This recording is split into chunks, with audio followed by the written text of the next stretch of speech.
After an incredible Brawl Cup for the region, it's time for EMEA to turn their attention back to domestic competition.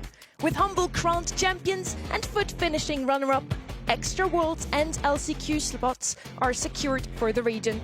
Add map draft and a 1.5x point multiplier at the start of the summer split, and the stage is set for another chapter of the Brawl Stars Championship. Welcome to the June monthly finals. My name is Sunny. I'm alongside Kenny and Ark. Today, you look as ever brilliant as you are, you two. Of course. That's just how we roll. We do. And my first question to you two today would be, which storyline are you following most closely? I think I'm looking at this lower side of the bracket, to be honest with you. Humble and Foot, for the first time all year long, are on this top side, and that means all these middle-of-the-pack teams, those that are borderline LCQ or now in LCQ because of all the work that Foot and Humble did at Brawl Cup, they kind of get to compete against each other. Reply Totem, Novo Esports, Navi, one of them has to get to the grand finals. Of course, it could be Mesoport too, but I mean, one of them has to surpass the others, and I think which of those teams goes the furthest will really impact the rest of our year.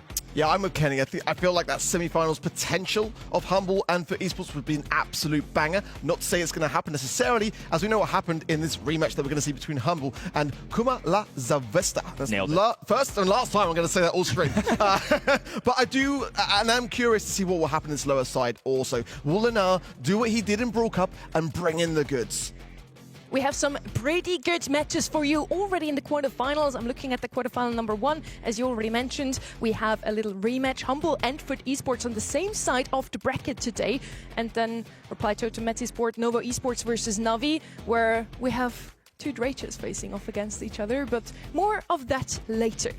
We also want to talk about the elephant in the room here, really. We brought Humble and Foot Esports back from Berlin, but also this red button right here in front of me. You can't see it here. Here, you can see it. What is that exactly, Kenny?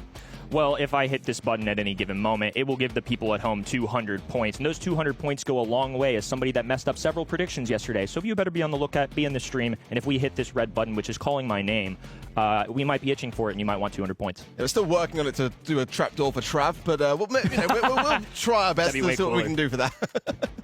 So you want to be on the website eventthebrawlstars.com at all times, because you don't know when we will press that button. It's going to be a highlight of the day, that's for sure. Any good play we will see. Now, we already talked a little bit about it. Humble and Foot Esports had an incredible run at Brawl Cup. They came first. Humble took the crown once more, or the medal, and Foot Esports are the runner-ups. Both of those get a couple more BSC points, we see it here on the graphic, and also additional Worlds and LCQ spots. It's just allowing them to basically lap the region. I mean, the fact that they already won, at least won each grand final, Humble, of course, winning one, Foot with a couple on the board too, but it's these teams after that that have been able to climb. One team that's not here that's notable is Team Heretics, who flew all the way down to 6th place, and especially now that we're at 1.5x points, well, look at Novo Esports, look at Big. This is their opportunity, this is their month where they can try and move. Another team that's not here is SK Gaming, who are now not even visible on the leaderboard, which is really disappointing for them. But certainly, with Foot Esports out on 400 points, that is a massive, massive lead. But there's still a massive fight in this region to continue. And especially, if we do see that kind of clash in those semi-finals, then one of those two top teams of Foot Esports and Humble is going to be slightly behind the pack. And if that turns out to be potentially Humble, then there could be a bit more of a battle to be seen. Reply Totem and Team Heretics certainly say thank you to that. Now, let's have a look at our first 4 matches of the day. It's the quarterfinals, and we look pretty aligned. Only Trev seems to have a bit of a mind of his own. He is special, so he might have gone that direction, but I think it is warranted. I think that's one that I wrestled with a little bit too. I think Navi, to me, are still a great team. I think they're going to be one of the LCQ teams by the end of the year, if not maybe that 3rd place one that gets shipped off to Worlds. But I think that I've been impressed more with Novo recently when watching them through the qualifiers. I like that they've got a new rookie, some new juice that's kind of giving them some confidence. So I'm just kind of gut checking it here like you two are. Now, we wanted to hand away the responsibility. We changed some teams to watch in the past, so we handed you the responsibility for this time around. You got to vote on social media who you think is or should be our team to watch, and it's going to be Humble. Now, yesterday it was Crazy Raccoon. It didn't go too well for them. They dropped out in the semis. Let's hope that the crowd curse isn't a real thing. It's definitely a real thing. I'm going to put it straight out there. We just take responsibility off of us and put it on the community. We've deflected. Yeah, exactly. This is exactly what we've done. It was quite notable that, on our side, every time we would have that team to watch, then they would just kind of have a terrible monthly final. Now, you are responsible for anyone's downfall, so it's completely off our hands. We also know that you love rewards, so these are the ones that you get for voting over at event.brawlstars.com. They're going to change this next weekend, so it makes sense to lock in your predictions for both weekends. Today we still have EMEA for you, next weekend South and North America, and the more predictions you get right, the longer you stay in chat and also answer to those quizzes, the more points you get on the reward track. So, did you two lock in your predictions yet? Of course. I'm always locked in. Then I think we're ready for the first match of the day, and it is gonna be Humble versus FA Kumala Savesta, a match that we've seen before. Humble just played on the global stage and they were very successful, but the last monthly finals they played in their own home region, it didn't go too well for them.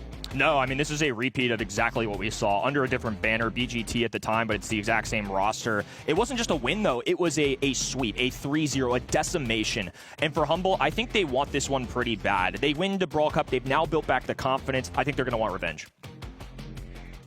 Trev got the chance to also sit down with none other than Semantic. So let's hear it from him about Brawl Cup, about BGT as a team. So, Semantic, after a pretty disappointing end to the first split, you bounced back really well in the Brawl Cup. Do you think you're going to be able to kind of drag that forwards into this month, or do you think you're going to be going back to your disappointing ways? I mean, we will definitely try to secure the #1 seed of EMEA. Brawl Cup win is definitely boosting us, just showed us exactly where we stand, as always, which is really, really cool. And we're just going to try to finish in the first seed, all top 2 at least, which I think with our point advantage right now is a reasonable goal. Yeah, definitely got to go for those world final qualifications directly. Going into your first game today, how do you feel about that matchup? I definitely want revenge against them. It is... I mean, we literally lost to them last monthly final, so we just want revenge, and I really hope we're not going to lose against them again. How's your preparation been coming into this one? Because I know after the Brawl Cup last time, you took a little bit of a hit, your preparation wasn't as good, you took a vacation. Have you been on it, ready to get some points for this split? I mean, at the end of the day, it's not about the prep, it's about how you play on match day, so... I think we'll be rested well, so we'll be trained enough, we should be feeling ready to hopefully win. Kumala Savesta today are walking into this monthly finals as a dark horse again. They're hungry to prove that last time around in April it wasn't just a fluke. This is what happened in April. It was a 3-0 sweep against Humble. Humble has been looking strong, yes, on the global stage, but this month in the qualifier they stumbled a bit as well. I think for both of these sides, there's a lot to prove here, because one thing with Humble's resume always, despite how long-time great they are, I have called them, and I think it's true, the best trio, the best 3-man roster that has ever existed in our esport. The online part's what's always stumbled them. But on the other side, if Kuma beat them, I'm going to call them by their abbreviation now that we said their full name, if they beat them twice in a row, they are a serious contender in this region. Like, you have to turn your head, and this is an opportunity for them to double down, I think. Now we also get something new in the BSC. In the summer split, we bring you map draft, and this is what we get to see right now, as Humble is in the upper bracket, came through the upper bracket in the monthly qualifiers. They get to choose the first map here. Out in the open, Layer Cake, Hard Rock Mine and Triple Dribble are the maps that these two teams picked, and then Ring of Fire as sort of a tiebreaker, a random map to tie it all out. Now, do you have any map on this run that you feel like could be a little bit one-sided maybe? Why did they choose the map? I think for me, if you're upper seed, you've got no real reason, in my opinion at least, unless you've got a real firm strategy in mind, to not go first pick. Yeah, that just kind of feels to me like the meta in that regard. I'm kind of surprised by the Stu and Chester ban. Chester I can understand for sure. The Naja and the Edgar I kind of see as being much more viable. But again, I think what Humble are doing here is kind of being more targeted in their approach, which I think is really quite good for global bans, actually. It's quite healthy. I think it's the way that you should be approaching them. Regards to the question as to whether it's going to be a fluke or not, that grudge match that we saw in April, you've got to remember, it wasn't just a 0-3 sweep, it was a full sweep. There was not a single game in which Humble won. So for it to be proven to have not been a fluke, I think that, for me today, FA Kuma, they've got to be putting out all the stops. That's going to be a very tough thing to do. And Humble clearly underestimated them. So do you at home. 95% of you put your vote in for the side of Humble. Let's see if they can repeat what they did last time, though, FA Kumala Savesta, and sweep them. Maybe make a 3-2 out of it. Because in the qualifiers, as I mentioned, Humble also struggled against Metisports. They also were taken all the way to set 5. Now, with all of us being ready, I think the stage is set, and we can kick things off with our quarterfinal number 1. It's Humble versus Kumala Savesta.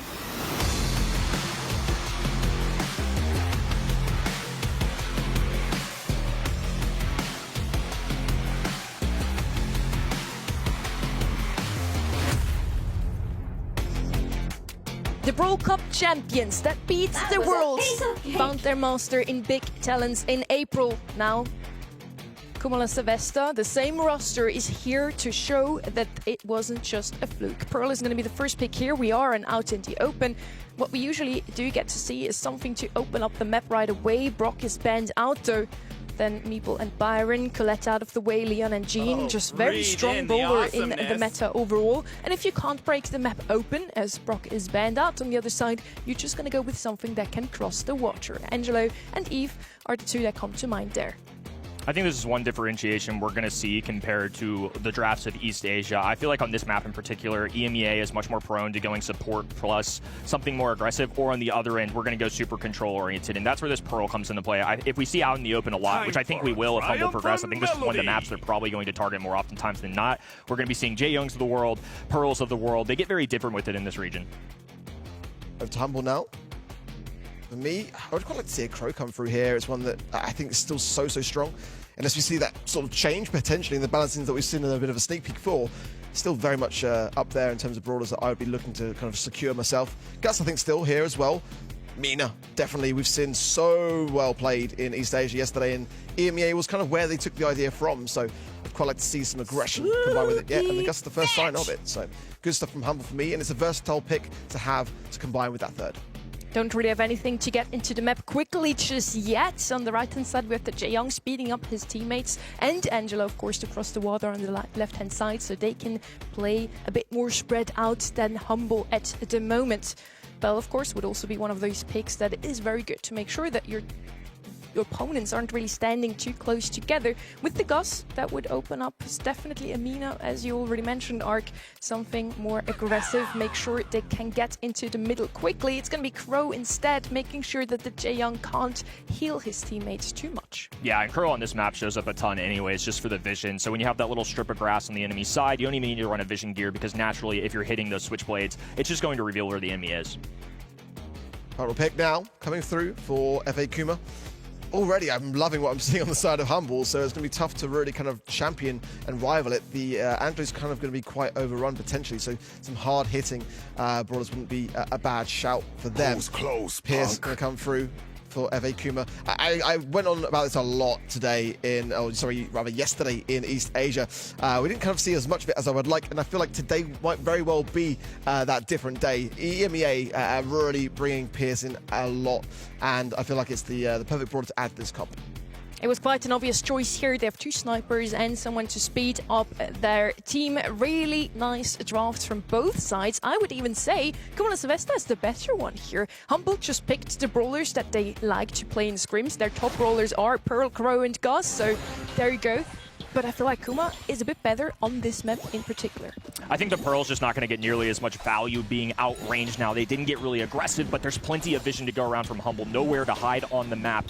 Last time these two teams faced off, Kuma got the better of Humble, and it's rare that any team does so. A 3-0 sweep, not even a game on the board, like my big man Ark said, as Boss now hides bottom left-hand side. All these long-range to mid-range brawlers from Kuma, just trying to get some tags to go through. It's now Semantic going to throw a dagger back and forth a little bit, each time really just trying to charge utility. We're going to take it real slow at the start, like we do oftentimes in EMEA and Knockout. Just make sure we're lining up shots. Luki's in a nice position in this top right rather, trying to just keep Dompe suppressed. And he's been pinched. Luki with 2 consecutive shots there as well. Semantic does join force. Yeah, much needed heals there from mine, just the right time.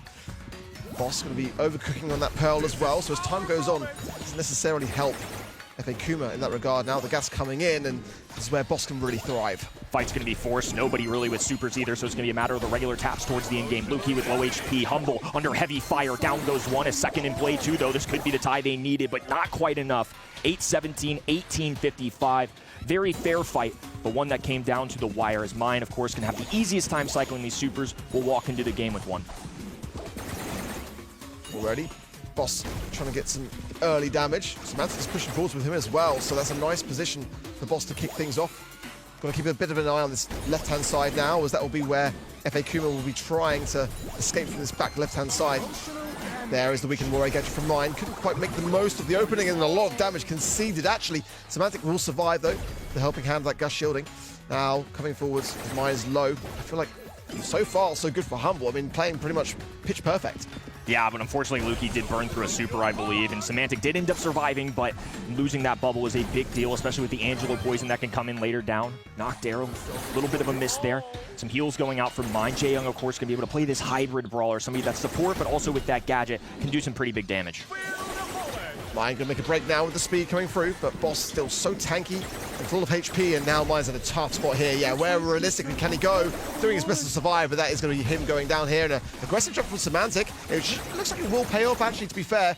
And between himself and Boss, they will get the job done to equalize the rounds. I think especially with the backup fire that he had, that was a perfectly good jump. Gets the double tag, and on top of that, with the gadget choice, can run that shield a little bit, makes Semantic job significantly easier. As now Mine's just getting in a really aggressive position, going to use that speed just to make sure they can climb up the map a little faster. A double tag there as Boss now has to fend for his life. Mine sees this opportunity, going in with a hypercharge. The extra damage from the gadget, it does so much, but it's ultimately going to be a trade. Now Semantic going to be a playmaker. Hypercharge going through a 2v1. A jump from Dompe, but Semantic meets him at the mark, and it'll be Humble getting a game, something they haven't done against this team yet.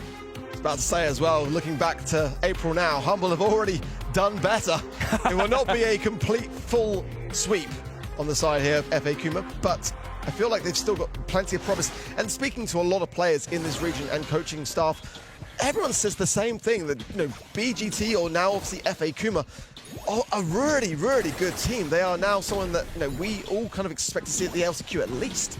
I think it's somebody that I've definitely got on my mind, and just seeing these guys and how they performed last month, a real opportunity to kind of keep growing, keep going. This isn't somebody I necessarily expect to win this month, but if they can get through Humble, obviously they're capable of doing just about anything and beating any team.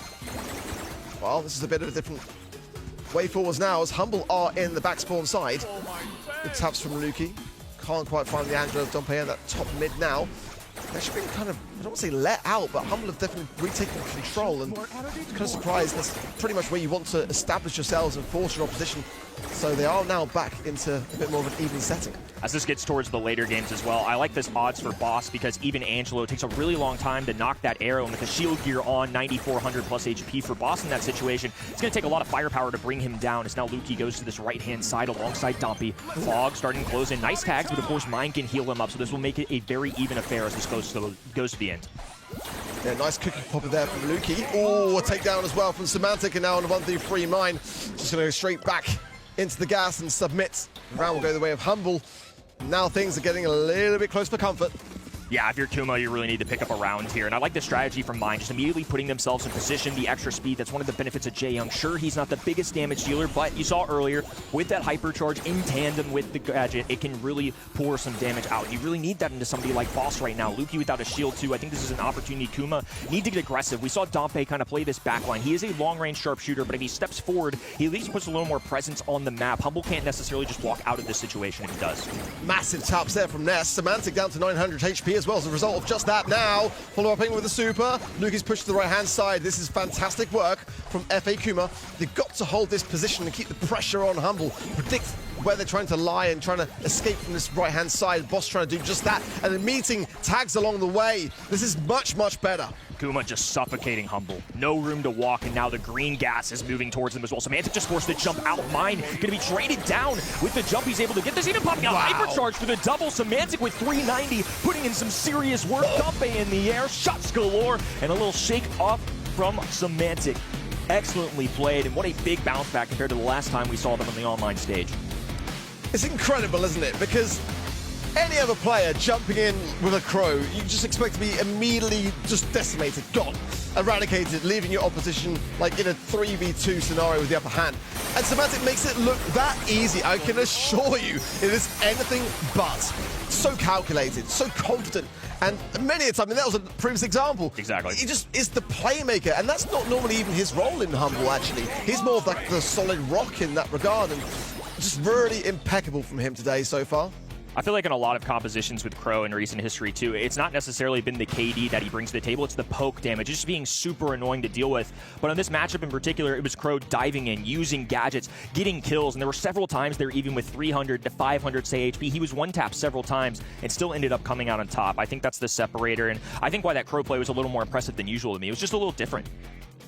Humble also shines with discussing what went wrong even between the games. And I think we saw it in between now as well, how much better and more controlled they were in game number 2. Cumulus Westa, that smoked them, let's call it that way, in April, doesn't look as calm and collected. They even had the better comp for me because they had the different angles to work with, whereas Humble had to go through the right. They couldn't really do it any other way. Now, this was Humble's map pick. Keep that in mind. We're now going over to Layer Cake. Cumulus Westa picked this map, also having in mind that Humble scrimped this map only twice. So let's see if maybe this could be now Cumulus Westa's sets. Now already with the bans here, Ali Kids and Damien banned out of Humble. A lot of aggression out of the way. Meeple is going to be the first pick, and that was also their most played brawlers in scrims. So they got what they wanted so far. I think Meeple's going to be a borderline banned brawler on this map just in general throughout the day too, and it's somebody that I would expect to see an increase in tick rate and pick rate, I guess, for this region compared to yesterday too. I think there's just a lot better of a blend of aggression, I want to say, because in East Asia, for example, they're not afraid to play these assassins in tanks and even first or second pick them. They're prioritizing it early in their drafts, whereas this region is more playing around the anti-tanks. Can we make this work? And that's exactly why you're going to see something like an Otis come in, something like a control brawler in Meeple. We're going to start safe, and then we're going to figure it out in our 4, 5, or 6 pick. I like that, Otis. A nice insurance policy. Crow, Kaze still going to be very good on this particular map here. I feel like there's still very much space for aggressive brawlers, despite that kind of like Mortis ban.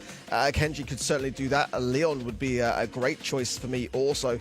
Kind of glad, though, that Ali is banned out. It's a very common brawler in this specific region, very strong on this particular map also. I think for me, though, Shade for Kuma, not necessarily what I was thinking, but I think Barry could be one that we see shine here somewhere by either of these two teams. Could definitely still pair a Shade with Barry to have that heals in the back. Wouldn't hurt him. We also still have a Byron left open for that purpose as well, obviously. On the left-hand side, no aggression whatsoever so far. Also nothing really to deal with that Shade. Let's see if we get to see something like a Trunk, maybe. Good Shade counter. We get to see it very often in East Asia. It's also an NA special. In EMEA, so far unspoken of. So I don't really believe we get to see a Trunk, but we'll see. Crow will get picked up. He's just ever strong at the moment. I don't know if you two have seen the rumors about his nerfs coming in soon. He's still strong now. Let's see if he will still be after those nerfs. Yeah, enjoy him while you can. I think just keep running it. It's a very solid brawler overall. I feel like there's not really ever going to be a situation where you're going to at least lose your set off of Crow. I think now they're going to kind of contemplate if they want to do something direct into the Shade, or do they believe what I imagine is going to be the Rage Quit gadget out of Semantic or whoever ends up playing Meeple. Because a lot of teams will use this to stun him out. There's the Barry. I think this is tough. If Shade gets going, I could see this going disastrously for the Barry, but he does have a little bit of a knockback with his gadget and the healing effect. Obviously, there's poison, or I guess it's ice cream on the ground, right? But it is going to tinkle away at somebody like Shade's health. So I could kind of see this going one of two ways. Yeah, I think the Berries is a very aggressive idea, but if the Shade gets going and has the support behind it, right now they haven't really got that. So the Otis is that insurance policy, which they don't necessarily need. I mean, in the eventuality of a Crow jump, yeah, it will be a good mute to have, but I'm not sure how much value the Otis is necessarily going to get now. The Ziggy coming in is a comp which to me screams all day long. Try to reach the blue star first, which might be quite tough actually with the additional speed of the Crow, but sit back with the Ziggy is a very tough kind of comp to push into if you've got the lead, but you do have to have that lead. Barry can play aggressively thanks to a gadget, so having two brawlers now that can deal with him, Ziggy and Shay, definitely not a wrong move. Once again, I quite like both of these drafts. They could go either way. The map pick is in Cumulus Westa's side, so let's see if they can even out the score in this one. It's going to be a battle for the blue star early as Poison goes down. Lukey firing out some shots. And I think this last pick being a thrower is most likely to go into this composition in general, but it doesn't do well in throwers. But also, Barry in a 1v1 isn't typically going to be the best into other throwers. I'm a little surprised it's Ziggy, but it's just one of the brawlers we haven't seen regularly practice in a while. But it is a solid one on this map because of how much of a choke point you can create with that super. It was actually what kind of suffered with Zeta Division in their qualifiers. This was one of the drafts, like kind of Ziggy in Layer Cake. I distinctly remember was a thorn in their side. It was, I think, this first set which they started to really crumble on. So it is a really good brawler to have on this particular map, and I think in a very good spot. We see it often kind of considered quite highly and banned out in the specific region. Boss taking a lot of damage there in that mid, surviving on though. That boost star safe for now. Ness might not be in the same position, and that will be a securing ice cream there from Lukey. Ness dying is okay, but he has to make sure he cycles out that super, otherwise it's no good. And we know how lethal Lukey can be with this brawler. He's more than an assassin in the past in Brawl Cups of 2025, for example, one of his standout performances. One thing I'm keeping my eye on too, Semantic in this bottom right-hand side does have a super, especially now that he can shoot through the walls. That's going to be very impactful into somebody like Shade. Yeah, who can forget Lukey, and I believe it was Hot Zone, right? Yeah. Absolutely everywhere. Different map and different mode here for sure, but the mechanics are on the same man. Keeping this back is the key, not feeding in as well with that proximity and getting too close, as Semantic does just that. Goes down to mine there. So Lukey and Boss going to have to step up. The hypercharge coming in from Lukey to support things, and that's going to keep Ness back. Yeah, nice stuff there from Lukey to allow his teammate to respawn back in. Yeah, it's just standing out to me that Ness isn't cycling any supers, and if Shade's not going, this composition is going to fail. Otis and Ziggy are not enough of playmakers. They're not assassins. They're not meant to be KD warriors. They're going to have to rely on a super from Dompe as the force field goes down. Boss jumps away, though, dives down to the right-hand end as Lukey holds his own two. He's going to go straight at him for an extra kill. Dompe in trouble. Mine low HP. The poison trickling away. Humble safely in the backside, and what a turnaround from what we saw the last time in this matchup, especially on the other team's map. Humble were thriving there. Crazy towards the end there. Lukey almost got himself a triple, but just didn't land the other shots on to the low HP brawlers on the other side of the field from FA Kuma. And Boss jumping away from that Ziggy super. I've not really kind of seen that utilized in that way before, and I don't mind it. I feel like if it means that you're going to keep yourself in a defensive spot in the final seconds, that you don't have your super, but you can still be surviving and in a good position to do so in terms of HP, go for it. The Humble are looking so confident here. Mine almost overextending here. Might trickle down here as well. Down to 143 HP just about now on the right-hand side as well. Boss tapping away onto Dompe. It's just going from bad to worse so far. FA Kuma, they're just all over the place. There's the interaction with the gadget I was talking about too. A little spin from Lukey. He bounces Shade away and then can drop the ice cream on the ground. So he's basically going to be going through the gadget and then 2 scoops of ice cream that are pouring out too. And notice Lukey's footwork here as well. Shade has this little circle around him, and Lukey's entire job is to stay just outside that. It doesn't allow Shade to walk forward, and he's super frustrated enough to the point where he's walking right side. Boss going in super on the aggressive there. Lukey again using supers away. Humble are not afraid to use utility to evade that Ziggy. And I think that's a really good and interesting way to go about it. One thing's for sure here is that Ness is absolutely struggling with Lukey. He's trying to heal that Boss there. Couldn't quite do it. It's going to hand over 4 stars in the process. So quite a big loss there for Humble. They're only going to be 1 star away. The blue is with Kuma too. So Kuma just needs 1 singular takedown to take a lead. Important tap there as now this makes this 1 star. Blue star still residing with Mine as well as now they're looking to get a little more aggressive. Dompe flashing that super. He needs to use it wisely, though. There are really no get-out-of-jail free cards, though. No boss jump right now, no Lukey dive, so if they're going to use it, they need to make sure they don't feed Humble any supers. Well, Dompe is looking for the prime opportunity in these final seconds to use that super. These heals from Lukey got to be on point. They're still holding back the long arms, still waiting for this push. And it might be a bit premature there. I'm not really kind of seeing if Akuma utilized off the back of it. Big heals there from Lukey. He's going to actually have to primarily heal himself. I think Boston Semantic weren't in the worst of spots. Ness still holding on, but where are his teammates? Haunted Hug on the left-hand side. Doesn't quite make contact, though. Humble now going to be clustered together on the bottom side. Dompe needs to make a move. Purple button not enough to match the enemy side as Lukey holds the super. Knows he has the heals available. Doesn't even need to use it. A sweep of a set coming out from Humble. Incredible performance, and it just looks like they are the same team we saw at Brawl Cup. This isn't the online Humble anymore. This is an evolution we haven't seen quite from them yet. Yeah, Humble are not allowing their opposition to make the first move. Humble are just looking so solid and confident and allowing FA Kuma to make those mistakes.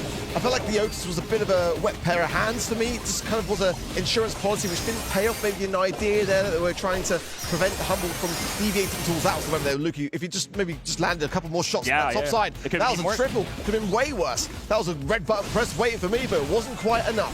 But honestly, I mean, Humble are just looking way back to their former selves, and they are not relishing in the past. They are moving on. They are staying in the present. You're talking about the Otis. I also felt like Ziggy as last pick didn't really bring the value a last pick should have. In the end, draft was completely fine though. I really don't think that was the issue here. It's just Humble is the problem here. They play too well mechanically, really the peak performance of the world. We saw that already in Berlin, and they're proving it again in their own region. Now keep in mind here, this was the map pick from Kumala Savesta. It was a 2-0 sweep from Humble. This is now going back into Humble's side of things. Hard Rock Mine was their pick, a map that they really like to play. I fear for Kumala Savesta at this point. Absolutely, because I think this is one of Humble's comfort picks. Hard Rock Mine is something they're very familiar with, and obviously it's a long-time map, so all of our players have kind of had experience with it over the years. I'm thoroughly impressed with Humble so far. To your point, I didn't feel like it was an outdraft by a million, but I think they really limited what Kuma wanted to do. That Shade pick last time, they got zero value from it, just maintaining positioning, hitting shots. I mean, this is really impressive stuff from Humble into a team that we gave a lot of credit to. I know the poll didn't give them credit. 95-5 is injustice, especially considering that Kuma literally beat this team last month. So for Humble to take this very personal victory and try and make this a revenge matchup and do so well so far, still job left to be done, but I think a lot of credit to them. That's a brawler that you can't really let slide through, but Semantic was the one player that I noticed going in public and saying that we were not too worried about Damien. Like, he didn't really feel personally like it was a problem, so I'll be very curious to see whether that will prevail and be the case. There are some good counters to Damien, things like Nita, which are not actually banned out here. Could be an idea to consider bringing some of those in, or Charlie. We saw that as a really good response in East Asia yesterday, and one that I was keeping my eye out to see, and it did kind of come through as a way that pros were looking to counter. All could be very useful here on this particular map, so I'm looking to see how they do fare with it. Otis might be also another good example of a brawler which can handle Damien. There's very few, to be honest, and that's why Damien is so good. Next to Nita, Otis and Chester definitely shine against this brawler. Still, I feel like it's a good first pick. Damien is very strong in the current meta, but there are things you can do against him if you play it right. And if any team can play it right, it's going to be Humble today. I feel Kit is going to be their second pick here, so they do have something aggressive on their side as well. Now, we still need a gem carrier on the side of Humble, unless they want to have Otis as that. Sandy could be one of those. Sandy and Mina immediately picked up here, so double aggression. No range to speak of on the side of Kumala Savesta. I'm not too convinced of this draft, I have to say. Now, on the left-hand side, just go Janet or something. Evade the incoming aggression, and you're going to be fine as a gem carrier. I think that's a good point. I could honestly see them flexing this Otis as well. I think Otis mainly going to be shadowing either the Mina for the stun or onto Damien, but I think Nina is going to ultimately be the gym carrier on the right-hand end. It looks like they're just going to go full control. I mean, I think that's necessary, especially into somebody like Mina and Damien and Sandy now. Nina just seems like a perfect solution. I mean, Bruce the Bear is not going to be dealt with well by any of those three brawlers. Yeah, I'm surprised that they didn't go and gravitate to a bit more range from Humble's side, but I feel like Nita's like the better response to have here. It's just kind of funny that we've got so little range in the entirety of all the brawlers that we're going to see, but I feel like this is still going to be quite interesting to see for the first time, how do EMEA handle Damien? We saw it, and it was actually kind of one of the biggest reasons why CR Crazy Raccoon did not make it out of those semi-finals against Rival Esports. So will they be able to do the same here for Humble and show that EMEA can get it done? So it is going to be Lukey versus Mina in the middle of the map. Otis going against this, I think, is very fine, and I think Semantic's just getting invisible here, going for the card box a few taps, and he can also stun out Damien too. That's something to watch. So I imagine Lukey and Semantic are going to want to coordinate on this, as Semantic just backing him off. Little cat and mouse, quite literally, as he's trying to make sure he doesn't bait out this super too hard. Nice ball there from Ness. But if Semantic does choose, he's going to go on the aggressive on the top left-hand side there, and a swift takedown there of Dompe. He's really struggled to get in this kind of series so far for me. Let's see, Semantic now looking forwards onto the Mina as well. Not going to get a swipe though, and will be aggressed now by Dompe. Several really good isolated plays there. So on the bottom right-hand side, Damien left alone, and they switch and go top left. I think if Candy is dove on, it's going to be really difficult for Sandy to deal with, especially now Boss with a super too. If he needs to get out of jail free card, he's absolutely got it. Shield going up as well. Semantic just wants the kill. It's a sweet dreams to put Semantic down for now, but they still hold complete positioning, and they've already cycled in another super for Boss, and alongside that, a purple button. Hyper charge now for Boss 2. This is a really difficult point as well. Gems spilled out onto the map, into the hands of Dompe. But that's not good. Humble's still in control. 7 gems in the pocket. And a problem that is still that hypercharge. Bruce now taken care of. Finally, a sweet dreams down from Dompe.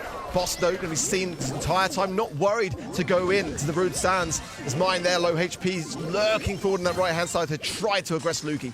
Fat Splatter's also going to be great for visibility into those sandstorms as the wind goes up. Mine is able to back down. Ness with a hypercharge has to make it count. To your point earlier, Damien is a brawler you just have to keep your eyes on. Even though they've countered him so well, the hypercharge is so valuable. They stun him out immediately, though. A perfect timing from Lukey. A sandstorm doesn't help them in this spot either. They just need to get positioning. And while the gym count is close, I really feel like Humble have a stronghold on the map. Brilliant timing, it really is, and you can just see there how effective that Otis really was into that Damien. The Nita Aurora is just like the icing on the cake against a comp which has no range. Semantic going to come in with the final smash there as well, steal all the gems, and it's just clear who is getting swept this month so far. Humble continue their assaults and move on to match point.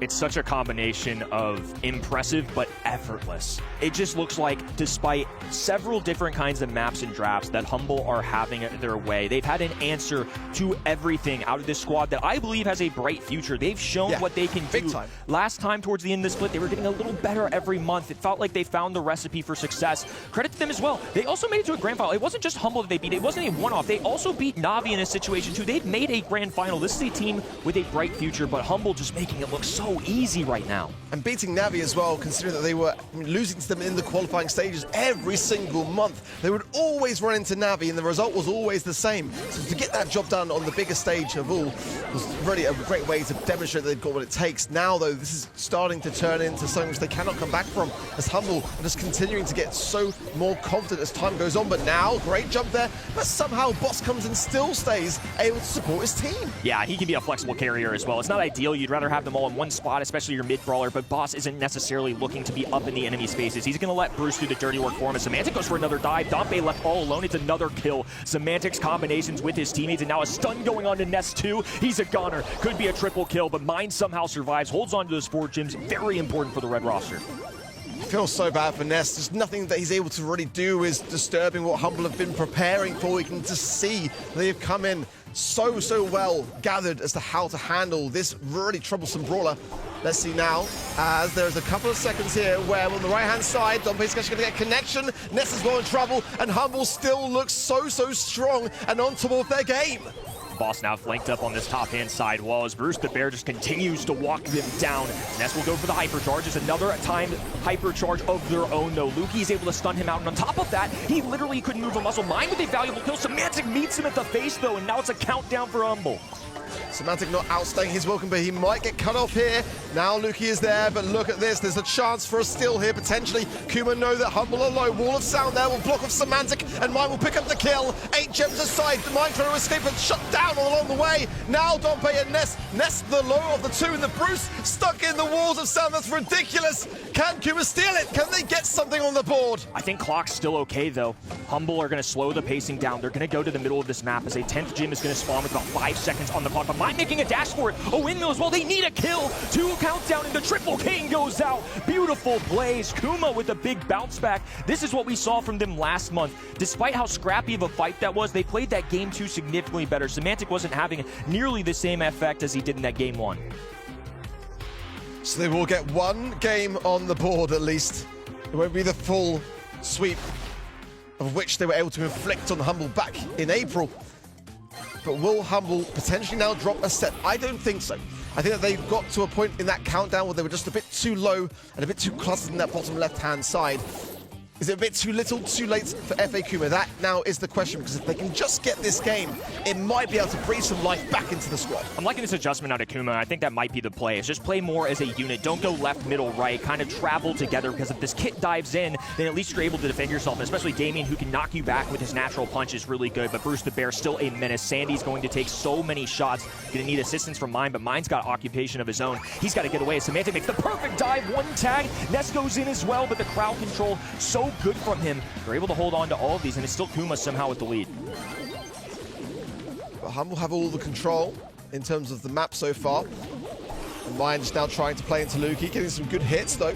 Lukey will actually have that Wall of Sound for his advantage in that bottom right-hand side, which is great for The position now of FA Kuma. We're going to have to distribute themselves a little bit better here. Mine coming in. Samantha going to overshoot though and will go down. Boss now with the hypercharge. Bruce coming through, trying to create some space for his team and doing a pretty decent job of it, using it to body block along the way. Now he will fall, and now FA Kuma will recollect. But in the meanwhile, Luki's been picking up gems. Now 6 apiece. Kuma feel like they're starting to settle in. This is much more even of a fight. A much better showing, and the best set we've seen from them so far as the Sandstorm goes down. So vision completely covered for them. Alongside that, a wall. So Mine easily able to collect this 9th gem. 7-7. Look out for this hypercharge from Luki on the bottom left-hand side. Ness doesn't have one yet, but they're going to time this perfectly. Oh, and the gadget goes down too. Semantic just not playing this nearly as well as he did early in the set. Great shots there from Boss, right at the cusp of that range. Oh, Mine's going to be careful here. He's going super on the aggressive. And there's the hypercharge from Luki. Now Damien gets a chance to have it say the gem spilled all over the map. And Ness will be able to run away. There's going to be a chance maybe with the timer for Humble to reset, but it's going to be really quite straightforward, surely, especially now. The hypercharge Sandy, Rue sounds coming through, and it should be okay for FA Kuma as long as they can stay hidden and Humble cannot find them. There's not enough time to see it done. A set on the board buys valuable time for FA Kuma. Big time steal as well, considering that was Humble's map choice. And I feel like Humble may have sealed their own grave there by using that Otis hypercharge a little too early, because once Damien cycled in, sure, they got the gems at EMEA, but the big bad was on the back end of the map. You had to watch out for that. You knew that was the interaction you needed to make, and Luki did it so well in game number 1. That's what arguably won them the set. He was landing really good shots. He made the tag. He just used it on the wrong member. By exhausting it too early, they couldn't defend themselves. And if you rewind the tape a little bit or look at these replays, I think that's the separator. I think Humble had a real chance of taking it in game number 3. But like I said, Kuma feels settled. This is more of the team that I was used to seeing the previous month. It's just amazing to me that Damien is a brawler, which despite Humble's best attempts, they were perfectly timed attempts to keep it at bay. It's just one singular super every single time. It's the same yesterday in East Asia. One singular super is enough to turn the game, whether it's knockout, whether it's gem grab. I mean, you know, this brawler is a problem, Sonny. He really is just this strong. One super, as you said, and they can immediately turn the whole thing around. Humble looked in control. Gone within a second. Really well played from them as well. Last month, or in April, they did play very well, but they mainly won because of the draft. Let's be honest here. They just brought in some super nice new ideas. Now this draft, I was like, they don't really have any range, right? How will they ever win this? But yes, as you already stated, Damien is just that strong. I mean, that's just part of it. Sometimes the brawler is just too good, and that was something I think we saw East Asia. Some teams, I would say, even arguably won because they just had Damien on their side. So I'm curious if Humble end up removing this as we move forward. I think there were some tiny play decisions, like I mentioned. You saw in the replay there, Otis super in that game 3. It's not that he missed. It's just, I think it was the wrong decision. It's just Damien stars, and you have to focus the Damien, and unfortunately, they kind of lost sight of that goal. Humble played it well too. They made sure that Boss always has a super, even a hypercharge available on that. Nita, Semantic, and him were playing super well together. That Kid Nita comp that, yeah, worked out wonderfully at the beginning, but Damien got a super hypercharge and it was over for them. Hopefully they're going to ban him out now if they don't have first pick themselves. We are in triple dribble, and I would argue that Brawl Ball might even be the best mode for Damien. He is going to be left open. Interesting. And we have Kumala Sylvester once again with the first pick here. Now, Damien is someone who shows up here quite often. Other tanks that I would see here would be Kenji, for example. Maybe a Shade once again, but he's banned out, so probably not gonna see him, you know. But yeah, I would be surprised if this wasn't the Damien first pick once more. Yeah, I wouldn't be surprised either. I mean, Otis and Charlie still out here for potential follow-ups, so they're trying to get ahead of the game. This is what I kind of see a lot, and whether Humble take the bait or not, it's going to be quite interesting. Whether they just kind of leave it open, even it'd be quite bold to do so. But they are that kind of squad that wouldn't be the craziest things. They have been playing it, so they do sometimes pick it up. But I would suggest pick it up, personally. But, I mean, it's already, as they know, a hard brawler to play into. Some other ideas that are on the field as well. Cordelis is a potential option here as well. I like the Crow ban. I think the Berry ban here quite warranted, actually, also here. Let's see, though, how they feel with things. Kenji definitely going to be that aggressor. Yeah, Charlie. I really love this brawler. It's a definite Damien counter, so they might want to now combine it with the Charlie and say, hey, we've got a counter to it, too, that you can't have double down for. Yeah, it could be a very fair point. I'm going to watch out for Willow as we progress throughout this, too, depending on each side. You see that Barry ban, you pointed it out. It's actually really good homework coming out of this right-hand side. Barry is somebody that's shown up a lot more for Humble coming into scrims leading in this month. It's just something when I've watched them that I've noticed they're doing a lot more than other teams on the planet, so I think that's a safe call. Wonderful! Willow is always a brawler that comes to mind when we are in triple dribble. She and Shade have the most joins, are the best, so pick them for your ranked matches. With Shade banned out, Willow gets even stronger, because what can you really do against her? Now, I already mentioned Kenji would still be an answer to it. Damien still left open, but as we already stated, now gets countered by that Charlie and Humble as the last pick, so they could also still come in with something like a Nita to counter him out even more. On the right hand side, we usually really like to play Lumi, I see, but she's banned out, so homework done on either side. Maybe Barley instead. They do want to have a thrower. I'd argue there's better than Barley. He's just a bit squishy. If Humble decides to go in with something aggressive now themselves, Barley doesn't really have the means to stay alive. It's kind of been the natural progression in picks from pros recently, though. If Willow shows up, it's going to be met with a Barley. It's typically a 6th pick, but they have to go 4-5. So I think they know Humble aren't necessarily going to pick it, but the only issue I think I have now on this left-hand side is, do they just blow open this map? I think if they construct it a little differently, Damien doesn't have a ton of range. Obviously, Barley not going to benefit. At least Willow has to be able to defend for herself with that gadget. She can dive underwater, or I guess the map, whatever you want to call it. And then going into this other team, it can get mind control, so you still have goal-scoring potential. I like the idea. I like it. I mean, Barley's coming back a little bit, but mainly in hot zone. In the qualifiers, I saw Barley was quite troublesome in dueling beetles specifically. And now for me, yeah, Cordelius is another answer that I was referring to earlier. But, you know, the Barley and the Damien, I've not really seen this yet. So it is quite a concerning prospect that, as they haven't gone for that kind of wall break idea. Like, is that additional healing, especially consider that Damien's got healing within his kit, if you don't want to go with the wall of sound gadget for that additional coverage, Barley could actually do some things here. But like you say, Sonny, it's pretty squishy. We get to see it in the next few seconds. At least Kamala Sylvester made sure that Humble can't return the favor. It cannot be a 3-0 today. They take at least a set. I would love to see a set 5, honestly. Let's see if we get to go all the way or not. Makeshift wall up the middle of the map, so Boss will have to operate in the open left-hand side as Luki is backed away from Dompy. Pretty even in terms of range in that matchup as the throwers will go to work, and I think it's going to favor Barley by a little bit. I think if ideally properly played in a 1-1 vacuum, that's the way it's going to go, but I think with the rest of the roster, especially Boss now with the super, he's going to be able to capitalize a dive in down to the Shadow Realm, now trapped on the other side, but it's branching out space for Semantic, dribbling left-hand side, debating what to do. A nice cutoff there too, but Ness is going to be good in a cocoon. It's just left to Semantic to walk it in. Yeah, I'm really enjoying this Cordelius pick already. I mean, I love the fact that Boss is just focusing and targeting the Barley actually over the Damien, which is really kind of smart, because in that 3v2, it's going to be really hard for FA Kuma to really stand against the heat here.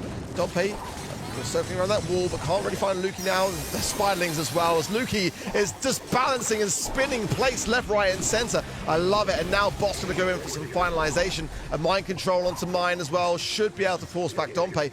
And Humble still look very much in control here. Notice how he walked him back all the way to Boss because he knew they could get a kill. He's too squishy. If it was somebody like Damien, they're going to leave him away. They don't want him touching them. They know he doesn't have range, but they exhaust all of Barley's shots just to grab that kill. Excellently done. Semantic low HP, though, needs to be careful, and that's actually cutting them off, but doesn't quite get the full mark. It doesn't go 3-pronged walls, it goes 2, and as a result, Boss is going to be able to slide through, especially with a hypercharge in the Shadow Realm. Ness is 1 tap away. What a beautiful kill out of Boss.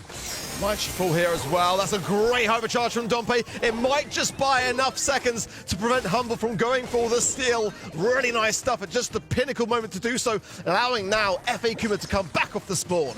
And now Ness has to be extra careful. Semantic has a hypercharge super, meaning he's invincible if he hits the mind control as well. And to somebody like Ness with 11,000 plus HP, his teammates are not going to be able to get enough damage for a kill.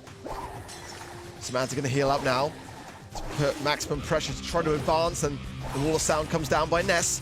Boss is so dangerous with that super, and he's going to go straight for Ness to be able to eradicate him from the mix. That wall of sound goes down. That's going to give Humble a great opportunity to be able to flank the ball off to the left, but now Boss too low for these shots from mine, and a hypercharge now coming in. Last call, going to splatter the map. And they need it, all the damage, just to get a little bit of control, but no kills alongside it as Damien gets back in the mix. Semantic has the hypercharge, though, and makes the tag. Here comes the deadly attack. He's just going for defense, not even worry about scoring a goal. He's going to deploy Ness on that top right-hand side. Dompy still recovering from a spider web, and it's going to be Humble taking a match point. Once again, Humble in that position where one more game will be enough to see a semi-finals. There is history between this rivalry, and we saw in the last set how FA Kuma were able to recollect themselves despite being against this very same prospect. Can they do the same twice? And a reminder that this was Kuma's selection as well, so this is something that they wanted. They were hoping to get to this point, and now they're really hoping that they win 2 straight games for a set 5, as Humble have been back down early. The tag going through, but not enough for contact as Ness, left-hand side, getting up in the face. It's a dive underwater, 3v2 situation, and somehow being with all the pressure, it's Humble who come out with the numbers. Boss now in a very advantageous position. Dompe is being poisoned down here. Now with mine off the spawn. Oh, what a jump! Oh my word! Disgusting from Boss! That was world class! What a goal from out of nowhere! Now the last call on the left-hand side of the map after Boss's masterclass of a shot. It's going to be Ness collecting back to Semantic's hands. Dompe using the fat splatter to cut off Lukey, who will be pinned in this corner. A dive under, but Semantic knows he's in trouble. They have to charge this super, though. He pops right back out. Now Ness is going to kill his own teammate. Devastating stuff. Solo HP for Humble, though. Kuma, the red roster, have the ball, an opportunity, a kick over, but for now they just need to hold control. Purple Tonic means big kills for FA Kuma. I feel like there might have been a world where they may have been able to make a bit of an advance for a goal opportunity, but now Semantic with the ball knows that he's got to target his attention over towards Ness there, who's going hand to hand with Boss. Both sides low. Dompe going to get the upper hand onto Boss. And again, you feel the winds might be changing here, but the time is still ticking. And there's 1 minute on the clock here for FA Kuma. Can they walk this in? Can Ness? No! Mind control, but it's not going to be enough. He'll fall, and it's only Boss there on the line to defend, so now all tied up. Great heads-up play from Kuma. They knew if they took down Willow, it wasn't the hypercharge, so you can still tag the Willow. Now the last call going down, but this time in the hypercharged form. Ness relying alongside his teammate, walking alongside him, playing bodyguard. They cut off this right-hand side, so Lukey can't actually use his hypercharge to make a tag. He's just going to use it for the Spiderlings at this point, and it helps a little bit, but not enough. Boss can drag him to the underworld. Part of the influence for using this Shadow Realm is Ness is going to sprint, meet him headlong. It's even HP, and Ness has to back away. What a fight there. That's a big get out of Boss. You can see just how close that Cordelius versus Damien interaction really is. More Herbal Tonics now for mine. Allows Ness to push forwards in this position. And probably not too far away from another wall of sound. Now Semantic going to be popping his hyper charge. Will he connect the mind control? It's going to force back mine, I believe, there as well. And Dompe gets a tag, so Ness going to be able to stay in this position. But it looks like we're going to be going to overtime, and that could be quite crucial to feel like Humble may have an upper hand. Yeah, Kuma in the driver's seat in terms of map control, though, but Boss now pressing, has the hypercharge available, tags it onto Mine. Mine does not stand a chance in that one-on-one interaction. Numbers for Humble, 3v2 situation, but Ness has to dive forward. They know they just need to buy time for the teammates. He gets a takedown, but it's a kick over to Lukey. Last call on the ground. Boss doesn't have the range to contest with Dompe, so it'll be a standstill for the moment. Tough timing. Lukey was 1 shot away from super there as well. If he received that pass and had that utility, it was a goal, and Humble would be going forwards now. A chance for FA Kuma to recollect in this spawn side. Dompe's shoved into the cocoon there as well. Big heals out from mine. Can Humble get this forwards? He's got a mind control as well. And Semantic's hot on the trigger.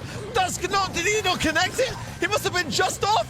Either that or he got killed immediately after using it, but Lukey has a hypercharge available. Dompe juking for his life, but the connection from Lukey goes through. The pin's out in celebration. Revenge has met its maker. Humble will be back for a semifinals.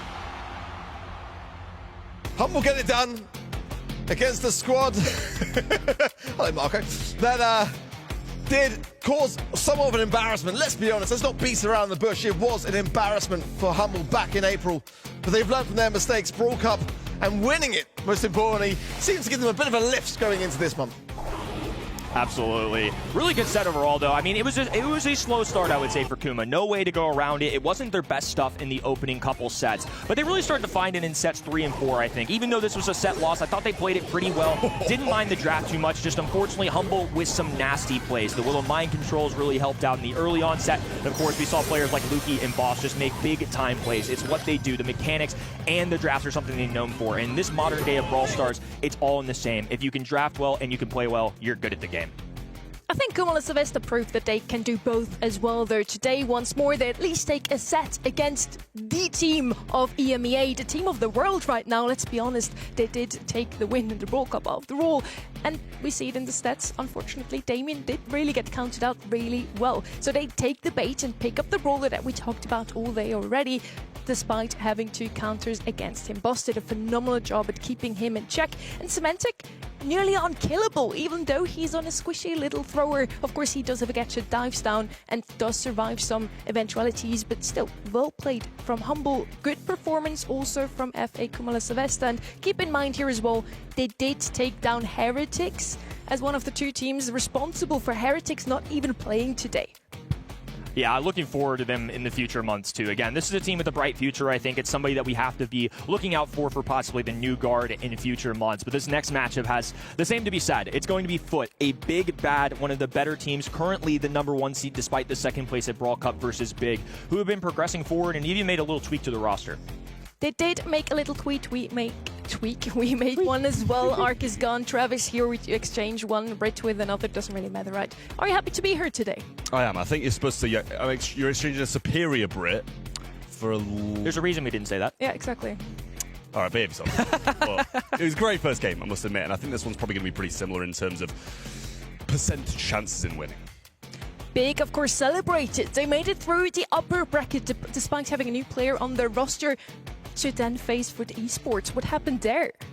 I mean, honestly, it's just a lot of teams in EMEA growing, and qualifiers I feel like are always so crazy. We have several teams that are really good that didn't make it. Team Heretics were one of the teams I was looking forward most to seeing the second half, and they don't even appear today. So Big is a team that I'm looking out for. This is kind of similar as well. Look, Foot are like Humble, the big bad of the region, and then on top of that, we have another team who's kind of a spunky upstart, somebody that we haven't seen as much, who have had players that have competed before, but kind of in a new roster and new molding. So I'm excited to see if they can pull off the big upset. Still reeling from quarterfinal #1. We're heading straight into match #2. It is Big versus Foot Esports. And yes, Big has a new player there, Melee, who has been playing in some smaller tournaments, a lot of Metro Arenas on the way as well. And he comes in as also helping with the draft, as far as I understood. Arthur, usually the one responsible for it. And the draft was impeccable already throughout the monthly qualifiers. They had a great run through the upper bracket, defeated some very good teams to then face Foot Esports because they themselves dropped to the lower bracket. Now we have Humble and Foot on the same side of the bracket, and Big, as I said, celebrating. Yay, we're upper bracket, we get an easy team as our first quarterfinal. Well, it's fair. Yeah, it's brutal out here in the Brawl Stars Championship, and we saw it a little bit in East Asia yesterday. People getting punished for coming through the upper bracket when a team who's supposed to be the top dogs of this region get beaten. But then again, that's just how it is. If you want to win, you've got to beat the best. And I think Big, they're capable of doing it. They've been on a pretty good run at the moment through, this qualifiers, especially through the upper bracket. Had an incredible run in challenges as well to go and win that. So I think this is a really promising roster in my eyes. They beat Navi, they beat Kumala Savesta in the qualifiers, and now they stood in front of the lens next to Trav. He had some questions for them. In the first split of 2026, you had a little bit of a disappointing time. You only got to one monthly final. Is there any way how you kind of plan to build on that in the second half of the year? Well, we need to perform now, and we qualified the first multi-qualifier of the second thingy, so it looks good for us right now. We just need to beat one-time Foot, and we should be good. Yeah, absolutely. Bit of a tough matchup you've got coming on here. You've clearly just had some really good success in the challenges in the DACH region as well. So how do you plan on bringing that success over to the Brawl Stars Championship? We literally just need to do the exact same thing we did in the Challenger and in the last time in the scrims. So if we do that, we can win.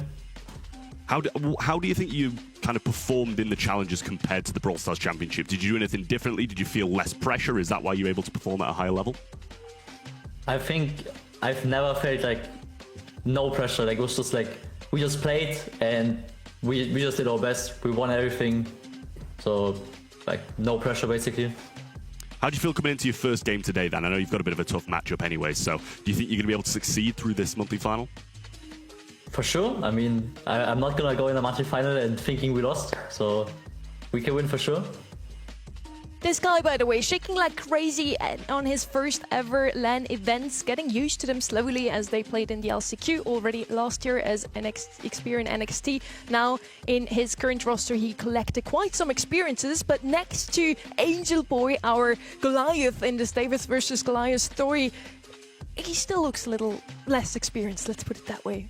I was going to say, I mean, Angel Boy, if you've stood next to him at a LAN, he is a presence to be felt not only in the Brawl field, but he would certainly beat me up if it ever came down to that. Thankfully, he's we can hope it doesn't. I was going to say, thankfully, he's an absolutely nice guy, so that would never happen. But there's the man we're looking out for. It was somebody that was unfortunately missing at Brawl Cup. Guesty is back. It's somebody that a lot of the Brawl community fell in love with in the last go-round. Part of the reason that they started, he had such an illustrious start to his career. I mean, 2 Grand Finals wins. He won his first ever BSC tournament. So I think getting him back is great. Another new shot at Lana. Obviously, Lana worked out super well. If he was the permanent replacement, I still think this squad would be great. Absolutely, and I mean, they've got a lot to thank Lane for as well, getting some more points on the board, getting extra slots for this region as well, so he's done a big things for this region in general.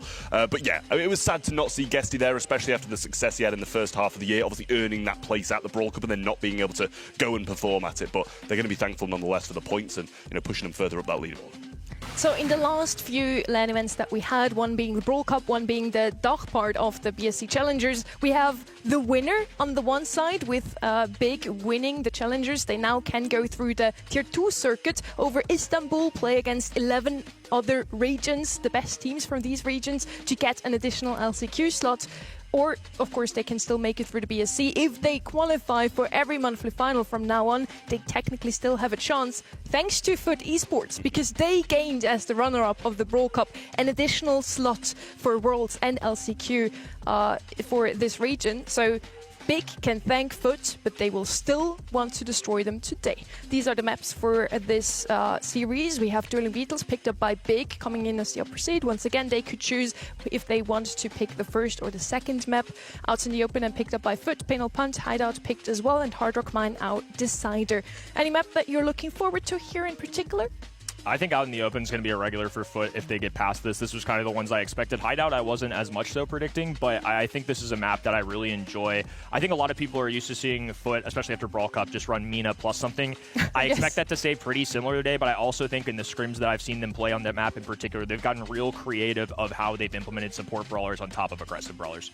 And they brought Mina to the rest of the regions as well. Yesterday we had the East Asia monthly finals, and Mina was picked up as one of the most picked up brawlers overall. It definitely was heavily influenced by none other than Angel Boy. Edgar and Damien are going to be out of the way in this one. Pierce and Colette, I'd say these are the four best brawlers we have right now. Maybe Naja, you could count to those as well. So yeah, just banning out a meta, it seems, for these two teams. Absolutely makes sense. I'm super surprised to see Big pull these bans out. To be honest, I'd have thought they'd want to leave those kind of things open. They want to play Mina. Yeah, this is the thing. It seems to be one of those things that the underdogs have been reaching for through East Asia, through today as well. A couple of Damien picks in that last series. So I'm surprised that they haven't kind of left that open and tried to get that brawler for themselves. But I was going to say they're going to probably. I mean, it seemed like Arthur was pretty happy with the situation they're in and don't feel too bad about facing Foot.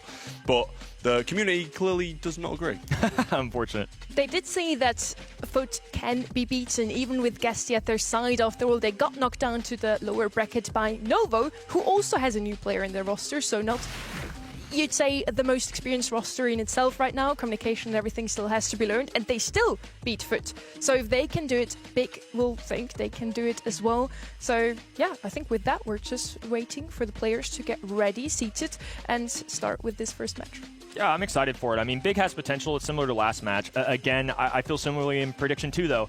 I'm not going to bet against Foot. I mean, it's going to be really hard to. If they go against Humble in the future, obviously I'll debate a little bit more. But I think Foot have earned the right to be a top team in this region in my prediction. I don't think it's a 96-4 by any means, but it is an 80-20-ish for me still. I really feel like Foot are legit. I think you could argue higher than 80-20 as well, to be honest with you. Like, Big, Arthur didn't seem kind of, pushed back or unconfident with the position they're in through that interview, saying, listen, we're not going to go into this one thinking we can't win. We absolutely can. And I love that kind of faith that they've got in themselves. It's a huge opponent against them in Foot. They've been performing absolutely incredibly through the EMEA region. I'd be terrified about facing them. But then again, maybe I'm not as good at Brawl Stars as Big. But yeah, I do think you could argue it's probably even higher Foot's way than 80-20. So on Foot's side, they played in the Brawl Cup with Lena, obviously. Now Guesty is back. They have the chemistry with him already. On the other side in Big, they had Amos. He departed the team and brought in Melee, another really good upcoming player. Not the oldest, so not the most experienced. He did play in a couple of smaller tournaments. I actually had the chance to coach him in one of these, and they did win. I won. So we look forward to, I hope so, to see how well he can do also now on the bigger BSC stage. So we are ready for quarterfinal number 2. It's Big versus Foot Esports.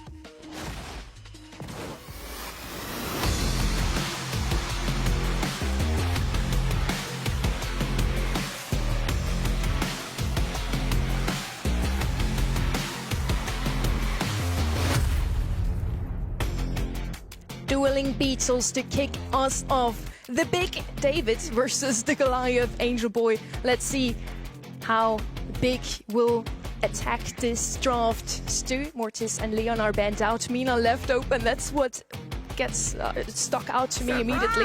Naja and Crow banned out on the right-hand side. So Chester is going to be the first pick. It's one of these solid, safe picks. You can't go wrong with a Chester, with a Ruffs as well. Those two are always going to be good. Now, on the right-hand side, I wouldn't be too surprised if we saw something a bit more aggressive already, like the Mina. Of course, we still have a couple of options open that are ever good on Hot Zone, like the Lu, like the Finks. Griff also quite good on a map like this one because he can open up everything. What will it be, Kenny? I think they go anti-tank here and match this. I mean, Chester was in the global bans last time, so we can't forget about him. I think one thing that's going to surprise people in general today, though, I'm not saying Mina's not going to show up here by any means, but I think people will be surprised at how much control Foot are willing to play. I don't think they're necessarily going to lock themselves into just big dogging the other team. I felt like that was a lot of Brawl Cup. It was Mina and then Lana. Lana and Angel Boy are both so good at those aggressive brawlers. And now that we're back to Guesty, who doesn't always do that, he'll play the Mortis occasionally, but obviously we're going to see them at ban stage. So I do think we get more of a hybrid. I don't think it'll be nearly as offensive as we saw from Brawl Cup. Yeah, it seems to be kind of just double aggression constantly, and I don't think that's kind of, passed up in the meta we're in now. We've seen a lot of double aggression regardless, but as you said, kind of expecting some anti-tank here, and they do go the M's. Meeple seemed a little bit of a surprise to me, and I think across kind of the board here with me reading your faces, Meeple wouldn't have exactly been the first pick we would have expected from Foot, but I don't hate it, to be honest with you. Pretty safe on both ends so far. We still have the Ruffs that I mentioned as well that could be picked up here. With Pierce banned out, that would be one of the brawlers that you surely get to see in EMEA if he's not. On a map like this one in particular, we have a couple of options open now with the walls probably won't get broken open, so we could also go with a Thrower, Barley and Barry both showed up today already. It is going to be the Ruffs that I mentioned before, so they keep going with that safe approach. Yeah, well, on to their last pick now for Big. As you mentioned, definitely safe. This is about as safe as you can get with Chester and Ruffs, two super versatile brawlers. They can mold the map to how they want now if they really want to. So I wouldn't mind something a bit longer range, but then again, you kind of still maybe a little bit of accounting for if they do want to go something hyper aggressive. So it's a tough pick for them in the end here. And it's going to be serious. Honestly, kind of just completely slipped my mind, but I really like that pick. We saw it picked up a couple of times in East Asia yesterday, and it did work quite well. Yeah, Meeple as a single-shot brawler is going to hate dealing with something like Sirius, who can just throw down those spawners. In terms of range, it's also going to work out to Imps. But now we've got a hybrid situation as well for this left-hand side. So Colonel Ruffs, like you mentioned, can break down the walls. That's kind of what I was expecting out of this left-hand side, because Meeple certainly benefits from that. There's the specialty brawler, of course, at the end. Windmill can go up for sure here. I think they've got to be careful about running into that Chester, but otherwise, I think Mina can have a perfectly fine time. This could be either Rocket Rain coming out of Ruffs or the Sandbags if they just want to deal with Meeple and Mina individually. Wow, nice draw from both sides. I'm excited for this one, and we do get to see the Mina that we talked about so much. So whoever didn't tune in for Brawl Cup gets to see a little bit of what we were talking about, gets a little taste of that Angel Boy Mina. Both drafts, honestly, definitely have what it takes to win this set. It is the map pick of Big, so let's see if they can also claim it. Here we go, down the right-hand side. A little bit of an in-between here, so there are the Sandbags. Looking at Mina, I think worth it. I mean, Ims obviously can pierce through all of them, but I think that in a one-on-one interaction, it's just so good into two of those brawlers. This Knob is just going to elect to go for the box. They know this map's going to get broken up. They don't really need the rage quit because there's nothing aggressive on the other side. So these are the little decisions that do go a long way at a professional level. Yeah, not a start that either team will be too disappointed with. Big have got that kind of early break. Feel like they did miss a couple of walls, unless that was intentional. But Foot did get a good start in terms of percentage share as well. Another Meeple's Mansion being placed down should give them just that extra bit of time to kind of chill, heal up a little bit, let Angel Boy get his bearings back in this mid. Arthur with another break here, and clearly did mess up that initial wall break, as he has to use the second one on those same walls. Yeah, Angel Boy's doing a good job of playing this passive aggressively, because he's really not had to convert. Well, he died there, but I was about to say, he hasn't really had to do much to die or really warrant going in. It's just his presence has been felt to give them this 50% lead. Guesty getting an extra few percentage points as well, doing his job, but I think Foot going to sit back, relax. Angel Boy just going to rotate a little bit, get rid of many spawners as can, give Foot a chance here to respawn and regroup. Yeah, I guess he was desperate to really get that super a little bit earlier there, but just got it in that kind of dying breath. Would have given him a bit of a lifeline and some heals in there as well. Angel Boy coming aggressive now, which we haven't really seen too much of so far. There's the hype charge on the right-hand side from Arthur. Just will provide it to himself, it seems. Meeple's super and Meeple's Mansion down. Guess he's still fighting off a clone of himself, and Big are getting back into this. These Im's clones are super annoying to deal with. Just the fanning damage from multiple bogeys can be really hard to deal with. This Angel Boy dives in, immediately dies though. Going into Salty, that's not the ideal matchup for him, and now another gamer tag out of Arthur. Look at these young men collect, work together, especially for Melee, who's a lot fresher, I would say, to the BSC than a lot of these other players. Doesn't have nearly as much experience, but they're taking it to Foot right now. Yeah, I've got to mention the hypercharge waste that Guesty did kind of do there as well. Not going to be his best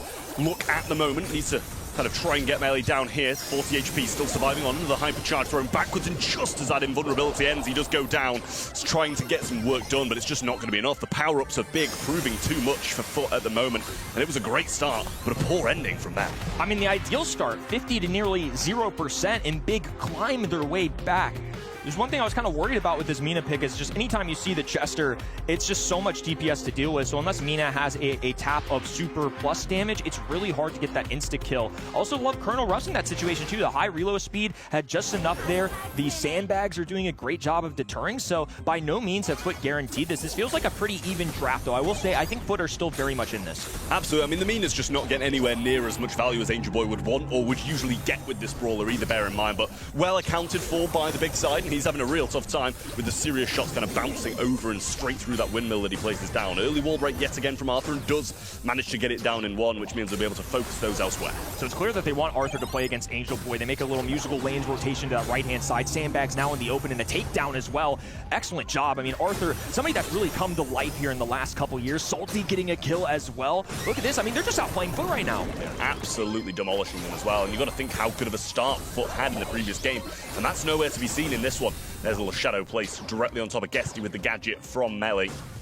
Nob trying to make the move through. There's the Meeple's mansion, and this is where they start to make the moves, but have been punished the last few times. Meeple not able to get these sandbags down in one. Guesty has to help and get rid of those, and the windmill keeps Angel Boy in the mix for a lot longer than it had previously. But now, they're also low and forced retreat. Foot just taking advantage of those gadgets. They use the Meeple mansion, they use the windmill, but those are really the only few seconds that they have. Otherwise, every frame has been in Big's favor as Angel Boy separates from his team. Melee going to be trapped in the middle here, trying to charge up that super, and he does. It's going to be Meeple firing back at Guesty in a 2v2 situation. Angel Boy has a chokehold, but Arthur can just walk this up. It's still going to be an expansive lead for Big. Yeah, Salty's not going to be mad about being put in this matchup against the Mina. And there's the super from Guesty in the back lines as Arthur over-aggresses just a little bit and get pinched down. There's Salty grasping the hypercharge and will instantly take out Nob with it. He's surviving well, wants to try and stay up and keep this power up here, and Angel Boy wants to punish that over-aggression. A super available, throws it backwards and does get the kill, but a little bit of overcompensation as well as Guesty through the gadget. Yeah, I didn't feel like the hypercharge was necessary. I think holding on to that would have been really good because all he did was get one kill, and it was still Foot who maintained positioning. Now they're climbing their way back in this as the Meeple super goes down on the right-hand side. They can get through those walls if they want, but they're all too low of HP. Some nice taps coming out of Big too, so they've gotten another frag. Nob alone gonna have trouble multitasking, especially with the range advantage now that they've got. This could be over. Yeah, that was a tough one from Angel Boy as well. Does go down 1v3. Guesty knows he's going to have to try and make a move. Gadget through the wall in the box. If anything, keeping Salty alive and allowing him to heal up. This first set is going to pretty convincingly go Big's way, to be honest with you. No big endings or anything like that, and they were absolutely on top of it. Arthur backing his confidence, and Angel Boy is somebody that always seems so convicted in the result. Just a certainty that he's going to win. So for Arthur and his teammates to get this win, I think a big deal. Now that we have the map rotation coming in, though, and these players drafted, though, gotta be a friendly reminder, this was Big's map. It's not that they're expected to win it necessarily, but at least it makes a little more sense. I think starting out for a 1-0, though, if you're the underdog, is an immediate confidence booster. Just knowing that you're good enough to go into Foot, that they had a solid draft overall. It just felt like the preparation was there. And something I grossly underestimated, these sandbags I knew would be good in the other squad. It really felt like it was a direct dealer into Mina. Mina really never excelled like we've seen Angel Boy do in the past, like this brawler. Yeah, and I mean, also against the Meeple, he's just got no chance, even if you're placing a super down, if you're kind of boxing them up. And I don't think they ever really, Meeple's mentioned, you know, one or two people and then punished them. It was always just, all right, we'll box you on the zone and we're going to do nothing about it. So, little underwhelming of a start for them for Foot Esports. In terms of stats, that backs up exactly what we're saying. 8, 6, and 6, and a great performance from Arthur. Melee as well, Salty, doing what needs to be done, just dealing with the Mina when it came towards him. And yeah, Foot, a lot left to be desired. Arthur cumulatively had more kills as a Colonel Ruffs than Foot's entire roster. That speaks for itself, and just a young man who's really come through in the past couple years. And sure, he hasn't been a standout in this region, but even getting something like an LCQ last year, now popping up with a new squad in this second split, I'm looking forward to seeing if he can take that big leap in the sophomore season. So Big with a 1-0 lead, but now we move over to a map that I expect Foot to be clicking all day if they keep progressing through. Pearl going to be in the band stage, which doesn't surprise me. I mentioned it earlier in our previous match. It's a brawler that shows up a lot here. One that I'm looking out for as a support brawler later down the line, though, is Glowy. I'm curious if either of these teams bring that out, especially with Byron banned, Kit banned. Now that we've got Pearl out of the way, I think there's a real potential for that. Yeah, we saw it just a little while ago, the Pearl, so not surprised, as you say, to see that banned out. A brawler that's pretty versatile here when you're kind of overcharging, overcooking, I should say. Towards the late game, the super as well, wall break if required. It does a bit of everything on this map. Leon does come through, though. It's an early pick of Leon. I do feel like there's quite a few things at the moment in the meta that can scout him out, and we saw that yesterday, you know, I was going to say with the Jeans, but that being banned out definitely opens up that possibility just a little bit more. So I don't mind that from Foot as the first pick, but still a long way to go. Crow on the board for sure, which comes to mind. Jae Young was the other one I was going to say with a piercing shot, support brawler as well. It's one that Foot actually loved to use a lot, but I think just very meta on this map right now. And like I mentioned, Kit is technically a support brawler, but a little bit of a hybrid to say the least. But obviously can heal teammates. Byron can do the same. Gus on the table as well. I think that's a brawler that's a very safe long-range option that East Asia used yesterday. EMEA has certainly pioneered to be more of a regular compared to our previous split. Yeah, I really like the Crow shout that you brought out there as well. I think that's a great answer to be able to scout out a lot of that Leon as well and have those lingering shots when the lollipop drops down or he's trying to kind of invis forwards. They're going to take the meeple this time, and it didn't work for Foot, in the previous one.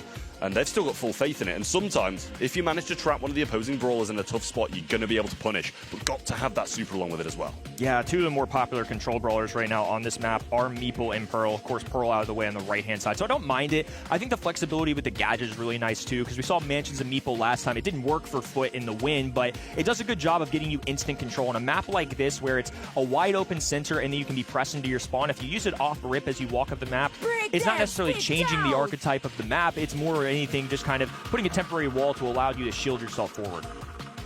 Well, the Mina comes out for Foot yet again, and this is one that also didn't work for them in the previous one and actually kind of got battered, if anything.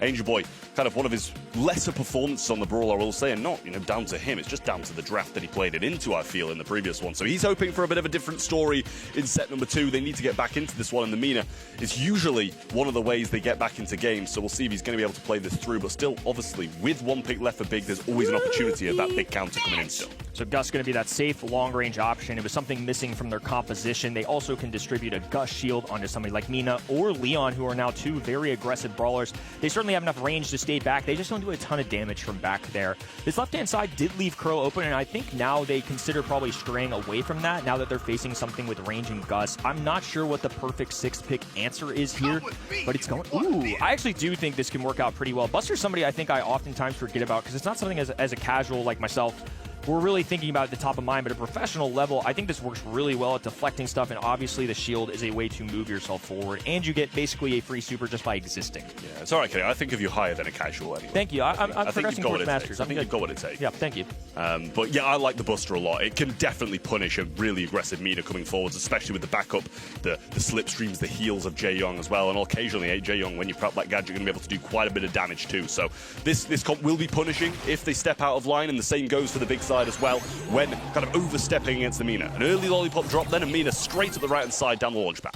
Nice job, and there's the cutoff right there. They've left Angel Boy all alone. First to use a gadget immediately, but Melee has enough HP to where they can chase this down, especially with the heals off the backs of Salty, and now put themselves in prime positioning. Arthur left alone, but I don't mind this. Now some speed going through. Big are just taking it to Foot's faces right now. They're going to be going back to spawn, and once again, Angel Boy just willing to be left all alone. It's dangerous. He doesn't want to get overconfident.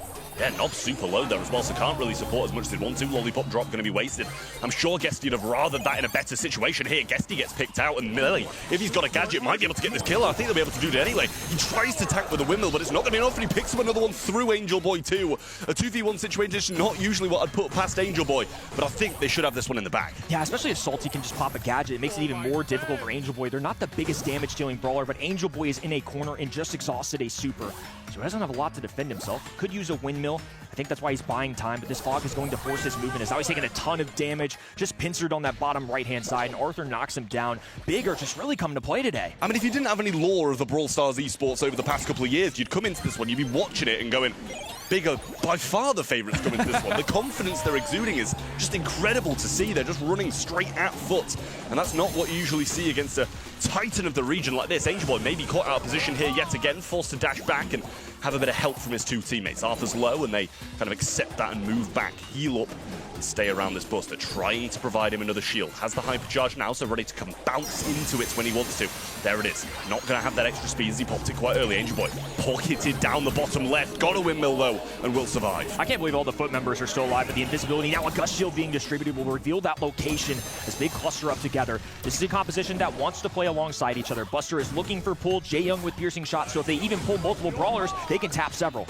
Gotta be cautious now, as they're the ones in this kind of bottom right-hand pocket where Foot were in the previous way. Lollipop drop on the left-hand side will help Guesty fly under the radar a bit more. Same with Nob, now he's kind of slotted down into that left as well. Super available from Mel. Needs to pop it up here, and Guesty gets one. Salty gets the trade, though. Can they get this one done? Nice shots coming in from Mel, who gets the kill. But Nob will secure it in the end in a 1v1. An insane back and forth we've got going down. I mean, big straps have been solid. The mechanics are there. Foot finally take around. This comfort brawler Angel Boy is used to operating, really going through in the final. As Guesty has the hypercharge available, Lollipop drop goes down, and that's where the mind games come to play. It's one of the reasons Leon is so good in the meta right now. Angel Boy with the trap, though, and you know what Melee's trying to do. Has that gadget available. Just goes for hypercharge instead, though. Angel Boy trying to bait it out, but Guesty on the back line needs to be careful. He doesn't get scooped up, as now the extra speed goes down, and Guesty isolated on the bottom of the map all by himself. He's running for the hills. I think he was contemplating going for the extra boost pad on the bottom left-hand side, but they can shoot through the walls. Guesty can't go anywhere. Guesty's gonna have a tough time here. Just about gets out. I think might be able to clip him here, and does. That lingering Meeple hypercharge allowed him to go across the water, and a box Nob is all that's left here for Foot Esports. A 3v1 as they surround him and will beat him down. That's going to be the game going Big's way, and they continue this dominance over Foot. This is a different Big. I mean, we have a literal roster change, so yeah, it's different, but this is confidence that they're exuding. This is some serious mechanical skill going down on the map. I mean, from top to bottom, it's just been Big in control the entire duration of our match so far. As we hop into another one, Foot could be dangerously close to being down 2-0. That is something that would have shocked me. 1-1, fine, but 2-0 would certainly make things interesting. Melee, though, maybe overstepping just a tad. No heals coming out from Salty either. They get the trade in the 2v2. Windmill, give Angel Boy a little bit coverage, so we're going to have a standstill as Salty tries to back him down. Yeah, gets the trade, and it's not the worst, I wouldn't say, either, if Arthur can kind of single one of these out in a gadget here. Salty caught out of position and forced to switch back to a heal and try keep himself in the mix. Arthur will do the same, stand a bit further forward as Salty heals up behind him. But a gadget, it's going to be a big waste from Arthur, and I'm sure he won't be pleased about that. Yeah, I think for Big, the biggest key to success is going to be eliminating the Buster of all brawlers early. If you leave yourself in a matchup with Jaeyoung and Meeple, it's a lot more manageable, especially since Arthur isn't running Rage Quit. The other team can get trapped, but it's not necessarily going to freeze the enemy team and line up those free tags. Well, Salty here on the heel now. It's going to be a bit harder to find those connecting shots, and we'll swap back. Box coming through, and that forces Angel Boy into this little pocket, but he'll pop a gadget. Maybe a little bit premature, considering the late game still will be coming through, and he shouldn't have it back in time for that. Arthur trying to get the pinch. There it is as well. Really low now, and Angel Boy just about sweeps behind that unbreakable wall. Nob with the super here. Wants to provide it to Angel Boy, but might not be able to find the connection. Gets the trade, and he should be able to 1v1 auto-aim in down.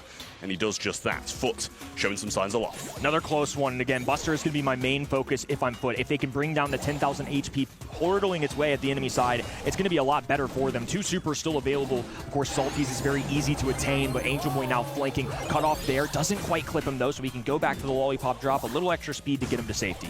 Yeah, Angel Boy seems pretty comfortable kind of moving around, especially when they've even got these Meeple's mansions ready to lock him up, because he just gadgets every time. But now, pinched in this 3 little pocket here, the gadget used, and Salty and Melee both so low. Needs to get Angel Boy traded down before. There's the hypercharge from Nob. Gets a big connection, and Salty so low, providing the heal through, but they can't tank it out. And down he goes. Foot find the answer and even out in knockout. Biggest difference, I think, in Game 2 are the trade-outs with Buster. I think it's fine if you lose a member. It doesn't really matter to me which one either, because I still feel confident about them in that 2v2 setting if we get to it. It's Buster that's really allowing the other 2 brawlers to shine. It's a meat shield. It allows them to walk forward. It has a gadget to where they can pull.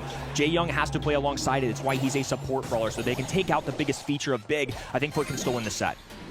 Gadget up top, breaking a few of those walls here and there as well, but nobody caught inside it. Angel Boy still just moving over this left-hand side, and he's been quite confident throughout, to be fair. Cuckoo Pop finds a couple of connections there, and Nob has a super early super. And Melee trying to get around the right. Has a shield to be able to stay in the mix, but the Lollipop drop on the left-hand side will give Foot a chance to aggress a little. Yeah, Foot with map control, as this becomes an east-west affair.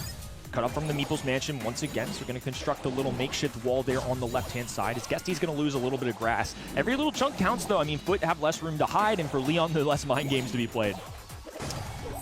Nob's shields have really been good in the late game as well. He's kind of just holding them throughout and not throwing them out too early. There's a Kooky Popper again, but some heals straight through from Salty on the Jae-Young, keeping them in the mix. So Lollipop drop will allow them to get into this grass unseen, and the Buster Shield will get them out of spawn, but still a lot left to be done for Big. Oh, now Nob's going to be isolated. They know this. All of Big's members are going to the right-hand side, but a bounce back from the bubble. Angel Boy diving into the enemy side. A perfect kick as well. The Tornado connects and foot steal around. That was a great play out of them overall. Just excellent execution. Gus knowing when to pop that shield. Overall, just some veteran leadership coming through. Yeah, the Tornado kind of ripped through all 3 members of Big there. They're trying to go super aggressive off the start with a barrier. Oh, incredibly early from Melee. Pinning them back in this left-hand side now, but they do have that Gus Hyper. Trying to find something there. Super straight through. Gets the cycle out. Really well done. And Foot turn it around and obliterate them in set 2. Nicely done, and Foot getting one on their own map, I think a big deal, especially for the confidence level. If they're down 2-0 there, this entirely changes things. Being down 2-0, and on top of that, we would be going to Big's choice of maps, so I would not be feeling nearly as good as Foot. But I love the adjustments. It started out real slow for Foot. Obviously, set 1 is one thing. That's in the past. Set number 2, though, their own map. They should be comfortable with these draft settings, but this Buster was a real good solution. Unfortunately, Foot just had the awareness to go at it super early on. They target it, they make sure that it doesn't get away, and they're willing to exchange those 2v2 interactions. They know they have an assassin, either Mina or Leon, and then a Gus on top of that, and that Gus bubble just so good for those in-games. Even having the bounce back was a big reason why they won that set. Yeah, the surprising aggressive kind of starts occasionally caught Foot off guard and put them in a bit of a compromised position, but after that they kind of were pretty switched onto it and stayed a bit more passive off the start. Stat-wise, yeah, it's knockout. The more kills are going to go to the winning team for the most part, and you know, it's not a bad look by any means from Big. They still looked pretty decent, but Foot were very switched on to what they were trying to do. Foot also playing 3 out of 3 comfort brawlers here. Every single player with them played on a brawler that they usually really like to play, and it showed. They felt super comfortable even being 1 game down. It looked like the set would go Big's way and they would be 2-0 right now, but Foot is a team that can stay calm and collected even in moments like this. I can't help but be a little biased here. This is probably the most biased you're ever going to see me. Melee is literally my son, so I hope they can take another set. I want to see some more. Literally. He's 16, so that would be a bit hard at my age to have a son already at this age, but hey. Pinhole Punt is going to be our next map here. I do want to see them go all the way to set 5. It would be beautiful to see.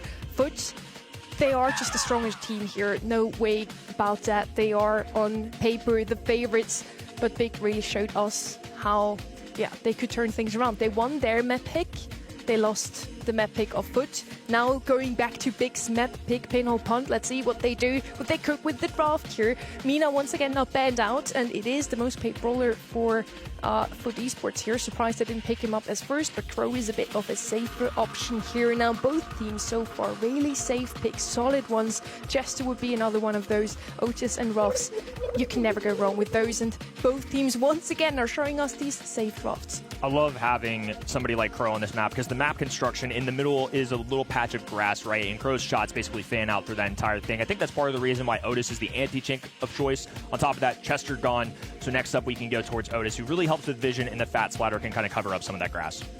Yeah, I like the Otis, and I think if you guys have both mentioned the Crow, a very solid first pick, and I think that can go for the majority of maps at the moment as well. Just really versatile, similar to the Chesters, to the Otis, and to the Ruffs instead. But with Chester and Ruffs out the way, then no surprise that's taken. Mo, really good goal-scoring ability as well as being a pretty well-rounded balanced brawler against a lot of opposition. So I like what Big have got here.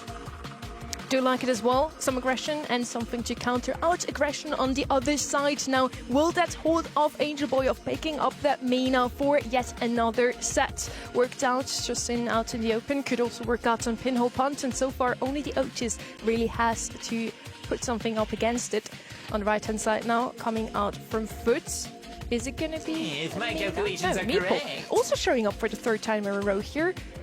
Again, not the brawler I saw coming, but both of these teams seem to rate him quite highly. I think Meeple's going to show up a ton today in EMEA in general, whether in the ban or the play stage. And this Poco ban is now standing out to me even a little more clearly because I think that gadget is a big reason why, because you can kind of mute out any of the lingering effects you've got going on. So that allows Meeple to choose either of the gadgets, I would say, at that point. And also it just makes Crow's life a lot better. His poison can't be neutralized by something else. Well, last pick now for Foot coming up. Big gap. Who would have thought, guys? EMEA being played yet again by FUT Esports. I mean, it's just so common. You can expect them to bring it. I do appreciate the fact they're not kind of bringing it in super early and leaving it to the later stages these days. But still, it kind of leaves them. I mean, to be fair, they're not kind of in a bad spot already to do something against it, but still maybe want to kind of compensate that a little bit more so he doesn't really have any free lanes. Last pick now for the side of Big. Yes, Poker would have probably been a good answer, but he spent out. What else do they really have here? Ems would be good against the Mina, not really against the Crow.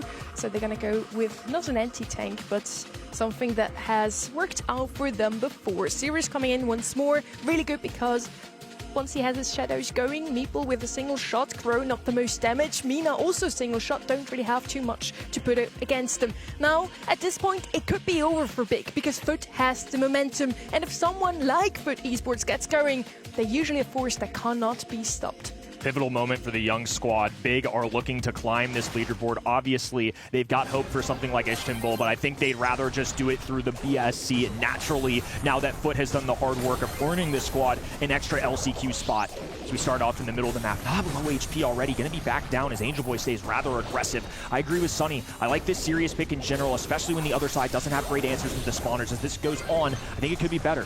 Yeah, Melee caught in quite a big pinch there as well, and Crow was doing a great job off the start of getting some big tags in and keeping people low. Salty will get one, but instantly taken out in turn. And Melee in a kind of 1v2 defense now, and FUT don't want to over-aggress. Going to be a little reset in the mid. Ball pressed up against this Indestructible in the middle, the three-pronged wall, and now they can shoot through. That is Meeple releases the super. Angel Boy diving right at the enemy, in and out. The movement is so unpredictable, and Angel Boy being the player it is, he's just one of the reasons why he's so strong with his brawler. The skill expression is unreal, and now a kick over, a slight miscalculation is now Knob's going to have to scoop this. Diving up, Arthur with low HP, the spawners will disappear, the team wipe goes through, and the red roster knocks one back. Yeah, everything just popped at once there for Big. Everybody went down in the shadows, obviously following Sirius to the grave now as well. Nob instantly moving straight into this bush and taking advantage of the cover. Angel Boy around the right-hand side as usual, going hyper-aggressive. Now the hyper-charge on these walls. But honestly, a bit of a waste, it seems. It does linger a while, so we'll see if it makes any moves in the later game. Arthur low and burning as well. Guesty trying to get those last shots in to keep them low, and does on Salty. And down goes Arthur on the left. So now they've got this ball position on the top right-hand side, but I don't think it's going to be much effect because FUT are already back in action. Guesty actually rushing this ball, knowing he was super close to a hypercharge. He's going to activate now. Salty dives under, dodges, gets a trade, but Arthur with low HP has to get a few last-second shots off, but can't quite make the mark. FUT Esports put one in the back of the net, two straight, as Big don't have an answer. Yeah, it just seems like FUT are kind of getting back into their groove again now. Started quite slow and didn't have the best draft in the world in that first set, but since then it's been kind of all them, to be honest with you. Big with a few occasional plays here and there, but you just can't really match the consistency of FUT Esports unless you've got a great outdraft against them.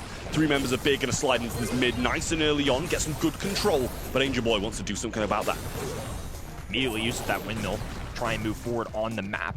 So taking advantage of the bush coverage here as the gadget goes down. Mina will have a counterpart of her own. It's going to be a trade. This now puts Big in a 3v1 as they're rushing up the left-hand side of the map. Guesty can't multitask too well. Gets the slowdown. Now a rage quit going out too. They exhausted every resource they had in their back pocket, but Big bolstered too much. Yeah, I mean, I had no faith, and then all of a sudden I had a lot of faith in that defense, and then it was quickly extinguished because they just put it in the back of the net. We'll see if FUT can bounce back from that.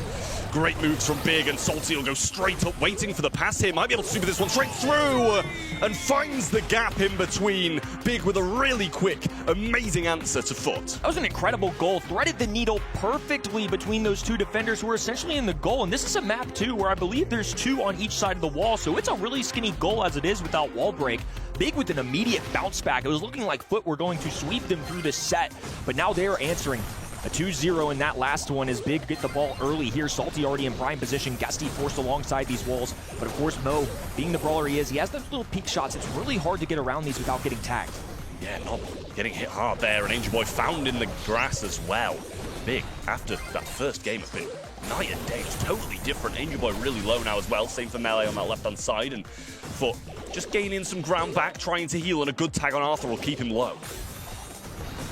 Gessie doing a good job. Now getting the pinch as Arthur falls low HP as well. Melee, of course, can throw these shots over the wall, but Nob is going to be coming in. The Rage Quit goes through, but the kill as well for Foot Esports. They're the first ones to strike in this game 3. A very important one. Ones across the board. 1-1 in games, 1-1 in sets, and now a 1-0 in goals. But Big have gotten to this ball. Angel Boy trying to make his mark early. Doesn't connect with the Tornado, though. So now Big actually has some space to work with. Super's available. Gessie just backs down. A missed shot there. A double kill, too. This could be a great opportunity. Plenty of green grass in front for Foot. Yeah, Super up as well. Hypercharge to get the pace. And there's the goal and the set for Foot Esports. Looked a bit glum there for a second. Expecting maybe a big goal, but that beautiful jump back from Gessie turns things around and puts them on the front foot. 2 sets to 1 now as Foot Esports definitely looking a bit better. But Big still having those big occasional pushes and getting some games on the board. Roster's been super competitive. Again, I'm still not ruling Big out. Foot are naturally going to be favorites, but I don't think anybody really assumed they would play this well. I think they've been rather good competitors. That was something in our previous match with Humble. The underdogs didn't nearly start off as hot, but Big have just been consistently a force. They've really challenged, but they haven't made it easy for them. And I would say that's a big victory for a squad, especially with their seeding. I mean, look at that goal. They've clearly got the mechanics to do this. Yeah, what a wonderful defense that was from Gessie there as well. And it quickly turned around. Angel Boy just knew, I'm going to keep moving forward, pick up the ball. Gessie slides it in as well. Really nice stuff then from Foot. Great communication. Defense turns straight into offense and wins in the set. Gessie and Nob clearly the carries in this round. You have to say that Angel Boy on that Mina, his comfort pick, and still only 1 kill in the end. Well, it's not about kills really, it's about getting those goals scored, and Foot are in the front foot now, as Trev put it so perfectly. 2-1 up, they have the chance to close it all out in the next set, which is gonna be Hideout, their map pick. So a hard task for Big. Absolutely, and something that stands out to me, I believe Crow was the first overall pick of that last draft, and if he's the first overall pick and the other team still isn't punishing him, that really goes to show. And Gessie stepping right back into the mix, obviously somebody that unfortunately did not make Brawl Cup, somebody with a bright future, a rookie to the BSC, and it looks like the break hasn't phased him whatsoever. Next map is going to be Hideout, and interestingly enough, I don't have any data on Foot Esports playing this map in scrims whatsoever. Still, they picked it. So did they just not scrim it and feel that comfortable on a map like this one that they don't even need the scrims?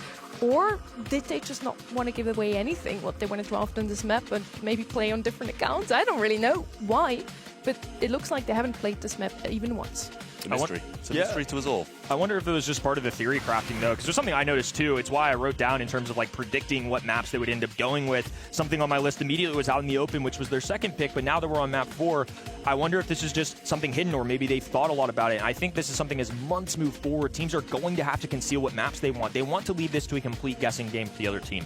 Yeah, I will say as well, though, you know, the majority of teams have been playing, you know, and scrimming on all these maps for such a long period of time. There's going to be maps that people, even, you know, no matter what the meta is, they're like, yeah, this is a map we can absolutely go and destroy any team on, because they've done it for years and proved that point. So maybe that's just one of the things for Foot. Gene going to be the first pick then, probably preventing a little bit of a Leon here. Didn't get a chance to look at the bans, but it is out the way already, so don't have to worry about that. Naja and the Mortis for the bans for Big.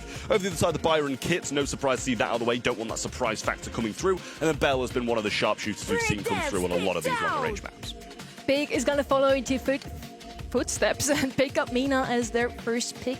I would have almost waited to see a Fang here, one of Arthur's specials, and they played it very often in scrims, also had a pretty good win rate with him. Now, the Gene first pick is something, again, very safe. Both of those teams so far are just showing us the safest possible options. Mina first pick might not be that, but pair it with the Jaeyoung, and she's gonna for sure get that blue star. So crucial on Bounty, where if your team has the blue star, they're already in the lead, you can lean back, let the opponents come to you, charge up your supers, and you don't have to get a single kill and will still win the round. Cold and Glowy to follow up with. Cold is one of the brawlers that we haven't seen too often in Knockout and Bounty for quite some time. Yesterday, Zay Television showed him as well, and they won it all. They won the grand final. So it's a good sign. It's a good sign. Maybe that's a secret strat here with the Glowy and the Gene. He has a lot of backup heals. Yeah, Glowy was one I had on my bingo card. The second we saw Jae Young, I was kind of waiting to see it because I think when you have somebody like Jae Young that's looking to heal, well, now you have Glowy that just immediately meets it. And if he's tethering and doing that, it's awesome. But yeah, I agree with you. The Crow actually makes a ton of sense. The poisoning damage into something like Glowy who's trying to heal. The range is a little difficult into somebody like Colt. It matches with Gene. This is really interesting. I don't think this is an everyday draft from either of these teams. Yeah, I mean, I do like what Foot have got here. Obviously, if you're going to be breaking up the map, there's not really too many better brawls than a Glowy and a Gene to accompany you as well. So, a great shout. Just got to hope for Big's sake that this MENA manages to get that kind of maneuverability up and keeps dashing him out, because it's seriously lacking a bit of range here in comparison to the rest, and especially when the map gets broken up. That's pretty much what you're relying on to keep you up and in the mix. Absolutely. Big moment here, quite literally for our blue rosters. Now they'll dash forward for the blue star.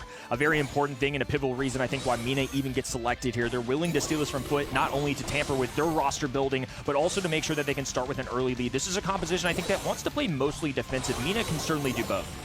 Yeah, well, are going very offensive now as well. Get some great shots in. The Weekend Warrior gets some lovely taps and brings them low. More walls being broken now as well, and Big on the front foot at the moment. And Salty going low, and some good Gene taps will keep him that way for now. Guesty trying to pinch in the bottom here, keep them in this pinched-in position. And he'll just take the wall break. I think he was like, okay, I'll take the wall break. If a few added hits go through, I'll be happy. Yeah, no kills have gone down yet either, so they can slowly just keep piecing this map apart. And the longer this goes, I think Guesty's going to like it in his favor, especially as the Colt, basically the longest range option. MENA can throw one little foot at a time, so it's not going to do too much there in terms of damage. But if Guesty is aligning his shots well, this is going to go Foot's way. Yeah, I mean, if Chloe's finding these connections onto the MENA, there's only one direction she could really go to avoid the melee. Really low now as well. Silver Bullet goes through. And not quite getting the kill, but a pull is available, and that can turn the tide quite quickly. Nob rotating left once more, wanting to enforce this matchup. And the Gene pull might be the deciding factor now, with no kills still. Yeah, we'll see when Angel Boy decides to release it. For now, though, Big are just going to space the floor a little bit and go at Foot. Nob fully on healing for that tethering right now, but has a super available, and of course, we're going to be waiting for that dash forward. He can dash, use super, and make sure he climbs the enemies towards the other side.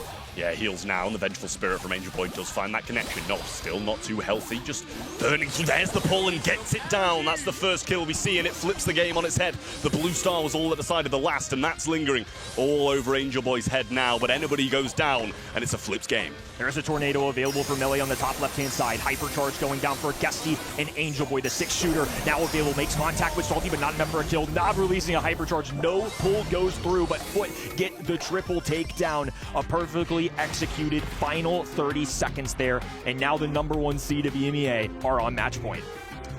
Yeah, I mean, a good performance from Foot again, just waited for the moment, didn't overextend, and we saw a lot of teams yesterday doing that. They're behind, they need a kill, they're going in over and over again. They knew they were going to get their opportunity, whether that be right at the end of the game with a Gene pull, or if someone oversteps, which they did.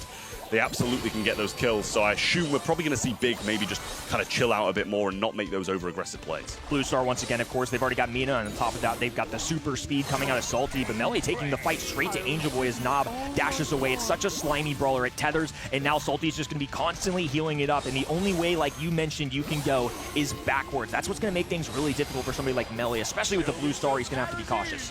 Salty super low now and has to retreat all the way back left. Vengeful Spirit will find a hit onto Arthur, and the tether from the Glowy does as well. Melee, more of the same, as he's going to require some heals. Pops up that windmill as well, trying to stop it and just getting back. Pull not going to be found this time, and Angel Boy will have to start from square one. Yeah, nice little juke there out of Arthur, who's charged up his super at this point, as Salty's going to release the gadget. I think to just put some presence on the map. It doesn't get a ton of damage, but Foot matched with a excellent kill. That is some great use of mechanics, and now Guesty feeling himself, even goes for the super there.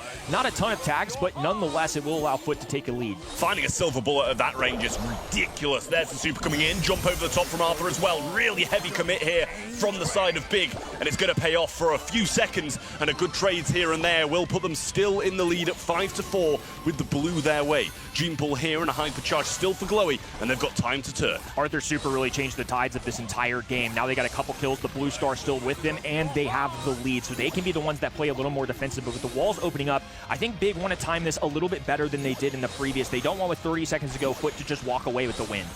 Hyper super for the Gene now as well, but kind of separated from his teammates, so won't be able to get the kill alone, especially on something like EMEA. Vengeful Spirit sent out, but Salty doing a good job of keeping everybody nice and healthy. Hypercharge for Arthur, ready to roll now, along with a super too, so have that offensively or defensively, depending on the moment. Just going to use it for the extra few hits on the returning daggers. Time to go for Foot, as only 8 seconds remain. They need something to happen. It's match point pulls there. The heal from Nob. Melee going super aggressive. There's the hypercharge. Can they get the kill? Salty won, and they just burn through everyone. Foot get the kills and the win along with it. Nicely done by Foot. And of course, as we progress through that, I mentioned it, but you gotta watch those final few seconds. And once again, they let Foot walk them down. They got placed in the corner, and it was like they aligned every member for that Colt Super right down the left-hand side of the map. Even with the Gene pull, it was fine. They had a backup plan. A lot of credit to Big, though. This is a team I'm certainly looking out for as we progress. Melee filled in really well in this second split. You can see the disappointment on their faces, but I think losing to Foot is okay. Most teams do so, not just in EMEA, but also the world. I mean, yeah, a great performance from Foot, but I will say Big played super well, and I think we've got, you know, some really good signs from them for them to come back in future months and get some bigger wins on the board. And yeah, it's super unlucky the bracket they got. They go through the upper bracket and they face Foot Esports. Yeah, congratulations. It's like, congrats on winning. Now you're going to face the best team in the world. It is super difficult and really unfortunate for them in the end. Maybe next time qualify through the lower bracket, you know? Just lose. Exactly, easy.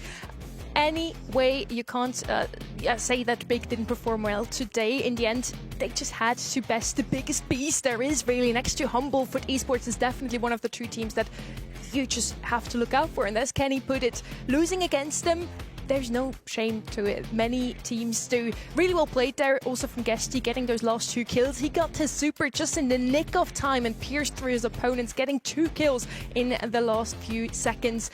Those seconds were so important, Trav. Otherwise, I think we could have maybe seen a set 5. Now, with 2-3-1s already on the board, Humble and Foot Esports now in the semi-finals, being both on the upper part of this bracket. This could have already been a grand final. Absolutely. I mean, it's super surprising to see them in the semi-finals against each other, but clearly had some unfortunate circumstances from both sides to be kind of pinned in this battle. So we will be seeing that for semi-final number 1. That's been the biggest rivalry in this region so far this year. Up next, we do have that Reply Totem versus Mets Support, and then rounding things out in the quarterfinal number 4 with Novo Esports versus Navi. 2 great games upcoming next, and I think these are the 2 50-50s out before. Definitely. And still, we predicted almost all the same for the next one at least. Reply Totem versus Metisport. It is going to be a banger of a match. We get Arc back as well. Did you think that Foot Esports would lose at least a set versus Big, or did you think it would be a 3-0 sweep in the end? I was actually surprised that they dropped the set, but I mean, it's all credit to Big. Their drafting was really on point, and they played really well. I think that could have been a 5th and final set decider, actually. So looking forward to that semi-finals now between Foot and Humble. I'm not really sure whether Foot look as good as normal. Trav, quarterfinals 4, talk to us, now you're here. Yeah, I listen, I think it's a 50-50. And I just didn't know which way to go. I was surprised that we weren't split 50-50 on the desk. Novo looked really good, but then I kind of thought yesterday in East Asia we had some teams who did really well in qualifiers and then kind of dropped off quite heavily when coming through into the multi-final. So I was like, I'll take a risk. Saw you guys going the other way, and I was like, that's my chance to get ahead. So far, so good for our predictions. For the next one, we all said Reply Totem, but let's see what actually happens. We're going to find out in the next few seconds as we head into quarterfinal number 3. It's Reply Totem versus Metisport. Now, on the left-hand side with Reply Totem, we have a roster that had a little bit of shake-ups in the meantime, you know. They still stuck together in the end, missed the April monthly finals, and now they look very rejuvenated. They have scrimmed more often than any other team. Arc, I know you love to talk about scrims. Yeah, I mean, to be honest, I don't know whether this is the full picture of Reply Totem. I think that their kind of issues in the past have gone far beyond kind of scrims and kind of more about kind of like each other and kind of getting back to their old ways, because, you know, going back to like, what, 2023 really was their best year as a squad, and that was a long time ago now. Things have changed and brawlers have come out that, you know, definitely cater to different people's play styles. So I think for Reply Totem, you know, getting some of those demons buried, getting back to business is kind of what they're about for me at the moment. And at the moment, I think they could be back on top. Reply Totem looking really strong also in the qualifiers, winning in the end also to Heretics. The other reason why they're not even here today. On the other side, we have Metisport, and Let's just say we have a little freelancer here in EMEA, it seems. Lena, the second place, the runner-up of the Brawl Cup alongside Angel Boy and Snob, is just helping out more than just one team in EMEA, getting some points on the board. So far, he hasn't found a home. As far as I understood, he's once again just a substitute for Metisport. Yeah, I mean, it's sad to see because he's a player deserving of a secure home, at least in the EMEA region. Whenever he plays on a team, he makes that standout performance, and you're like, why hasn't the team picked this guy up? Yeah, he's just unreal, ice in his veins, never really kind of messes up in the big moments. And it just baffles me every time I see this guy without a team that he doesn't have that permanent space on a roster. Trav, you also got to sit down with yet another player. This time it's Joker from Letai Totem. Even though you're top 5 in the Brawl Stars Championship this year, it's arguably one of your worst kind of leaderboard positions at this point. So how do you feel like your team's going to rectify that in the second half of the year? Yeah, I think it has been a rough start for us. I mean, not only for me, also for my team in general. But now we had 2 months in the off-season, and I mean, it's been looking a bit better. We qualified for the upper bracket again. And honestly, scrims have also been looking better than ever before. I think we're the team that scrimmed the most. So we've definitely been working really hard, and hopefully it can pay off in this month. Yeah, absolutely. With both of the big boys kind of in the top half of the bracket this month, do you feel like that gives you an opportunity to really get some points on the board and move your way up? Yeah, I mean, especially like the teams in front of us, like Big Talents facing Humble, and we don't have Foot or Humble in our bracket. I mean, obviously it's a big opportunity, but we should really not underestimate our opponents on our side, because Metisport, they nearly beat Humble in qualifiers as well, and also Novo, they beat Foot, so they're definitely not to be underestimated. Yeah, so talking about Metisport, how do you feel going into that matchup? Do you think your kind of work in the off-season is going to give you enough of a boost to get past them early on? I mean, I think we've been working really hard, and I think we should be favorites on paper, but I mean, they're playing with the names, so it's a bit hard to know what to expect from them, because obviously they haven't scrimmed as much. I mean, that can be an advantage for us, but it could also be a disadvantage. But yeah, I'm confident that we can show our best against them. So do you think bringing Lenane for them is going to give them a kind of more of an advantage against you being the player that he is, and how much ice he's got in his veins when it comes to the big stage? I mean, I think overall it's always hard to play with a substitute. They've only had 1 week to practice with him, so I think on paper they should be a bit weaker than with Kovitz. But I mean, Lenane, we all know how great of a player he is. I mean, he showed it at the Brawl Cup too. So yeah, I'm really excited to play against him. Joker, Maru and Maori in a position they usually don't find themselves in. They're only 6th in the leaderboard right now. Still, though, they have an LCQ spot thanks to how well the region has been doing at Brawl Cup. On the other side, we have Zero, Dekai and Lena, and they only had a week to train together. Now, Lena only had, 2 days to train with Foot, so that should be more than enough, right? Should be more than enough. What I would like to say about that, though, is that the fact that Lenen hopping on to join Foot Esports in their hour of need is a little bit different for me than joining, not to say like a B-tier team, but a lesser team. I think it's fair to say Foot Esports have been riding the leaderboards this season like nothing else. So it's not going to be nearly as straightforward as Lenan is going to be the ultimate problem solver of any team issues. And like Joker says, just kind of getting that synergy together, working out who's playing what and what your role is when you come in as a sub is not a straightforward thing. Reply Totem chooses to pick the maps first once more. We have Pinhole Punt, Hard Rock Mine, Out in the Open, Hideout picked from our 2 teams, and then Ring of Fire as the tiebreaker at random. Now, Pinhole Punt we got to see very often today already. One of your favorites as well, or only the players' favorites of teams? I'm a big fan of it. I mean, it's definitely one of those maps which can be quite troublesome to retake sometimes. As the global bans coming in. Well, Maru, we're good. I think adjusting the chair, then adjusting the desk as well. Naja, Mortis, Damien, and Lumi. Damien going to be ruled out of this one, Trav. Yeah, I mean, again, I'd have thought Metisport would be one of the teams who would have tried using that Brawler being the underdogs into this one, but also at the same time, not really surprised it's being banned out because, all these teams should have confidence in themselves like Big did, and they played super well to be able to beat these bigger teams. So Naja and Mortis over the other side, I'm kind of more happy to see those out of the way. Same with Lumi, as strong as she is at the moment. Whenever we talk about global bans, we also have to talk about what's left open. This leaves Colette, Pierce and Edgar open to pick up, and those 3 are definitely some of the best we have in the current meta. Also in Pinhole Punt, so I wouldn't be too surprised to see them either banned or picked up. Now everybody got to vote once more on event.brawlstars.com to claim their rewards, and this time around it's a very clear vote once again. We only had 95 and 96 and 96 today. The people at home seem to be pretty certain. They seem to, think they know what they're talking about. Well, we'd like to say the same on the desk, but that's not always true, for sure. Speaking, of course, from Trump's behalf. But for me, personally, what I will say about these polls is that, you know, there are win rates on those polls. And I think that a lot, maybe the more casual viewers just kind of go, well, if a team's got like a 90% win rate, I'm going to click on that button. It's not nearly as clear cut. I think that's fair to say. I kind of like wouldn't mind seeing that kind of not actually included in the events, like, because in previous years, there were much more kind of 60-40s, 75-25s. I think for this one, I'm swaying more towards Reply Totem, but it's not nearly by that kind of landslide. I mean, if you had to choose a 50-50 deal, you'd absolutely choose Reply Totem, wouldn't you? So that's probably rectifying the 96%, though. Without further ado, we want to head into quarterfinal number 3. We're starting on Pinhole Punt.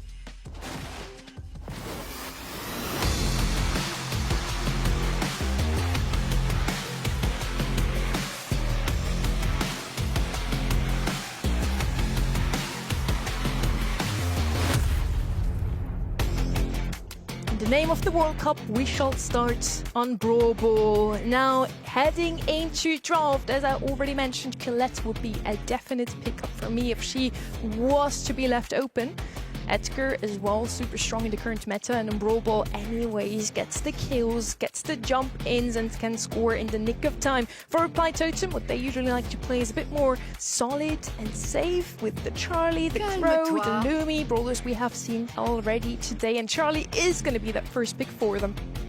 Yeah, Charlie is in a good spot. I don't know whether it's kind of my first pick worthy brawler. I'm liking the Crow ban, though, for sure here. I think that's kind of like a big one for me to be considering. But I think Chester is pretty much my kind of first pick brawler worthy on that side of the field. Kind of curious now whether we'll see it picked up. And we do.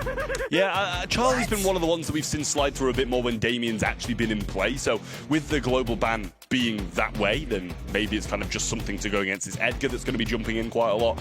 Similar aggression levels as that Damien. So Edgar comes in as the second then on the Meta Sports side, along with the Chester that you mentioned, Arca. I really like both of those picks, to be honest with you. If Edgar's open, no matter what you're playing, there's always a chance that he's going to make those big plays. He probably will, especially if Lena's on that brawler. I'm already scared for Reply Totem on the left-hand side. Now, they still have a couple of options left, though, to get this guy under control.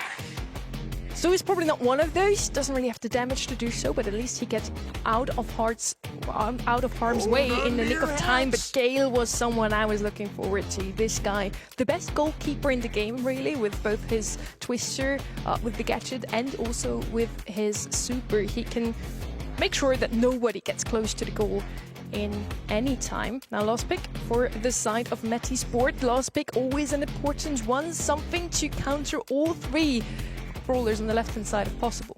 I wouldn't mind the meeple here. I think the Gale's going to definitely deter away from the Mina slightly in that regard. Or they might just try and overthrow it. I like Charlie actually now look back on things in the sense of like Reply Totem having that insurance policy. I'm kind of happy to have Charlie knowing that the Edgar is available here, so they're kind of doubling down with that Gale even on top of that. So it does feel like they might be a little bit ahead in terms of the draft and are awaiting that trap to be filled. Yeah, I mean, I must say, you know, they've gone very defensive against this Edgar, which in the current meta is required. And I will say, you know, they started out with that Charlie, so clearly Linnane's going to have faith in himself to have that matchup locked down. But over the other side, you add a Gale to it as well, and you don't really have that many options to jump on. So a little bit worried. Edgar's going to have to do a lot of work here, but more than capable of doing it. And in we go. Like you say, it's a super scary brawler, and it's going to be a super scary player on it. Lena is going to be championing that Edgar. Joker trying to do his best to heal around the situation. The Flames might even, they will actually seal Lena's demise, so a good position here.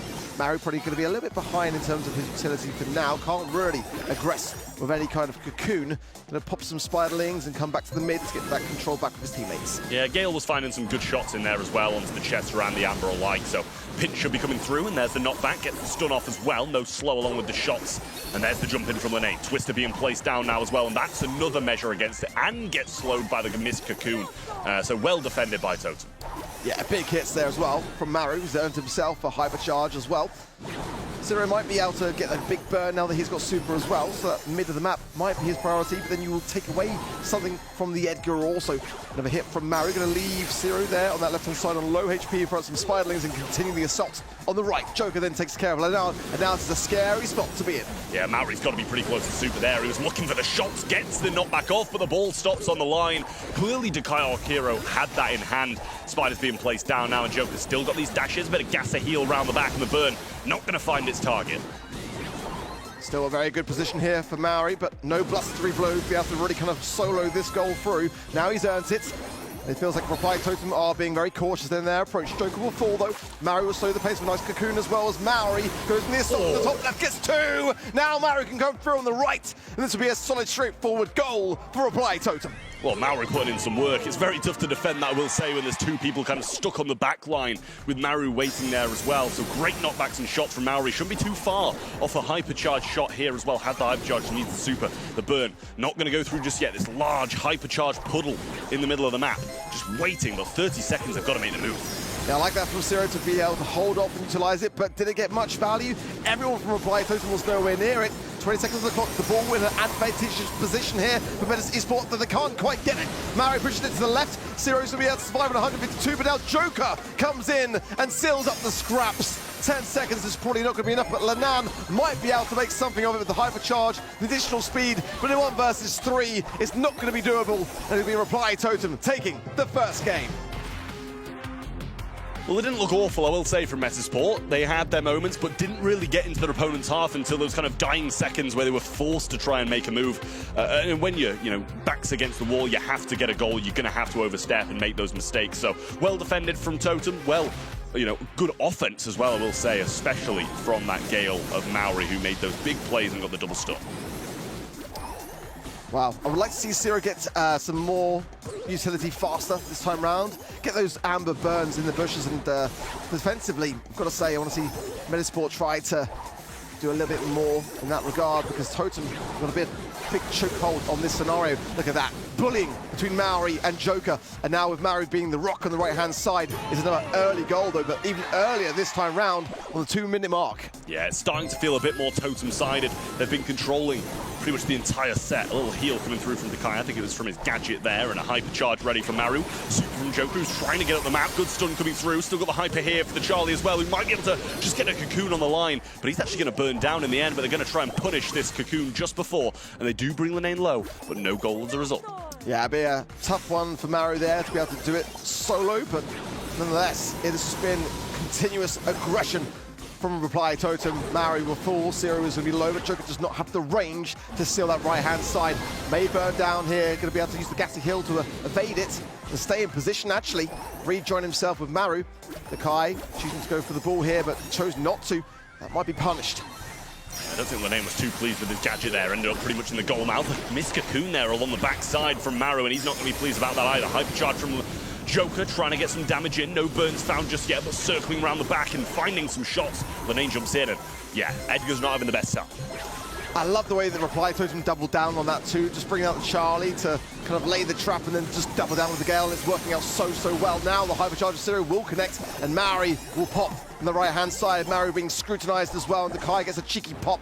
2 to add to the tally, 3 to 1. Joker's going to be dashing away, and there's no... I mean, Maori did earn it, but maybe just not fast enough on the trigger finger to pull it, and it will be a goal nonetheless for Metasport. Yeah, it'd have been a big waste if he did use it and they still got the goal, so thought better of it, kept it in the locker for this overtime situation if it gets that far. Lane goes in. I think Hypercharge missed again there from Maru, but they're still moving forwards. Hyper from Maru ready to kind of rip through this defense of Metasport, but just waiting until Joker's healed up and maybe has a super, because Stu's going to be flying in overtime too. Maori might choose to go early here. The Hypercharge from the Chester, which is actually kind of holding things off for now. Double cycle from Maori. Joker in a prime opportunity for these boxes to go down. 1 second, it's going to be a shot on goal from Maru, and he finds the left. It's going to be set for Reply Totem.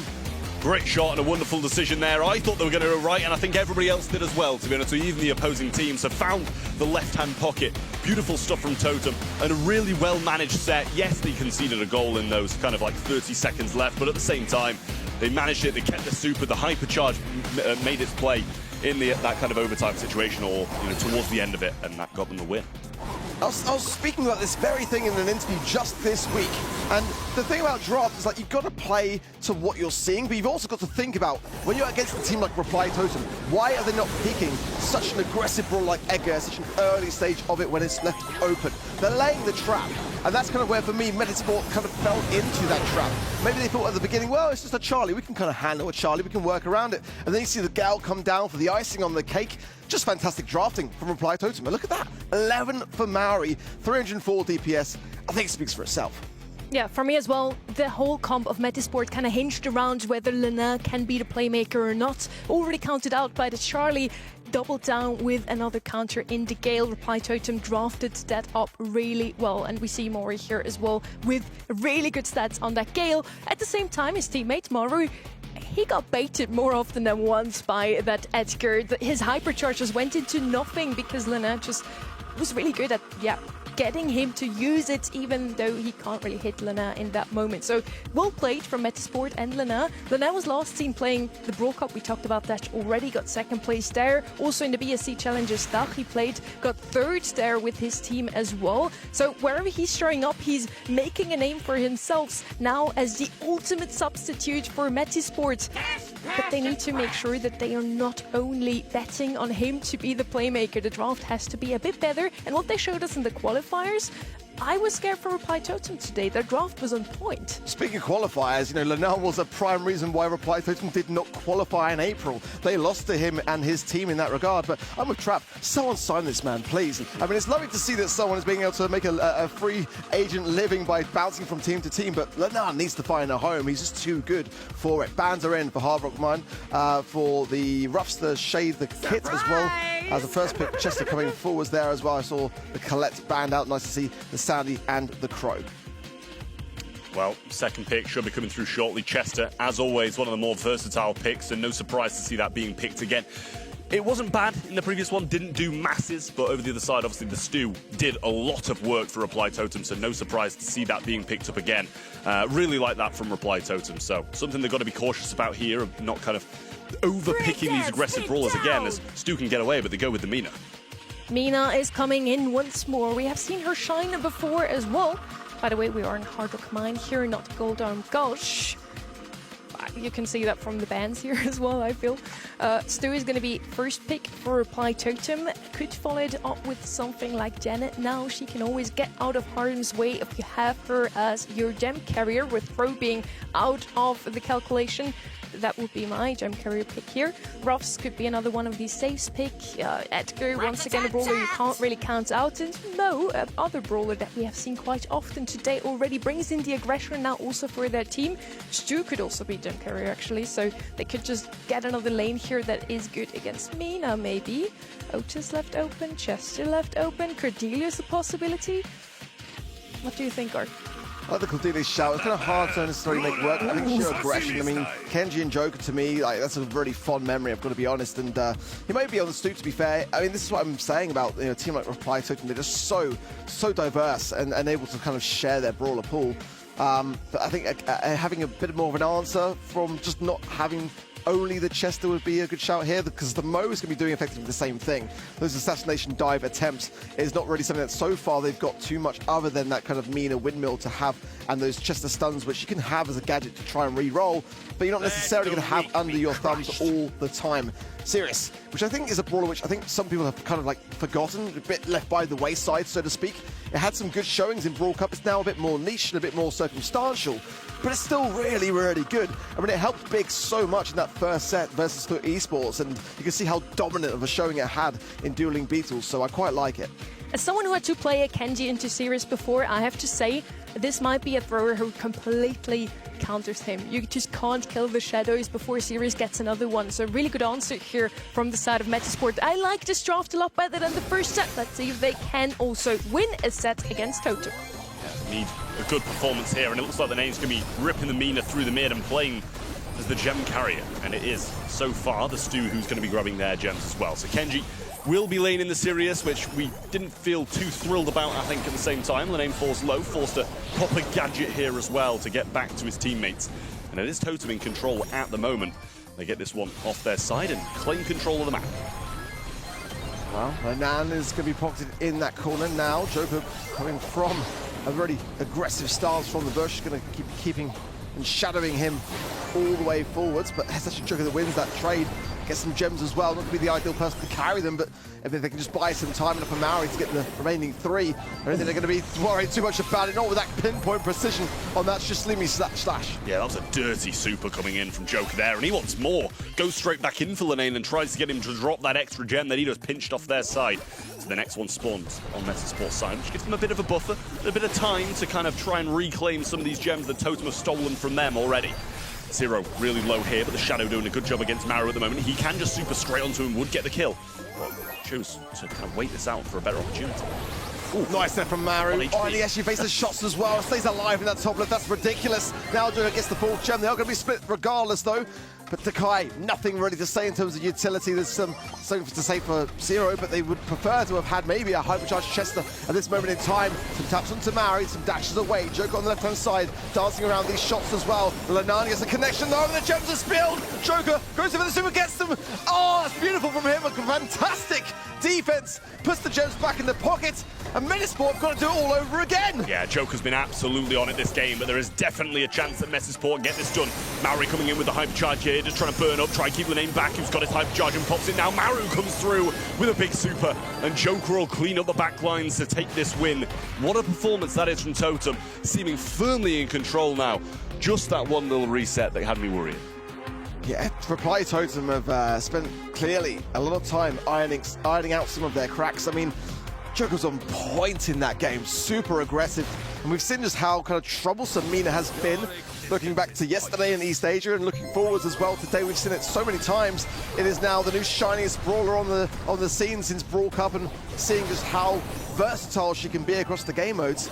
And Joker is really championing that lane side and giving Lanana a real task to have to bear. Yeah, I mean, that super in the middle of the last game is beautiful, and he finds another kill with it there. Some heals along the way, and Maori will sweep in for these gems that are laying in the mid to Kai. Gets some good shots in, but Joker, yet again, will find the kill. Could be tough here for Zero on the left-hand side to escape this spawn. Reply Totem has done a fantastic job of locking down the hatches. Lovely there from Joker as well to evade those Chester shots to keep the aggression onto Lanan. But a nice windmill in return, and some shots will seal that from that side of things. 3 versus 2 now is the chance for Metasport to be able to retake this mid.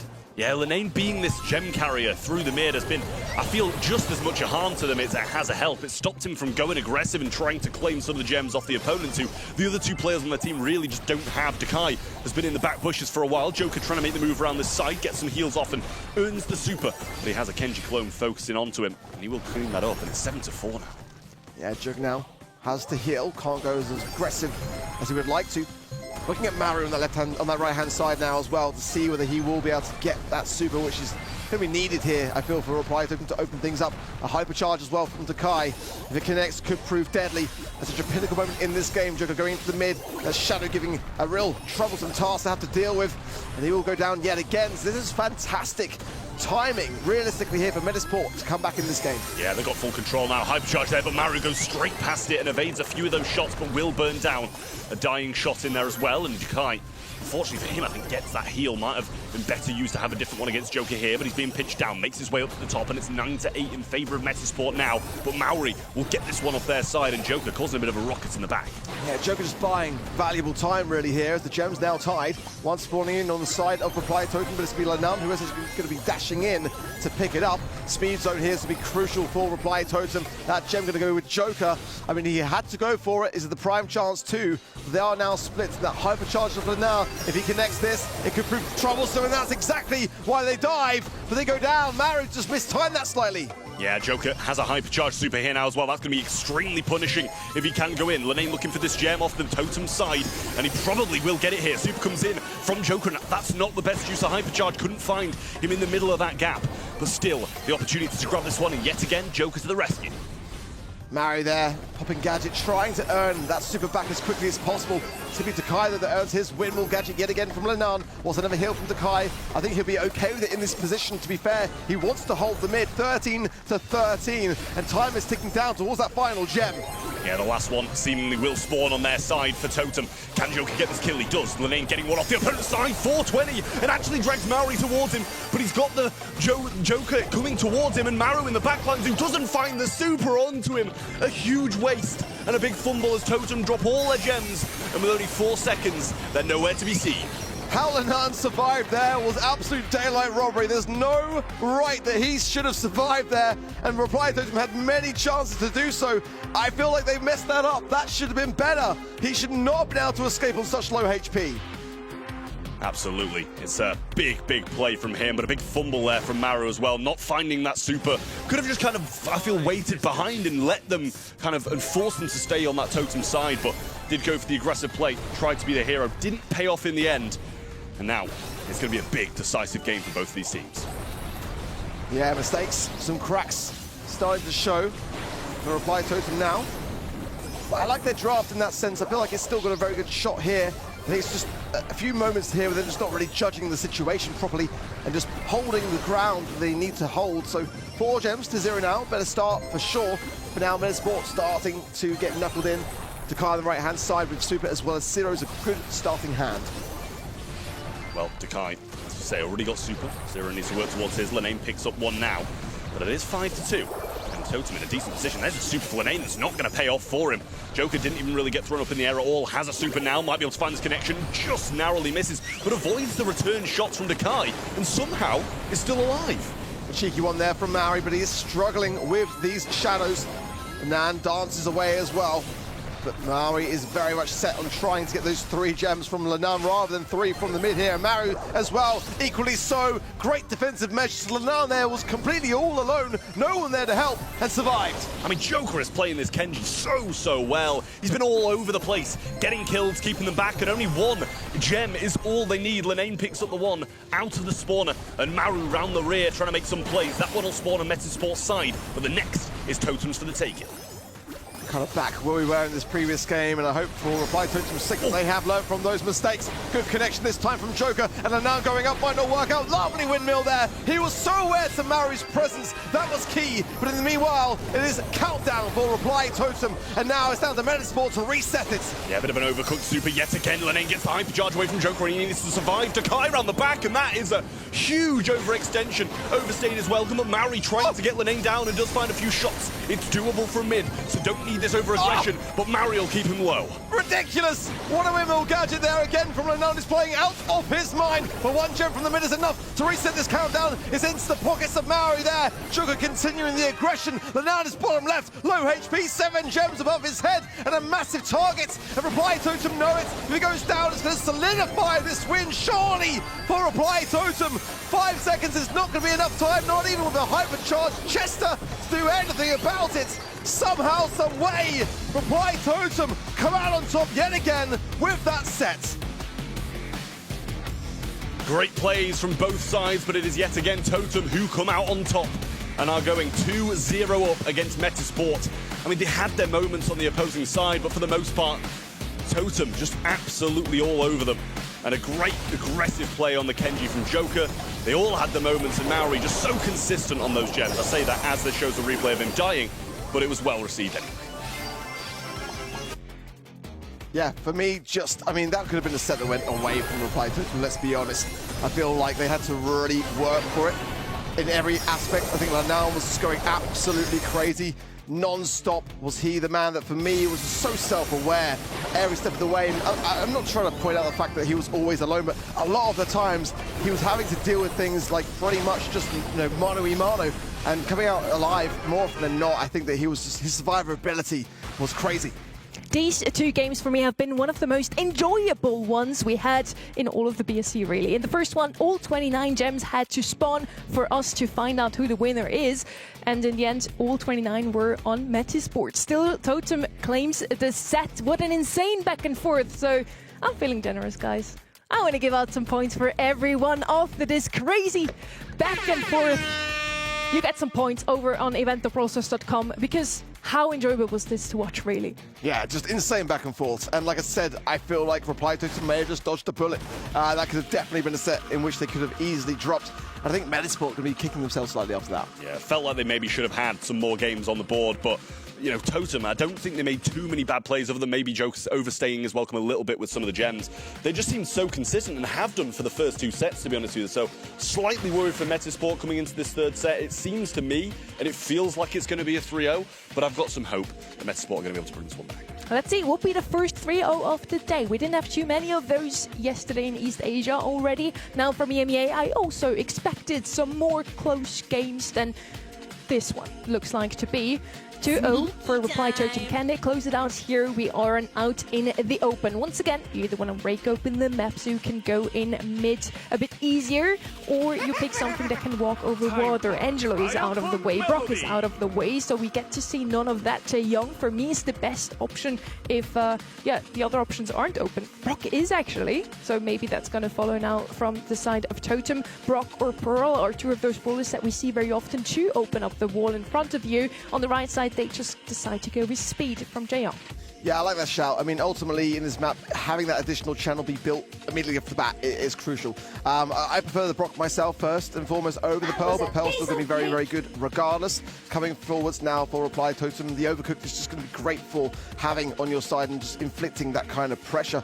But for me, I wouldn't mind necessarily even Augusta to pair with it, just to add to the tankiness of that Pearl. Could be doing a wondrous job here, or maybe even a Bell to ricochet some shots between everyone going to be hunkering down behind that Jaeyoung with the heals and the speed. Will cause a bit more of a problem. Well, there's the Brock that you wanted to see. They're actually going to be taking both of them, it seems. Yeah. Really? Yeah. How dare they? You're only allowed one of those wall breaks, but, you know, depriving the side of Metasport of it as well. I like that. And a Pearl, I think, as you mentioned, when you kind of get a bit overcooked, the gadget as well, and you can, you know, really put some huge burst damage in, take people by surprise, which is one of the main things you need to do in Knockout. That kind of surprise factor gets so many kills inside so many games. That comp on the left is now what I would pick myself, really. This is exactly what Reply Totem wanted, and they got the trio that they played in scrims very often as well. Now, Eve coming in as the last pick on the right-hand side with the hatchlings. All 3 members on the left-hand side are going to struggle a tad bit. Pearl has probably the easiest time to get rid of them. On the right side, they just want to stick together now. Play of the heals of the Jean, also of the speed and heal of Jaeyoung. So I also didn't mind your Bell shout here, honestly, because now they can really just clump up together, and Leon especially will not have a great time against it. Yeah, especially on the other side of the field, they could have even picked it up instead of Eve, just to have that, you know, ricochet between the lollipop drop and people within it. So it's definitely a brawler which could have shown itself. I don't mind not seeing the Pierce here, by the way. I think it's a tough map to make it work. If you don't hit those shots, you can find yourself in the back spawn quite quickly. So I don't mind seeing that brawler specifically kind of escape through the picks and bans. Yeah, it was an early weekend warrior there from Lenane, forcing them back. Gadget in return from Maori here, and that's some good hits. Forced her back all the way up, and a nice wall break coming through as well. Unfortunately for him, didn't get those, all of the grass down, I should say. Still a portion at the back that they can use, but pushed far enough back into spawn that they won't be able to just at the moment. Lenane trying to make a break with some slipstreams up this left-hand side against Maori, who throws yet another gadget out towards it. Yeah, that's the way the cookie crumbles, so to speak, on the left-hand side, and Lenane will get burnt more often than not if he tries to push into it. It's going to be a tough one here for Metasport, in my opinion, especially as time goes on. Joker going to be able to break that crossover and ensure that he leaves the wall intact behind it. The gas now coming in, leaves nowhere to go. Another break from Joker. And now there's going to be some heals and speed coming forwards from Dakai. Oh. Magic hand to nowhere is a big miss that you cannot afford against a team like Reply Totem. 1v1 though, we can worry from Lenane. And now some speed and some heals. Tapping into Joker. Oh, Joker wins it! Lenane just went a little bit close to the gas. That didn't seem like he should have been winning that, to be honest with you, I won't lie. When you've got kind of Brock in that mid-range situation, you know he's got to walk up and auto-aim against you, so that's why you're retreating to the back. Don't know if he just missed a shot in there, but that felt like a Jaeyoung win, tied over. Hypercharge coming in now from Joker, just trying to extend this lead and put them on match point. Sends that super over the top and pretty much to nowhere, and I've got to bring back that Gene pull as well. That started the crumble of Metasport in the last one. Yeah, some nerves potentially, and you can't really, at this stage, when you're 2 sets down, afford it. 1 round away for Reply Totem to get onto match point, like you say, and this lollipop drop is forcing now Metasport to be going back. Not really feeling like the Eve is doing too much either as a pick for me. Need to see more of those hatchlings enter the map and put some pressure on or get close to that hypercharge. It takes a while to earn, that's the problem. Joker sends the rocket fuel out, and Maori with a gadget as well. Maru on the left-hand side, just using a bit of that invisibility from the lingering lollipop drop. The name hypercharging forward, though. Gadget used. Maori going to get pulled in, and Dakai will find the kill this time. Rocket fuel over the top, and just trying to get some shots in. Maru will find the super. Joker surely going to go down here, and Dakai sees his demise. A lot of hypercharges still there for the Metasport side, and I like the way they're looking now. Yeah, I like that from Dakai to go and super on the aggressive, knowing full well that even if he does go down, there's enough bodies there to be able to pick up the scraps, and he earns himself a super and a hypercharge as well alongside it. Still on the fence very much so about the Gene hypercharge myself. Can be what actually kind of seals your defeat, but let's see how he wants to utilize it. I would suggest towards the end stages for kind of more mobility in that sense, and then just use super on its own. Yeah, Maori not finding the connections that he wants with these gadgets at the moment. Hypercharge there as well. Dakai pops one of his own to run away. Super over the top, and Joker finds a little tag, which will keep him low. Hypercharge, Eve spawnables in the back, and that should allow them to get out of this position. But still, Totem have the power of position at the moment. Now starting to break free, but a great couple of taps from Joker onto Linane. And Maru, invis, just trying to stay alive. Dakai needs the ball now, and they do get it. That's the perfect timing for it. Healing puffs are going to be crucial here, but now Reply Totem knows the time to strike. Huge rockets from the sky from Joker, and a pitch-perfect tap from Maru, sticking around the wall to seal it. And Reply Totem moving on to match point. I mean, that's so well executed there as well. Really nice from Reply Totem. They absolutely look on form today. There's only a few times throughout this entire series where I felt like they haven't been in control of the game. Even sometimes we're on the back foot, you're like, oh, okay, Totem have got this. And Metasport, a lot left to be desired at the moment, especially with how many hypercharges they had coming into that last round. I was expecting to walk over Totem there. I'm with you. I feel like, to be fair to Totem, though, that they were able to capitalize down at a moment where Metasport were weak. I think if Lenau had been present as well in that final moments, it may have been a little bit different. But like I said, that 1v1 as well should probably have gone his way. That was a bit of a turning point for me that wouldn't have even got to that stage had it happened. So this is now the final stand really here for Metasport, and see something more, or will Reply Totem just get it done and move on to the semis? Lollipop drop. Lingering hole on the right side. Great. Oh, he's found the kill. I mean, that's the surprise factor I was talking about. He hasn't managed to really punish those moves too much, but now he's starting to. Finds a second as well, and Maori really coming into his own on this brawler. And they break up some more grass, leave those walls intact, and Zero has to go back to the gas. Some more grass. There's one tile left in that middle section. In just that round, they've been able to absolutely decimate it whilst leaving all cover in play. Absolutely ridiculous. The perfect setup to have going into this round. It just seems like Reply Totem are just running full speed towards the semis. Maru has a super here now as well, and you can see Zero just very cautious about it. Rocket Fuel going to be missed by Joker though, and Maori knows that Dakai's got this pull and has to respect it, moving back to this right-hand side as Linane can scout him out so easily, and honestly, so can Dakai. I love the Lollipop drop combo with the Pearl as well. Pearl being a notoriously very slow brawler with vision gear, maybe. Oh, Maru comes in that left-hand side, gets pulled in though, and now it's a 2v2 as Zero starts to bring the tally back into some form of order. Yeah, well, that super might be taken down, actually. Joker gets a couple of shots, and that seems like a big waste now. That could have been used to get the win in the late seconds. But Joker brings it down and puts them back in a decent spot. Has a super to throw over the top as well, and Pinch should be coming in. Dakai overstays his welcome in this mid. Super over the top with the Rocket Rain, and Zero all alone in a 1v2. And that's an auto-aim battle he won't be winning. Reply Totem come out on top and see themselves to the semis. Reply Totem then back in business, seemingly, and moving swimmingly into those semi-finals now. Well, they haven't been for a while, it must be said, looking so different to the April monthly finals, and their poor results in those qualifiers that led to a really depressing downtime. I'm sure it was for them to have to regroup and rekindle their former glory, but that was exactly how they wanted to start. Again, the last time in the semis was back in February.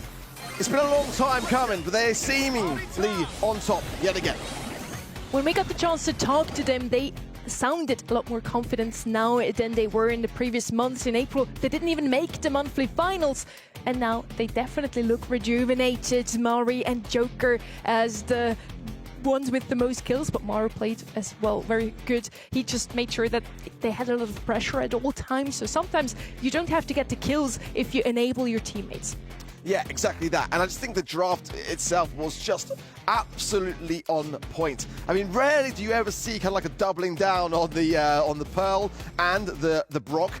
Just in case there was ever any doubts, Joker is GOATed, just to confirm 100%, yes. in caps. But I feel like that Leon combo as well with the Pearl, even with the speed gear, it's sometimes not even enough for the Pearl to have that maneuverability. So I think just like the perfect draft, really. They're looking so good today. And Joker, after trying out with some different rosters, ultimately stayed with Reply Totem. So definitely a good move on their end. I feel it paid off. And both SK and Heretics aren't even here today. So good on Reply Totem. They're moving on into the semis now with a quick 3-0. Only a single game dropped. We have one more quarterfinal for you right now. And it's such a beautiful one. We get another 50-50 in my books. Yeah, the reason Heretics aren't here is because Reply Totem knocked them out in Quarrels, so they seal their demise and their fate in that respect. And this is a great chance now to just rub salt in the wound, isn't it? Get even more points on those leaderboards, and looking forward to our next match as well. I mean, this one for me is very much a 50-50. Novo Esports and Navi. I mean, I've really struggled with this one. We know that Trav sided on the side of Navi, whereas we were united here on the desk with Novo. Welcome back, Kenny, as well. How are you feeling? Have you changed your predictions for this one at all? Because Trav did have some pretty valid arguments. No, I'm holding the line. We're holding the line. Sorry, I mean, it's Trevor talking about why would I change? This is the third iteration of the Novo roster we get to see. They now pick up Juice and immediately reverse sweep Foot and SK in the qualifiers. Insane feat already. Really successful. So let's head straight into our quarterfinal number 4. It is Novo versus Navi. And it is a sort of a revenge as well, because Novo did play in their first iteration with no one other than Enraged. And you can see him now in the very right, playing for Navi alongside Rage and Dira. Yeah, this is a match that has got so many intricacies in terms of grudges between former teammates. It's going to be a delight to see how this one fares and goes down. But certainly for Novo Esports, they've had a pretty rough journey to get to this stage. They're departing ways with Terry, who's gone back over to the East Asia region. That's a pretty big move to have to consider even the possibility of making as an organization. A good monthly finals in March, one that I think is fair to say that we kind of had our expectations succeeded in that regard. Beating Reply Totem, double match point versus Humble. That's some serious stats. So to go from there and not qualify in April, to then have to make a roster change, some big moves have been made by this organization. Absolutely. I mean, jokes aside, obviously I do feel like this is more of a 50-50 than anything. I could see this going Navi's way, but I've just been more impressed with Novo's form in recent. When watching their practices, when going through the qualifiers, I just had that tad bit more. And again, this is kind of just a gut check. I think this might be a month for Novo. And on top of that, the marbles have spoken and they nailed it yesterday, so I don't dare go against that. Well, let's see how they will do. We joked about it at the beginning of the show. The community has deemed this to be a Drake versus Drake matchup because Juice and him just look so similar. You can't tell them apart. It's ridiculous. I've actually been actively, by the way, just kind of feeding this into Drage's Discord server over the course of the weeks. They are just so similar looking. It's actually unreal. But I mean, you got Gero versus Naui, Enrage versus Filippo, and then you got Drage versus Rage. It's just perfection. I mean, top-notch social media marketing, if you ask me. A great edit on top of that as well. I mean, that poster goes pretty crazy, especially considering that. But like you touched on, this is super personal. I mean, we've got so many storylines. Well, we're going to have to walk the top left corner. Is going to be tough for our production team. I mean, these guys look so similar. I would get them confused too. There is a bit of an age gap in between them. Drake used to be the prodigy child, coming in 16 years old and immediately out of the gate swinging. Now it's Juice, and doing the same on that Novo roster. Played his first ever big BSC moment with them, and immediately, again, they reverse swept Foot and SK. Foot landed in the lower bracket just because of these guys, so sorry again for Big, I guess. They're the reason why Foot was playing in the lower bracket. They're the reason why Humble and Foot are now in the upper half of the bracket both together. So if they win this one, they now have the chance to get another matchup against Totem and make their way to the finals. Jeez, Enrage. I thought I had a bit of a flashback there to watching Loud back in the Brawl Cup, where they all kind of made their hairs go blonde. That's a strong, bold haircut, if you ask me. That's a choice. It's more white, by the way. Right. Sometimes you just need a vibe switch up, and I think that's exactly what Enraged is channeling here. Just to change up, look good, feel good kind of mentality. I'm here for it. He's channeling something. It feels like he's channeling his inner sort of, I don't know, his inner... Yes? Yes? I'm trying to think of the word to describe the hair. It's kind of difficult, but... It is our job. It is our job. I'm struggling to find words. Blonde is a great choice. It's grey, though. It's a good choice. But still a good choice in my book. Good choice. Rebelliousness. That's what I was trying Nailed to say. it. His inner rebel. Thank it. you. We got there. Just took 10 seconds on the clock to make it there. It's a distracting thing nonetheless. So at least that they can have that in part of their strategy. You were certainly distracted, we could tell. I really tried, guys. I tried. We're heading over to the map draft now. Once again, Nova got to decide if they want to pick map 1 and 3 or 2 and 4. Of course, they go with the first one, going with Jamfort. We haven't seen that map today yet. I'm excited. Golden Gulch, Pinball Dreams, and then Hideout picked by Navi. As our decider, we have Ring of Fire. I like these maps. Pinball Dreams, a new Brawl Ball map as well. So this is going to be a very interesting series. I do hope we get to see a bit more. We just had a 3-0. I don't want another one. I'm not opposed to it as long as it's an entertaining 3-0. I think they're okay to have. I think, to be fair, this is one that I just genuinely am not sure whether it's going to be really convincing or whether it's going to be kind of strung along in that regard. You know, if you're considering scrims, and yes, Navi have looked a little bit weaker in that regard, but I don't know necessarily whether Juice coming in for this Nova esports squad is like the magic solution to the problems that they've been having. I think it's very early to say. Yes, their qualifiers in June were outstanding. Double match point versus SK, and then beating for esports in that 5th and final set. Again, 2 5th and final sets in those qualifiers shows resilience, resistance. But this is the monthly finals. This is where it really counts. So coming into today, I feel like Navi have got that experience and potentially the ice in their veins to still stay tall.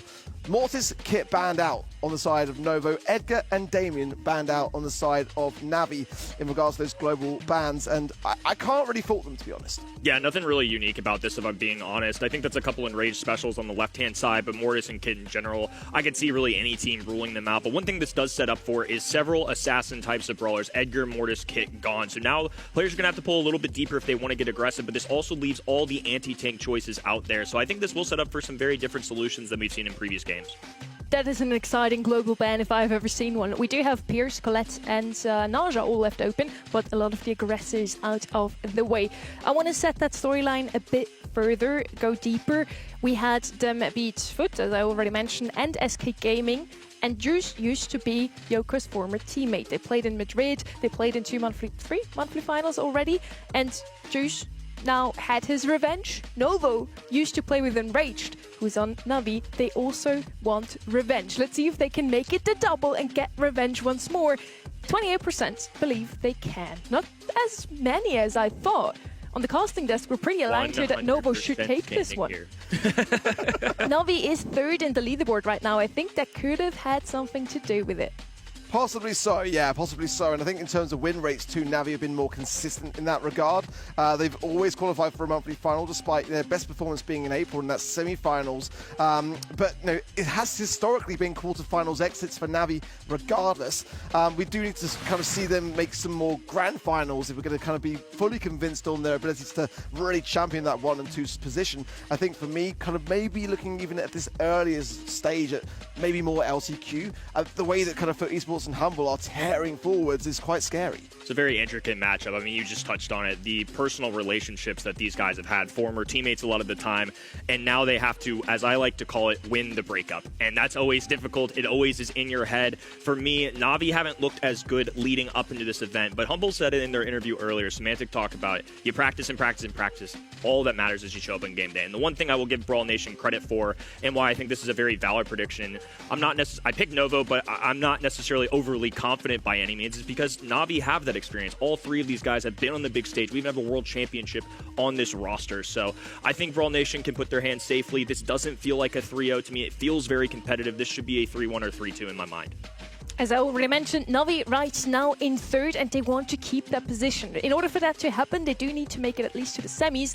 And in the qualifiers, they lost to Big. Will they also lose to Nova? We're going to find out in the next couple of seconds, and we get to see a map we haven't seen so far. It's Jamfort.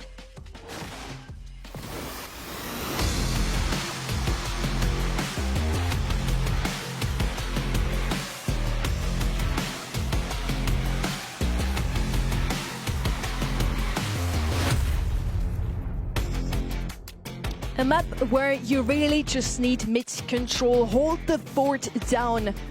A lot of times we see some tanks on here for that exact reason. Just plant yourself in mid and then just don't die, really. Mina and Trunk would be the two that come to mind immediately. Both of them banned out Ellie and Lily as well on the right-hand side. They do have first pick, so they want to get even more tanks out of the way. With the global bans and the regular bans, we now have 7, 8 brawlers out of the way that could count as aggressors, Colette and Crow as well. Now on the right side, Janet would still be a gem carry that I want to point out, but we haven't seen her at all today so far. A safer pick would be Ross or Chester or Otis, the usual suspects.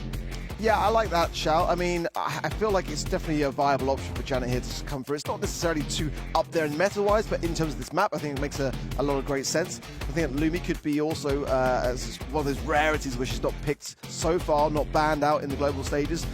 Could be an option here. I think that Nita as well, some good insurance policies, Chester, things like that that can be in those bushes ready for an ambush are going to be quite handy. Just wearing that Ruffs on the other side of the field is going to be breaking up some of that bush as well, so things like that could be kept in mind. Otis is going to come in, that immediate mute in that regard, going to help in hand things.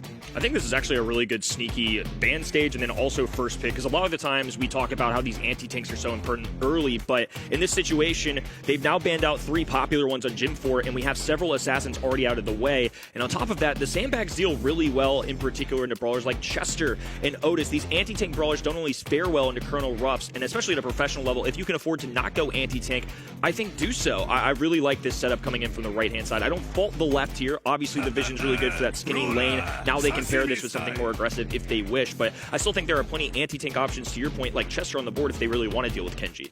I was about to say, Navi still needs an anti-tank. Chester and Kenji would be my pick for them. Kenji already picked up now though by Novo, so let's see if they have another aggressor in mind. Again, many of those have been banned out already.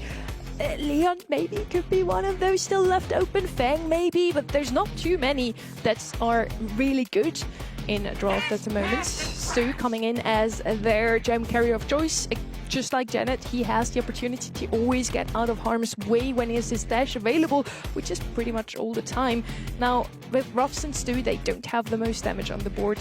I still vouch for a Chester pick at this point.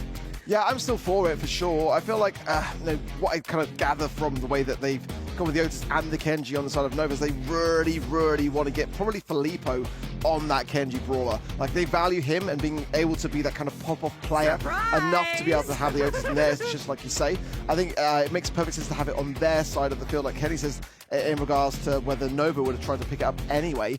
Let's see whether that third and final pick will come in to be something of a more aggressive side lane, again, to join with that Kenji, or maybe even so to break open the map. I mean, that wouldn't be the worst of ideas, to have things wide open, allow the Kenji to go off in another direction, but have one of those bottom sides be completely opened up would be kind of where I would be thinking to be able to go here. I wonder if they go with something more safe here. This doesn't really feel like a spot where they want to get too aggressive, especially in the face of a Chester, so I think this could be one of those 6 picks that's more control-oriented, and Lumi, for me, makes a lot of sense. I love the way that her gadget orients on this map. So we've got a giant fort in the middle, as the namesake goes, but of course Grim and Frostbite quite literally can cover up that entire middle, and on top of that, because of how the lanes are structured, you can actually throw 1 in each different lane, so you can actually control 2 at once. Good shout there from Ark. Lumi is the last pick. I do like the left-hand side comp. There have some aggressors now as well. Right side, very safe options here with the Ruffs, with the Chesters too. It's a very conventional comp that is proven and tested. Let's see if it works out for them too.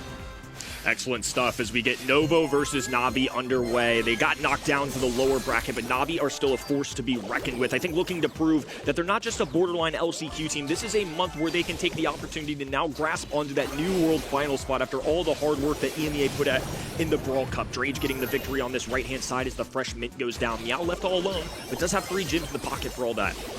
Yeah, nice air support there from Enraged. Really kind of left nowhere to go here. And Gero and Drage just getting comfortable in that mid of this map. 3 gems still, however, with Meow. Now looking to try and find an entrance back in. That speed zone down very quickly. Gero going to be forced into this right-hand side pocket, kind of where he wants to be anyway.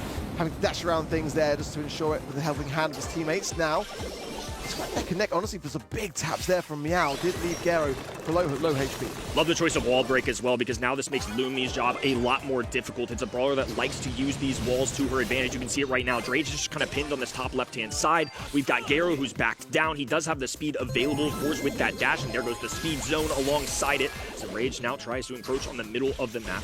Juice trying to dash forward, but that's one of the matchups I think is going to be really difficult for him. Into Stu, who can constantly cycle out that super. He's always going to have a leg up.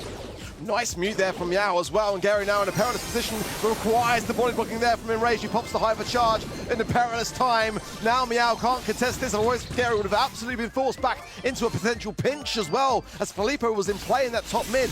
But now it's going to be allowing Drage and Enraged to get back into the swing of action here. Juice going to avoid that gem, probably the wise call as well. A hypercharge from Meow just to stay in this mid to contest things. It's neck and neck.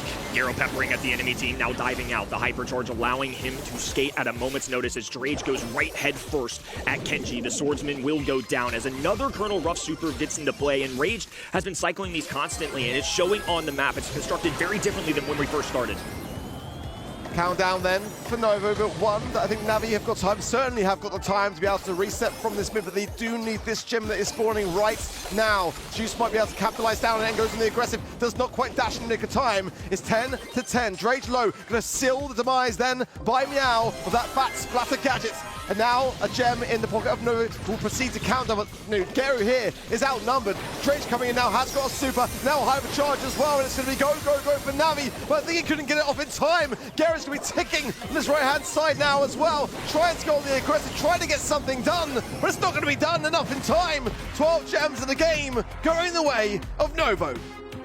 A lot went down in those closing seconds, and I think most importantly, Novo get the kill on that right-hand side when it's about 8 to 8, 10 to 10. Alongside that, they also don't give Garo a super, and because of that, now it's a 2v3 favoring Novo. Garo can't move forward because the enemy team has a presence. He can't skate away or dive in for a gym. Just perfectly played there. I think that's where the mechanics started to shine at the end. I want to point out Enraged as well. Lots of supers going down. He's winning his lane more oftentimes than not. I think he's going to be a key feature in opening up the map as we progress, and I think that's necessary if Navi want to take the set. Well, Juice struggling a bit here to find something between Enraged and Garo, but now Garo's chosen to go right, leaving Enraged to go down. Drage low HP here as well, going to be in a really tough spot, especially with the respawn coming in now of that Lumi. Yeah, Filippo coming forwards now. Drage 64 HP, did better than I would have thought, to be fair, but trying to buy his time as best he could, goes down inevitably. 5 gems already with Nova, who are just picking up steam. Novo just oppressive right now, juicing the front lines as well as Rage has to drop a super just to stay alive, watching his teammates burn to the ground, and Rage finally gets a super he can drop on the right-hand end, tries to open it up, just one little bush remaining, has a power-up available. I imagine Garo's going to try and march his way over to this, slides through, grabs super, but the countdown has begun. Damage may already be dealt. Novo in trouble. 1700 HP with 7 gems for Meow, but Navi are entering. They've got this cut off here with the Grim and Frostman, but Garo is skating. Kenji in the backlines. They get the takedown. Filippo with 430 actually goes down. It's going to be forced to Kenji to pick all these up. Still time for Navi yet. I love that from Novo. You know, they could see that they were in trouble and that everyone did their bit to ensure that the gems did not get stolen away. And now if Juicy can just actually go up into this spawn if they want, or bait the idea, staying down low as well. Drake has got super, but probably not the bomb that he needs under these circumstances. And the hypercharge as well from Juice will seal it. And the first set, the way of Novo, some back and forth, but for the most part, fairly comfortably. Novo with a start of a win on their own map, and especially for kind of a new roster change in this as well. I think that's a confidence booster to say the least. Wasn't sure how this was going to go down. I think Navi should be more comfortable. They've got more game day experience. How would Novo show up with a roster change in the second half of the year when they are the lower seeded squad? For the most part, they haven't been as consistent at Navi, who are another team I think are looking to prove themselves. We talked about this pre-show as a gang, but this side of the bracket is really intriguing to me. We've got a setup right now in this region where it's Humble and Foot. Literally the top 2 teams, not just in this region, but the world. And now everybody else is playing catch-up. They know they have to deal with these in a normal bracket. Instead, though, these 4 teams in the bottom luck out. Both of them are up top. So rarely, one of these 2 teams are going to have an opportunity for a semifinals, but possibly a grand finals. And I think that's going to largely shape the end of the year. Novo have a real opportunity to skyrocket up this leaderboard. And let's hope this third iteration finally sticks. First with Enraged and Terry, and now with Juice, the prodigy that they needed, maybe. And it looks like this really fits like a glove. play the wonderful Kenji enabled his teammates to pick up those gems in the mid, and there was nothing really that Navi could do in the end to turn that set around. Maybe their own map pick will turn things around here. It's Goldarm Gulch. Let's see what they will pick up here in the draft. Usually the cheese map, but Kids fortunately is globally banned. Yeah, thank goodness, honestly. I mean, that's what Brawl that I just don't really want to see very much of at all. And I know that many teams in the qualifiers, I'm sure, will not want to see that Brawler also, as it did have some moments, let's say. Dog as well banned out, the other cheese Brawler. Yeah, that's what I want to see. But now Kit cannot attach anyway, so it just kind of means that Doug's a bit less prominent. But the Pierce first pick, I really do like to see here from Novo Esports. I feel like Brawlers like RT is still very, very safe here. Not going to necessarily be on those bans, but certainly going to be up there in terms of Brawlers are very, very viable. Mina as well here, super aggressive, hard to deal with. So having something in your back pocket like a Chester or like an Otis or something to be able to handle those aggressors can be really quite key here. Love to see a Pierce come through first, but I wonder if this right-hand side divvies up with something like a Gus and then a Mina to round it out, because I think that would be a nice combo, just in the sense that you get that long-range feature, and we're running out of aggressors, because now Leon's out of the way. We talked about it before, but no Mortis, no Kit, no Edgar. You see a Pierce, I think you want to go at the health points here, so that makes a lot of sense for me why we grab Mina with the only remaining choices for that category. I like your Gus shout, Byron banned out as well. The best counter usually to a Pierce would be a Charlie. Maybe a Byron, and both of those banned out. So Novo was hoping that Pierce would be left open, and they got exactly what they wanted. So draft couldn't go better for them at this point. Right side now, it's not going to be a healer to back up Mina, but still a valid option. Angelo can make use of all these puddles around the map, has a bit more mobility, a bit more space to dodge. He's not too bad against the Pierce. So I do like the comp from Navi. I'm super excited to see though what Novo will pick up next, because again, their draft could not be going better at this point.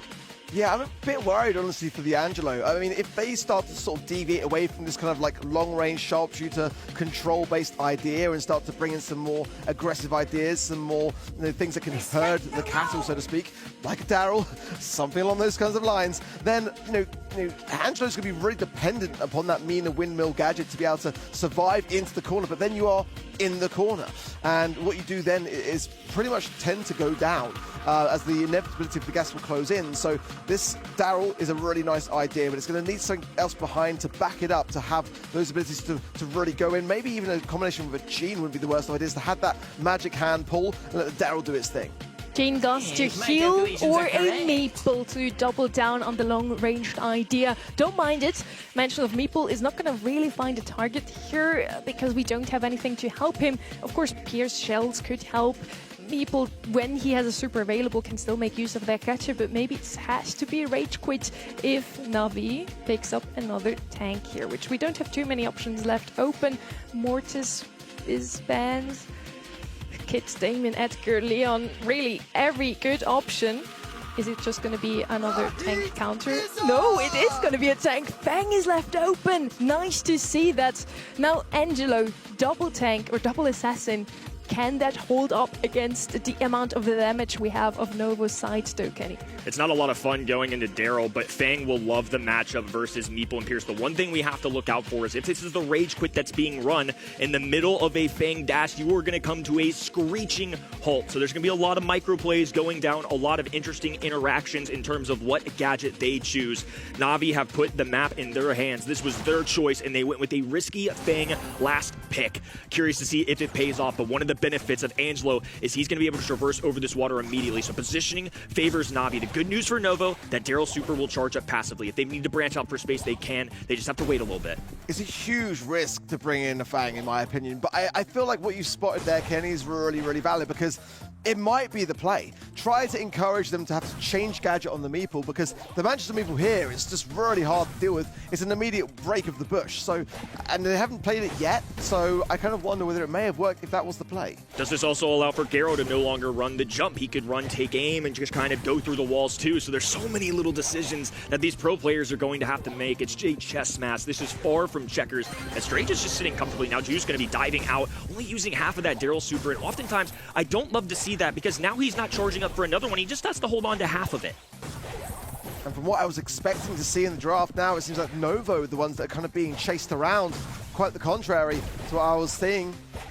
So Navi now in a good spot, but Gary's going to be weaker on that side of things. With ice bounce. What a bounce there from Juice, but it is countered. quite heavily so as well. And look at this, Enrage will forward a 1v1. Filippo should be okay here, but the heals are coming in. For Gero, not enough. Filippo will seal it, but a very close starting round. Gotta be honest. Felt very winnable for both teams. It came down to a little tornado kick and then some Fang dive as well for a stun. Really nice roundhouse there, but ultimately, Gero just couldn't knock those arrows towards the end of the game. Had the heals to back him up. I think that gave him a real chance of winning that. Filippo sat pretty though, took his time, got the dodges off, and allowed his team to take a round. Juice has got hypercharge. Probably not looking to use it at this stage of the game, but wait. And that's the problem with Novo's strategies. They do have to wait and survive, more importantly, towards these later stages to be able to really give Juice the best fighting chance. Without that gut shielding, it's not going to be nearly as straightforward to be able to get this done. Filippo has got super as well, so timing that to perfection and getting this comp to work. It requires a lot of setup, doesn't it? It requires everything to go right at just the right time. And it also, while waiting for that time to go and to push, try to not feed into Navi's utility. Novo patiently pressing against this wall. Supers for every single member, but now as that fog starts to close in, Juice knows what he has to do. A dive-in hypercharge as well, isolates Enraged up top, who doesn't make the tornado count, but Drage goes to the other end. It's a trade, 2v2 situation as Gero dives in right at Filippo. He's going for a shotgun affair, and it did not pay off. Filippo now has to deal with Enraged, and somehow Enraged clutches up for Navi. That really felt like Novo were going to take a game. I don't know how they didn't, honestly. That really should have been Filippo's kill to have, but Enraged dashing round and getting it done and earning off the back of it as well. A hypercharge, and we know what that can do for EMEA. Now Navi are on the hunt. They want this round. They want this first game in this second set. Enraged now going to be hugging this wall yet again, keeping that pressure on. And Nova used a lot of utility in that last game, but Enraged is now in a perilous spot. Oh, the windmill, just in the nick of time to survive. This has turned entirely. Tides have shifted from Nova went to a final closing moment with 3 supers. Now they just have Filippo's. And on the other side, because of Enraged's heroic effort, he has charged up a super and a hypercharge. Drage now fully loaded and Enraged. Watch the smoke. Triple King going down. Drage swoops in as well. And now it's a 3v1 situation. This has gone from bad to worse for Novo. I don't think as good as Juice is on these tankier brutes that even he can 1v3 this, but I got a hope and a dream that he might be able to try for it. Not going to happen at all. As Navi make that look like child's play. Lovely stuff, and they're back in the game. The kick artist really popping off towards that end game. A triple cane to open things up, and then Drabe swooped in with an extra little oomph. Very good stuff, and it was a brawler that we kind of had question marks about, but this has been an awesome set at every level. If you're a pro player, you can look at the little choices in terms of gadgets. If you're just somebody looking to get better at the game, now you're really starting to see how crazy they are. This isn't just your Masters lobbies, your Mythics lobbies, and ranked. This is a next level of thinking. It really is to be marveled at. And again, Novo clustered, flustered, struggling to find an inch in this long marathon that is Knockout.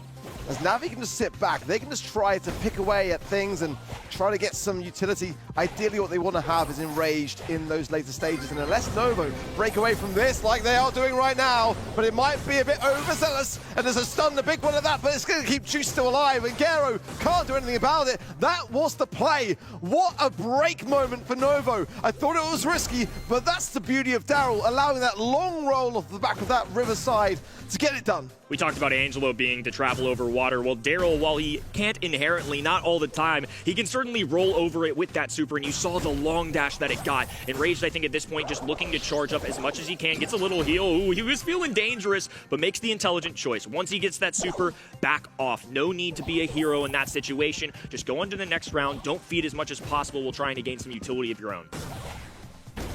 But Juice, again, has hypercharge.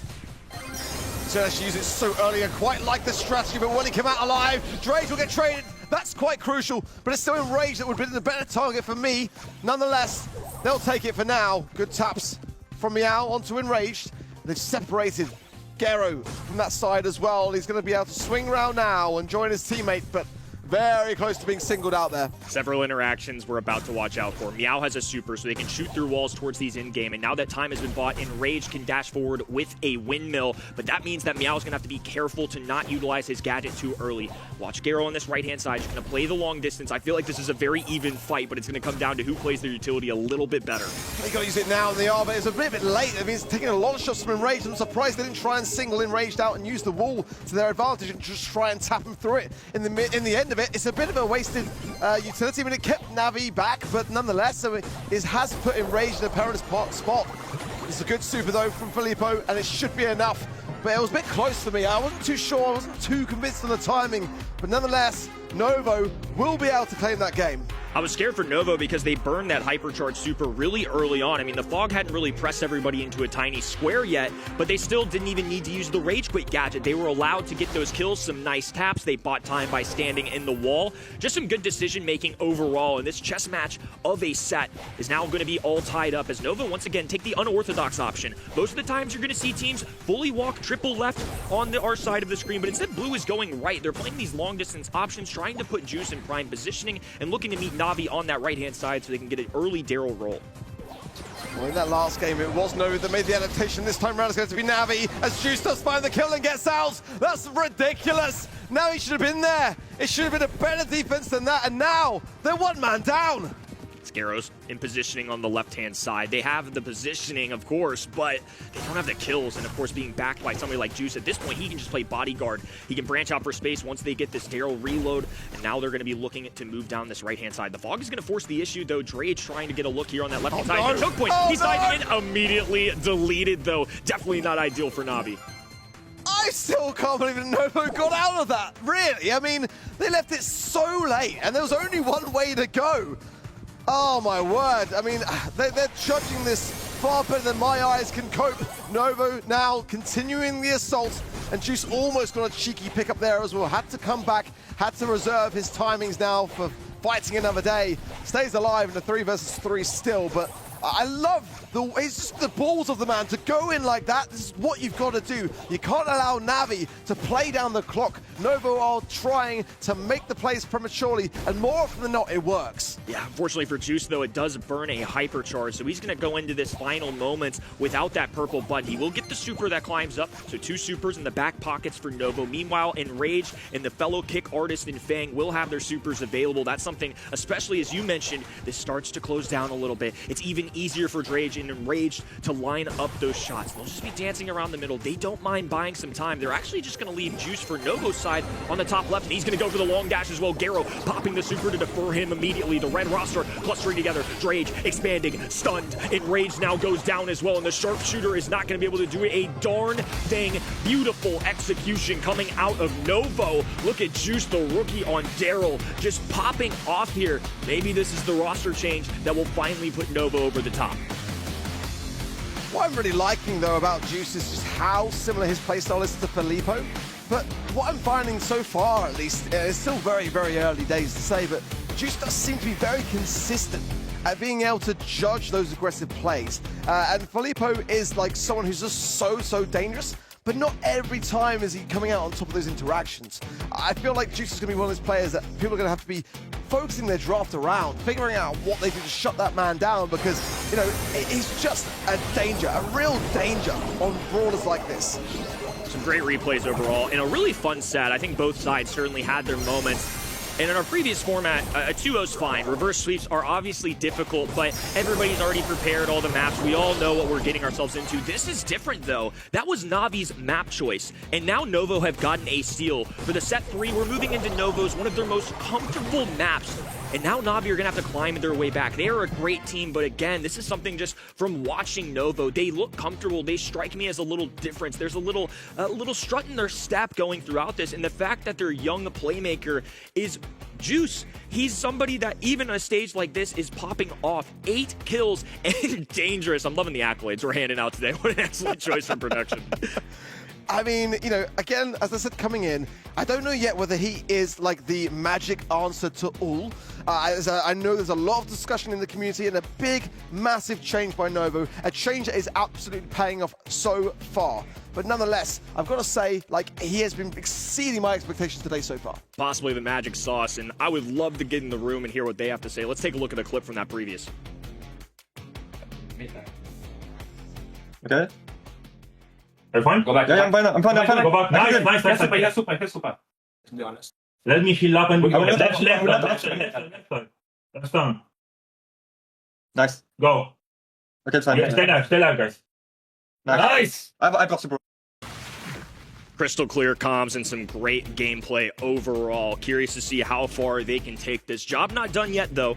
Na'Vi are a team that have a lot of veteran presence. These aren't some rookies unlike that other side. Juice so far has been excellent. Obviously, this isn't his first monthly finals necessarily. He's been through those qualifier stage and previous rosters. That Madrid roster especially kind of gets poached by several teams. Clearly, there's been some talent recognized. And Novo, somebody as an organization that really came to the spotlight last year. They've recruited world champion Meow into their fold. I just feel like there's a lot to be excited for in this second split, regardless of how this goes. Yeah, I fully agree. It's like that squad that just for me at the moment may have found the missing piece for them as far as that's concerned.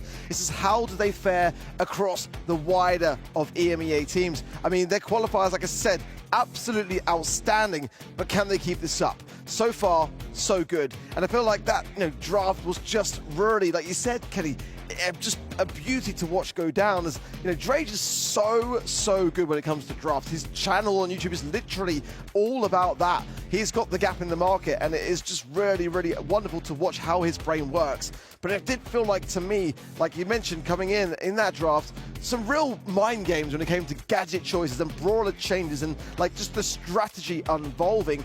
And that Daryl, for me, I did worry about it because, sometimes I see it combined with the Gene, because, like, you over time are able to then support it, get a pull, and then your Daryl can go to work in that 3 versus 2 scenario. So there were plenty of times for me where, honestly, I was nervous for Novo, especially during that sort of the team comms moment as well. There was one way to go to escape that gas, and I felt like they did an amazing job to come out that one alive. Anytime you see Daryl before the 6th pick, there's just so many ways to counter him in the game. We have an entire archetype for anti-tanks, and of course that's so popular in our current meta. So the fact that they escape not their map pick, and with a composition like that where their new player is excelling, that's what's the standout to me. They're going to be dangerous throughout this month and possibly future as we progress over to Novo's second choice of map. It's going to be Pinball Dreams. Brawl Ball has been a lot of fun to watch right now, and I think this is going to be a real change up to used to what we're seeing in the aggressive nature of like East Asia yesterday, because again, there's several bans that are really popular. We have the global ban of Edgar, Kit, Mortis, and Damien. Usually all of them are up in your face brawlers. Now we've thrown Shade out of the equation. So if we want to go with something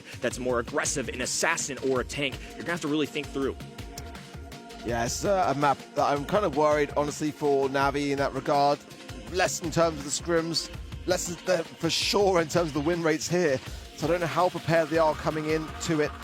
Already the Crow, the Colette, and the Shade. First pick of M's for Na'Vi coming forwards.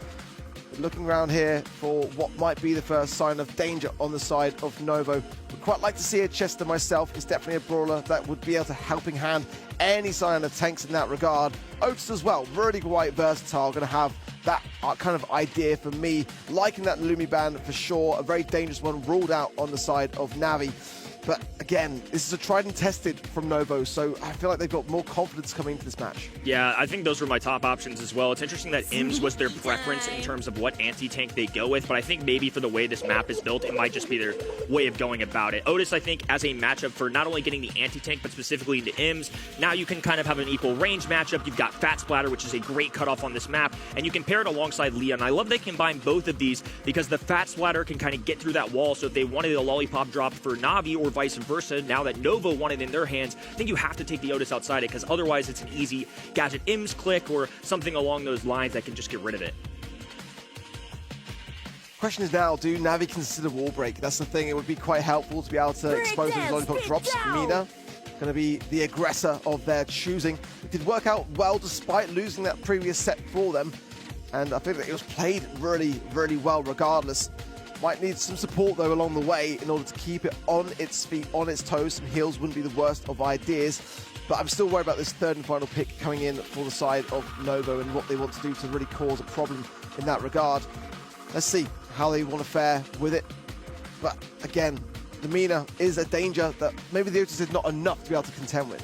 Yeah, I wonder if they want to get something flexible here. And this is going to be a control-oriented brawler, so not aggressive, I'll call it, but does allow the wall break. And this is kind of an EMEA special right now. It's a region that really likes this brawler, and there's so many good reasons. It's flexible in the gadget choice. You can run him in mid, in the lane. The shot isn't overly difficult, but thrower as a 6-pick answer, I really like this. I mean, obviously, if MENA can somehow get up close, it's not fun, but you have Otis to back you up. You got Leon that can build you some space, and there's no true wall break here, so I think if you're going to choose Barley, this is a spot that makes sense for it. It's kind of interesting, isn't it, seeing how Barley is kind of like coming back slightly. Just For sure. Not everywhere, not meta, not like a first pick worthy or go-to idea when it comes to throwers. Definitely better throwers to be choosing, but Barley is definitely just in certain places, in certain circumstances, coming forwards in quite a nice way. And I'm sure when we get some buffies to come forwards for that particular brawler, we'll see hopefully some throwers come back even more so into the meta. So these brawlers are really going to struggle in the early onset against Novo because Barley's going to be able to get the tags. Lollipop drop on the ground, so a little peek shot for Meow as Garrow's backed away. The Fat Splatter has made their presence known. Enraged, though, climbing up the map, now dashing down at Juice. It's going to be backed away. Barley, of course, needs these walls. He's going to be okay in the mouth of the golem with no wall break. Na'Vi are going to be able to just stand here, assert themselves, and make sure Novo can't move forward. Juice there. Not maybe the best connection on that Fat Splatter. I'm pretty sure he was aiming for the bush behind it, but nonetheless, Na'Vi just starting to push themselves further forwards here. Garrow gets Gadget yet again. It could be quite devastating to Nova, just trying to hold fort for now. Another Lollipop drop goes down. Fat Splatter there, nicely done there from Juice. That was better to divert Drage. But there, that bush goes down from the Mansions of Meeple yet again. As time goes on, there's going to be less and less places for Nova to hide. Exactly what I was thinking. That entire middle is just regular turf. There's no longer any grass on it, so that's less spots for Leon to hide. They know Meow is down here. At any given moment, he can move, but I love this decision of Gadget choice from Drage because now he can pierce through the wall into Barley, but more importantly, the Lollipop drop. They don't know where Meow is, but a great guess out of Drage. They get the immediate elimination, and while Nova were able to claim the ball, they weren't able to take the map or kills. There's a long invisibility too, and good game sense there from Drage. His teammates were ready for it. Big acid spray as well from Drajan with a super coming forwards now. Meow and Filippo know it. They're in trouble.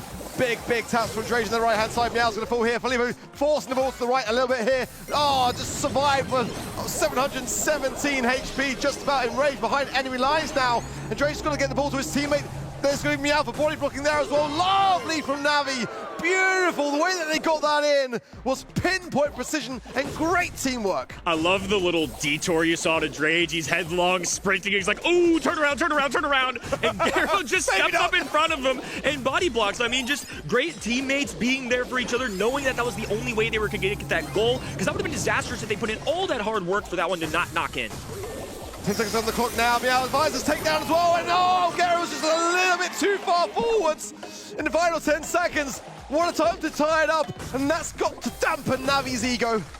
And overtime changes things entirely. Green grass in front of both of these teams as Na'Vi look to change the position in the map. The only walls being built are going to come out of Meeple's pockets, and Rage now with a super shot. He can use that to get kills, or he can use it for a super shot. Instead, he's going to be aggressive up in the face of Novo. In the air is everybody, and he takes them up top, drops a bucket in the back of the net. And that's what I was concerned about.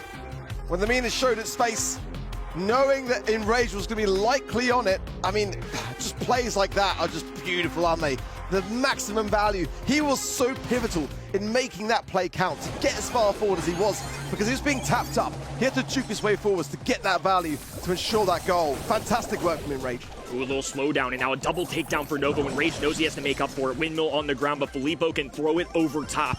So Nova will control the map and now just leave this ball. Filippo switching over to this right-hand side. Just going to throw a few bottles down, keep Na'Vi pinned in their spawn, which is plenty of time for Nova to march forward. They know Meow has a super, though. Somehow he dodged it out, though. A big pickup, as now Garrow's going to be left all alone. His target selection has to be very precise, as Enraged once again by himself, trying to defend. Drops this ball by Novo. The ball is as far away from possible as the net right now. Na'Vi are in a world of hurt. Good acid spray there from Drage, because Enrage needs the help. He cannot defend this all alone every single time.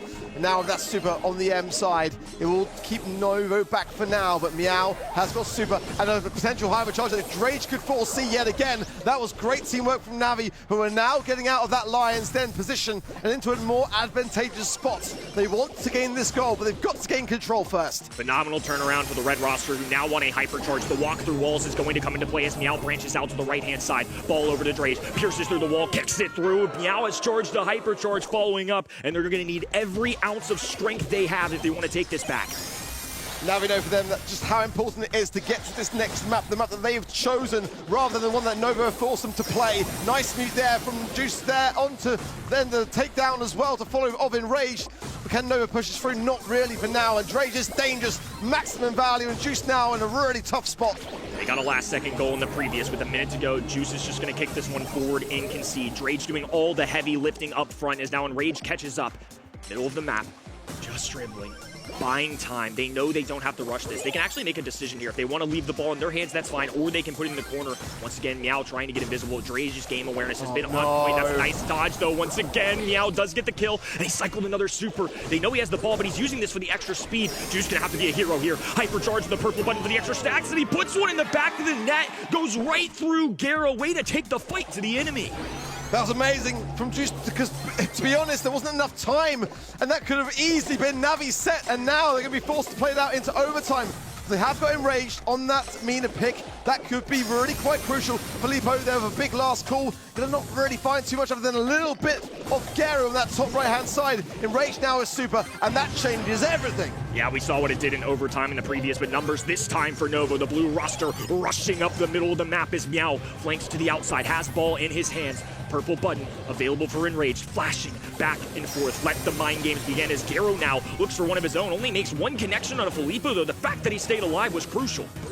Drage being tapped up here, but Enraged there with a hypercharge. Not going to find anything. Meow was able to dodge it. That's huge. Can Nova now push forwards? Garo falls equally as quick. But Enraged trying to make a break, but no super. That could have been a goal, but he didn't have the utility. Will Filippo super this forwards? No, going to hold it back for now. Juice has got his. Can they make this work on the side of Novo? Filippo, huge map spray on that last call, but Enraged goes to the ball, and it's not enough. He doesn't quite find his footing, and it's going to be a goal for Novo. Match point. Navi looked like they were going to come away with game number 2, but some excellent craftsmanship to grab a bucket, but most importantly to my eyes, a flop of a hypercharge. The triple cane did not tag a single foe, and because of that, they no longer had a super shot. They no longer had an easy way to get a frag. Instead, it was Novo taking the numbers, and with a beautiful shot towards that top right of the net, they're now going to take a massive lead. Pressure fully on for Navi if they want to continue their tournament. It's going to be so frustrating for Navi, more to the point now in this next game, because they were 10 seconds away from the map of their choosing to get out of Pinball Dreams and into Hideout is their game plan, and now they've got to struggle with this mental. I mean, that was not the plan, and Novo turned 10 seconds into their advantage and then played off the mistakes, and I mean, it's going to be hard to reset, if not impossible. Enraged has to shake this one off. That was a big time mix, but he is a big time playmaker in piloting EMEA. He's going to have to make up for it here, but it's been a lot more intensive, a lot more passive as Filippo's able to have his way. Just hugging this wall on the left-hand side is now Meow gets a huge kill. He's going to go invisible, a little extra smoke trails to go through. He's going to try and find Enraged, who knows he has to make up for it. A little windmill, not enough. Filippo rushing for the ball. Juice has a super available. If they just get the stun off, this is a guarantee, and Drage cannot do anything. The gadget choice, crucial right there, because he doesn't have the bounce back. He doesn't have a way to get the friend zoner. He only has the one that goes through the walls and acid spray. A really tough spot now for Navi. Like I said, Drage could not do anything more on that defensive measure. Enraged has got to open things up. Meow is playing an impeccable Leon. He really is. He's opening up so many doors for his squad now. Fast spots from Juice perfectly placed. Flushes out Enraged and forces them back onto the defense. Now Meow on the right-hand side using the lollipop drop. Garo through the wall to make sure they get rid of it. A hypercharge and purple button for Meow. Right-hand side. Juice still has a super in that pocket as well. They can get a mute, and while it's not necessarily an inherent goal-scoring play, it does get a huge opportunity on offense if needed. Now, will fall now. Fat spot from Juice, but there's a big Mansion Meeple gadget there onto the map.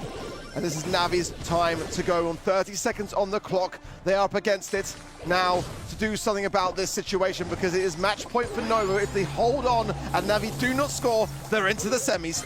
Now kicking this ball into the bottom right-hand side. A full-on castle that Enraged is going to have to penetrate through as now the Tornado goes through, but it's not going to do enough. Juice with the mute. He's been boxed in, though. Drage trying to round the corner here, but he's so far away from this ball. Activates super just out of desperation, but the writing is on the wall. Novo are here to play, and a shortcoming from Navi will push them down this bracket. Oh my, no. That's like Drage Inception, isn't it really? Oh my word. Juice, Drage, and then also Drage joins the party. Yeah. I'm glad to see that they can see the same things that we can here on the desk, though, to be fair, because we've had a number of players this season looking so similar. So it's great to see that Novo are playing into that and having fun with it. But, I mean, Just an impeccable victory. That was a set that absolutely Navi could have won, arguably should have won. And I think that Novo capitalized down on that moment of weakness. The mistakes were there, and Novo, when they see a mistake, know that is the best time to strike, because that is the play that we expect to see from Navi under pressure. The play that absolutely could have happened again. But Enrage was just not able to find that connection. Meow was able to get away with the invisibility prior to it as well, so it's a bit of credit to him to be able to bait it out. But it should have been a set for Navi. In my opinion, it was Novo that capitalized down on Navi's weakness. Navi came close twice to actually take a set off Novo's hands. And this one really comes down to draw for me here. I would pick a Mina over Leon any time of day. The M sketchup from Rage also a bit questionable. I wonder why he chose to spray through the wall instead of the friend zoner. So good on Brawl Ball to save the ball in the moments where they could score. And then the Barley as last pick here from Novo. Chef's kiss, honestly. A Barley against no wall break whatsoever. Insane. Meow here with the most kills. 2 goals on him as well. Really well played on his Leon. As I said before though, Leon wouldn't be my favorite. I felt like Navi had a really solid draft up to the point where the Barley came in, really.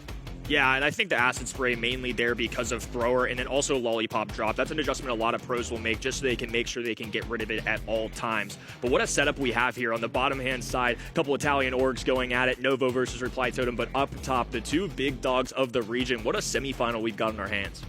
And up top, the 2 big dogs of our casting desk. Travis back. Hello. They're both taller than me. That's why, yeah, I feel a bit small. I don't get to feel very small usually, so that's kind of nice. I'm so tiny and petite, you know. Oh, what a pick. That's the most pick. Didn't expect that today. That was not my bingo card. Crazy. I always have a surprise in store, and Kenny has a surprise in store for us in that semi-final number 2, as we seem to be all aligned for our predictions, quarterfinal predictions, by the way. Guys, we did amazing today, apart from one guy. He stinks. I let myself down at the end there, to be honest with you. I went for Navi, went for the heart. And I thought they were kind of in it. They were in it, but they didn't manage to get a few of those games on the board that they probably should have done to put themselves, you know, right back up in it. Because if they get in that third, if they get in the third set to make it 2-1, I think they're probably going to be back in it with their map draft, to be honest with you. So a little bit unfortunate, but you know, I'll stand by my mistakes. Kenny, anything to say about that semi-final number 2 prediction? No, I mean, I really believe in this Novo squad. This is more of an eye test for me. Again, this is a similar situation to Navi, where Totem have practiced and played this game for a long time, but I just have a gut check. I just have a feeling. I don't know. There's something about them that's really impressed me, and obviously nothing took me off of them in that quarterfinal 4. That was really impressive. As far as 3-0s go, it was definitely one of the more entertaining, one of the closer ones. I feel like Navi were still a strong squad. I don't fault Brawl Nation for going with that, but I don't know. This is just me going with my heart and my gut a little bit. And now it's time, after the quarterfinals are over, for our semi-final number 1. These 2 teams really need no introduction this year. Humble versus Foot Esports. And no, don't be mistaken, this is not another monthly final, grand final. This is not the Brawl Cup finals. This is just the semis, and those 2 teams have to face off against each other because Foot Esports did unfortunately lose in the qualifiers. They came through the lower bracket and ended up in this spot. That, by the way, was a bit of a throwback. The World Cup Grand Finals, the international stage, was also just another monthly final in EMEA. Yeah, it was, and it was an entertaining one at that as well. Obviously, a little bit of a substitute coming in for Foot Esports, Lenane, who we have just seen drop out in the quarterfinals with Meta Sport. But it is really, really entertaining to see this as a semi-final, I think. I'm quite glad to see it not the final, because these 2 teams are running away massively in terms of points thanks to the Brawl Cup, and obviously thanks to their performances in the first half of the year as well. We can't discount that. But at the same time, I'm glad we're going to see a different team in the grand final facing off against one of these teams. Now in the quarterfinals, Humble had a bit of a quick run, only dropped a single set. These were the drafts that we got to see from them. Clearly favored Crow here. Their global match bans were pretty interesting, very targeted towards their opponents. Usually we get to see a lot of the meta banned out at the global ban stage. Not so with Humble. They left Damien open, for example, Edgar completely open, and we get to see some of the best moments they had against Kumala Savesa. And we're definitely going to get to see some repeats of those maps from before. If these teams are picking them, especially Humble or Foot, oftentimes, I mean, I guess Foot were a lower bracket team this time, right? But Humble kind of dictate the map drafts now, so I expect them to go with that. But as a result, because Humble dictate the drafts, all these other teams are practicing the maps that Humble are good at. And Foot knew that they were likely going to be facing Humble. I'm sure they'll be very seasoned at these choices from Humble as well. I think this could be really competitive. I think really fun. I'm excited to see Guesty get back into some world-class action. And then on the other side, we have Foot also dropping a single set only. These are the drafts we got to see. Mina seems to show up a lot. Weird, huh? When we have Angel Boy on your team. Yeah, no surprise there. Didn't start off too well, though, to be honest. We got absolutely dominated in that first set. The draft really didn't play into their hands too well.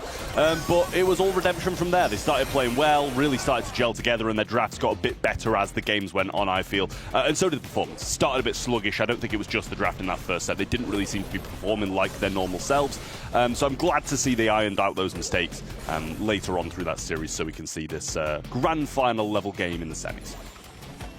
A crucial one at that, too. And I strangely feel like, I know it's a semifinals and not a grand finals, but I would argue this is the most important of their matchups, at least on this stage. Obviously, Brawl Cup, a different story, but the most important on this stage due to seeding. One of these teams isn't going to have the opportunity to get to a grand final. Humble have already dropped in a quarterfinal earlier in the year. This could set up not just for seeding, but also in EMEA. We know how important those qualifiers seedings are. The further down you go, the 1 seed is going to play an 8 seed, which is a lot easier than even something like a 7 or a 6 seed. So I think this one's strangely the most important yet. At the moment, Foot Esports still with the first seeds. They're only 25 points ahead though, so this win could be huge if Humble takes it. Now, both of those teams once again have the opportunity to have a map draft since we introduced that in the summer split. Out in the Open is going to get picked up by Humble. They choose to go first here, so they will choose map 1 and 3. Out in the Open, followed by Pit Stop from Foot Esports. Third map is going to be Hard Rock Mine, picked by Humble again, then Layer Cake picked by Foot, and the fifth map is usually just a tiebreaker chosen by us at random. Pinball Dreams it is gonna be. Out in the Open was the first pick also from Humble in that quarterfinal number 1. That seems to be their favorite. Yeah, I mean, it played out well for them, didn't it, really? They made some big plays on that match and seemed pretty much in control of it, so no surprise to see it come through again. Pit Stop, bit of a rogue one we haven't seen in a while, so I'm excited to see them play that, which I think probably, as they've picked it, will favour Foot. I do feel like they tend to be a bit more of an aggressive team, quite often picking up those double aggressions. I love to see Pit Stop. We haven't seen it in ages, honestly. It used to be the Bull map, and then it wasn't even in the map pool when Bull was at its peak after he received a buffy. So let's see if we get to see him today despite a couple of nerfs. These are the global bans. Once again, very targeted from both of those. We have Mina, Angel Boy's Brawler, Humble does ban it, and then on the right hand side we have Pierce, Luki's Brawler, banned out by Foot, and then just 2 meta brawlers really, Mortis and Naja banned out as well. That leaves many good options open though. Yeah, I mean, some big-time playmakers out of the way, but I think this is one thing that I like that Humble does in general, and I think a lot of teams around the world have different interpretations of global bans. I feel like a lot of times this weekend we see just delete the best brawlers or the most frustrating ones, but to me, I want to take down brawlers that the other team are comfortable with, and you're at a level of Humble and Foot where you're two, actually officially the best 2 teams in the world coming into this split. I would rather just know that I'd get rid of their comfort stuff and just deal with the rest along the way. I think this is just the better spot to go towards. Do you want to deal with an Edgar, a Damien, a Colette? All of those have been left open. Series has also had some great showings today.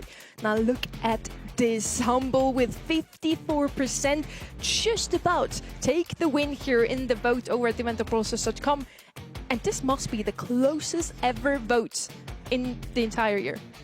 Yeah, I think that's probably the case. I can't really recall any ones as close to this. Maybe some of the grand finals between these 2 teams would have been similar, but absolutely, this is so close. 54% of the people at home go for Humble, so should be a good one. Let's head straight into the draft then. Semi-final number 1 is on the way.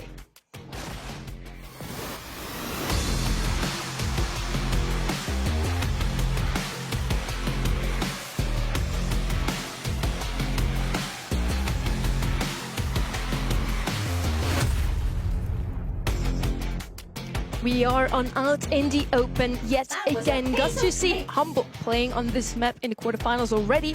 Now it's Foot Esports time to show us what they have against them. Pearl is going to be the first pick yet again. It really seems to be the favorite. despite not getting any buffs or anything, we didn't really get to see her on even this specific map in the past. Why is she so good right now, Trev? Yeah, I'm not sure. People seem to be just warming to her a lot, as well as obviously kind of has that ability to deal with some of the more aggressive units, along with still being able to kind of have a say in a lot of those mid and long range matchups as well. Wall break, and obviously you can take people by surprise with kind of the overcooked and the gadget as well. So I think it's a good brawl to have. Leon over the other side as well. They've banned out the Gene, so definitely kind of set themselves up to pick up this brawler, and I think they champion it really well. It's another one where I'm going to keep my eyes out for Glowy as a support brawler, especially as we You love it, down. don't you? Well, I just love seeing these two teams specifically play it. It's been really interesting, and I think part of the reason why both these teams have scrimmed this map so much is they're both comfortable with, but Foot knew that Humble wanted this. I think that's just them doing good homework, and especially with removal from some of these brawlers, that's just how it goes. It's a popular one in this region. Jaeyoung also comes to mind as well, who somebody could just slide through, but I think Gus is dependable. I like grabbing him somewhere along this 2-3 turn because he's got the range, he's got the support. It's going to be hard to outduel him. Jaeyoung screams here to me as well as he gets picked up for the second brawler here for Foot Esports alongside Pearl. He's going to do wonders, and they don't really have anything yet to open up the map. Could still be a Brock here or to go over Watcher. So Jaeyoung definitely. By the way, Humble beforehand had picked Pearl, Gus, and Crow. So they could also decide to pick up the Crow themselves now, making sure that Humble doesn't have anything against the heals they have on their side with the Jaeyoung now. If they want to go with some aggression, Nina is not an option this time around. Maybe a Fang could have come in, but yeah, it is going to be the Brock. As I said, you want to open up the map, making sure you have another entry into the middle where the action goes down. Yeah, definitely. I mean, I think the only brawler that can really go across the water now that's going to be viable is something like the Eve, and obviously going to be able to tank a few of those Brock shots. Jaeyoung kind of shoots through them, so it makes it a little bit less useful with that. But I really like that Brock shout, as you said, so you kind of have to open up the map, and it kind of forces the opposing team to be able to do just that as well.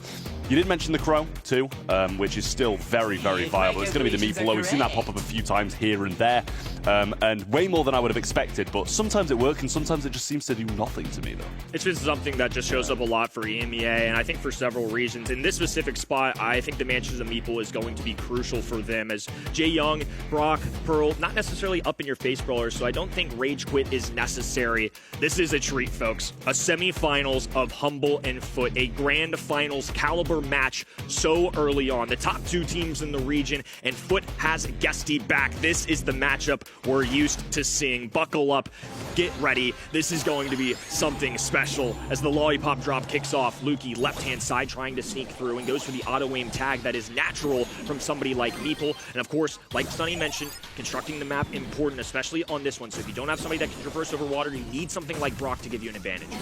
Yeah, I think the lollipop drop gives them a good helping hand into the mid nice and early on. Pearl throwing out some shots through the mid, trying to find Boss, but with that little grass break there, it's going to be a lot harder for them to fly under the radar. Lukey gets hit by the burn, and the lollipop drop drops down quickly. Semantic trying to gain some ground on this right-hand side, but with Guesty rotating over, it's going to be more difficult. Humble all corralled on this right-hand side as another rocket fuel connects. Less grass for them to work with, and the one disadvantage of their composition, they don't have any extra maneuvers. They don't have somebody that travels over the water. They have a little extra speed from Semantic, but of course, the less grass there is, the harder it is to pull that off. Yeah, Guesty was in two minds of whether to go back or to the right there. Probably a good job he did neither, or has it been kind of pinned back in there on the left-hand side. Angel Boy managed to get the kill on Semantic. Both the two members of Humble remaining are really low. Down goes Lukey, and Boss will follow suit. Nicely done by Foot, and a strong start from them. Now they have immediate access into the mid still, of course, as Nob and Guesty will take the right-hand side. Angel Boy sticking in the grass. Ooh, and an interesting choice there, too. And I kind of like this as well. Now they don't have to depend on the launch pad for that hard right-hand side. Instead, they have more options to walk away, especially into long-range or mid-range single projectile brawlers. The more space you have to dance around, the better odds you have at juking. Yeah, and I love the way they break that right-hand wall, and then all of them are forced to play left anyway, with Boss going over to that right-hand side and claiming it. Angel Boy and Nob kind of separated from Guesty here at the moment, so Humble unable to take advantage of that situation. A few slipstreams being provided, speed being used, but still no ground really being taken by Foot. Interesting that this Leon's now going to go up top right, a little sneak attack, and Angel Boy doesn't have enough in the tank for a takedown. As Semantic falls as well, though, a 2v2 situation. Lukey through the wall, trying to get an extra tap. Nob there to cover for his teammate, though, so Lukey will back down for now. Because of all the wall break being done, Nob can escape through the right-hand side. He does get the hypercharge off. He was going to be close from the rocket rain, but it does do enough to get contact. Boss left all alone. Guesty on the back lines, but can move forward. Boss having a hard time just multitasking here. One tap out of Knob. Boss goes down, and Foot will take game 1. Yeah, really nice there, I will say. Well managed, and Humble looked like they were in a good position to go and try get some wins at some point there. The 3v2, but was quite quickly traded in a really nice hypercharge. Brock super over the top to equal the score out. So yeah, lovely, lovely stuff from Foot, and just seemed to be a little bit more in control, even with that Leon super coming through and getting the early kill. That's something that stood out to me, especially with Pearl being drafted. It's one of the better brawlers for vision. It's somebody who can kind of have a fanning shot without those cookies. Look at this, Semantic can't hide at all, especially with the burn down as well. He's gonna go to the back lines, and he knows it. Didn't have enough HP to handle all of that, so Foot already cooking in the kitchen. It's a 3-2 lead for Pearl in the game. Yeah, they're getting hammered at the moment, and real backs against the wall here. Shouldn't be winning this round, and if they do, then they've pulled something special off. Good few shots coming in, and a rocket peeks round that right-hand wall, and the incendiary will keep on ticking that damage down. Now speed coming through, and Angel Boy fancies himself in this matchup, but the shield coming through now. Wicked Warrior in turn, and that might be a kill. Big pinch coming in on the left-hand side as two of them take down Lukey, and just Boss remaining might search for the gas. Tough start for Humble. They lost Leon so early. This is what's led to the numbers advantage for Foot, especially considering this was a Humble choice of map. This is really Foot excelling so far, and I think that's very worrisome. But like I mentioned, Foot seemed to practice this map a lot. They looked comfortable with it. This isn't the first time they'll be dealing with it today. So I think that was a great warm-up affair for them, not only from a draft and strategy standpoint, but also on the map as well. More grass being chopped down on that right-hand side, less room for Humble to hide, and for Semantic to really thrive here. He's gonna have to find ways to get isolated kills, but he doesn't even have a super to muster yet. Boss hit there as well. Has a super in hand, so we'll be able to provide a shield out, but Angel Boy just moving so fast, and that's a huge kill as well. I can't help but feel like it's Humble really being out of spot rather than Foot playing incredibly well. Not that they're not, but they've just been caught out so many times. Good taps coming in here from Boss, but over the left-hand side, Nob and Angel Boy will clean up Lukey, and this is going to be the set, and so convincingly too. Humble have lost. Not their strongest stuff, especially considering how well-renowned, how tenured this team is, especially off the backs of a Brawl Cup performance, a really solid quarterfinal showing. That's not the decision-making you want to see, and I think a few things to go alongside that. The Leon was a little risky, especially into the face of a Pearl, and on top of that, like you said, just caught out of place often. There were just so many situations where Semantic goes up top, grabs this kill, that's nice, but then Knob is able to retaliate with a kill of his own. It felt like anytime Humble even had a grasp on it, it was just Foot with a perfect response. Not great footwork, not great decision-making, the shots weren't necessarily landing. It just didn't feel like the Humble we saw a couple hours ago. Yeah, so quickly ripped away every time they had a bit of hope. Really nice stuff then for Foot Esports, starting so strong. Good draft, well played, and Humble really nowhere to be seen, and the stats back that up as well. This is insane to see. Keep in mind here, Humble picked this map for the second time already. This really seems to be their favorite map of all times, and they had a pretty similar draft to what they had in the first round as well. But Foot Esports is just a different beast to best. Not here with the most kills. Kill-tacular, yeah, that's how you could call him, I guess. But yeah, definitely a good performance of him. And as you stated already, Foot Esports looks even better now in the semis than they already looked in the quarterfinals. I actually changed my prediction after the quarterfinals. I felt like Humble looked a lot stronger coming out of the quarters. Foot Esports struggled a bit too much in my eyes against their opponent there. Yeah, it did seem like they were, to be fair, against pretty similar level of opponents in who they faced. So, you know, I thought maybe coming out of that one pretty similar. I just kind of backed Humble based on merit from, obviously, the World Finals. And yeah, I think, Brawl Cup, and they obviously did look a little bit better in that opening matchup as well. We move on to Pit Stop then, which, as you said, was a Foot pick, so it's a little bit worrying that Humble might have this run away from them here, and especially since they've got this Edgar as their first. Ban-wise, you're looking at the Kaze, the Kit, and the Shade for the side of Foot Esports. Humble get rid of the Colette, no surprise there. BB, maybe a little bit of a surprise, and then the Cordelius as well, so maybe they want a bit of aggression. BB shows up a lot on this map for EMEA, specifically Foot, but I think this is kind of a no-brainer Edgar first pick. Don't overthink it. Just grab the brawler that's already insanely good in the game, and on top of that, in this map in particular, of all heist map, defense is really hard to pull off, so that's why they're getting so aggressive early. I think this is going to be a lot of tanks and assassins as we progress. I would still like to see a ball come out here as well. We could just get a triple rush come from both sides. So far, it's the perfect setup with the Miko and the Edgar. You could, of course, still decide to go with something to defend. Cordelis out of the way. Otis is the next best choice. There he is, actually, directly coming in from Humble. So they do try and defend as well, not just rush the save. Since we have added those tiers to the save, you now have to pop 3 bubbles. We see these type of comps a bit more often. It used to be just rush it down and get as much save damage in as possible. Now for that, again, some more tanks could come in. Bull is one that comes to mind immediately. Or they go with something like Crow, who also just pumps out a lot of damage with his hypercharge. They also go with a bit of defense. Lumi can do both, actually. She's a bit of a flex brawler. We see her very often on Heist. Yeah, absolutely. A few buffs here and there have kind of catapulted us near the top of the meta now. We've seen a global ban quite a few times across this weekend, as well as just normal ban as well, if it did slip through that. So that's something that Foot have gone and picked up. Yes, we did used to kind of see a lot of base races, as you said, with the bubbles coming through, and where you got to crack the safe, it makes it a bit less feasible. You know, from my point of view, bring it back. Let's have some base races. But Colt's going to come through then, a bit of wall break here and there, which will help the Lumi out as well in a few of these matchups and stop the Miko from being as effective. For sure, and I think we're going to get Edgar, who's diving into the safe constantly, but now we've got Colt, who can do a ton of damage. And I like that Sunny calls out that Lumi is more of a flex pick. I really like the gadget that can cut off these really skinny lanes, but on top of that, if she does escape to the other side, she can fan out those shots so quickly, so the DPS really does add up. For this left-hand side, they've got Miko and Otis. Both are solid DPS brawlers. If you're going to have an anti-tank, you might as well pair it with a feature in a brawler that can do damage. This one's really interesting to me, though, because Stu isn't necessarily going to be a brawler that deals well with the heist safe. I think this is somebody that just the paper matchups is why they pick it. Into Edgar, he dashes away. Into Colt, he can kind of skate out of shots. That's a really fun one, but I don't know if this is the right map for it. Love it on paper. Let's see how it plays. Yeah, we talk about damage here, and Stu, well known, doesn't really have the most of it. His reload speed is a bit too slow to really be a DPS brawler, but he's really good into what a Foot Esports show up against him. So it's just kind of a reaction to it. I'm sure Humble would have loved to play something like a Barry, but against that Colt, they really just can't. He's going to open up the map pretty soon. Yeah, I actually kind of really like the Stu, to be honest with you. You know, not every brawler in a heist comp really has to be dealing big damage. You can just bring them in, as they have, to just counteract what the opponents are playing. Lukey and Boss having to retreat back to this defense now as Angel Boy is ripping through this safe. And Gessie coming back to join him now, and they didn't manage to get that first crack up top either. Pretty close both sides, but the most important thing is now the high stage being cracked, and Nob has gone through as well.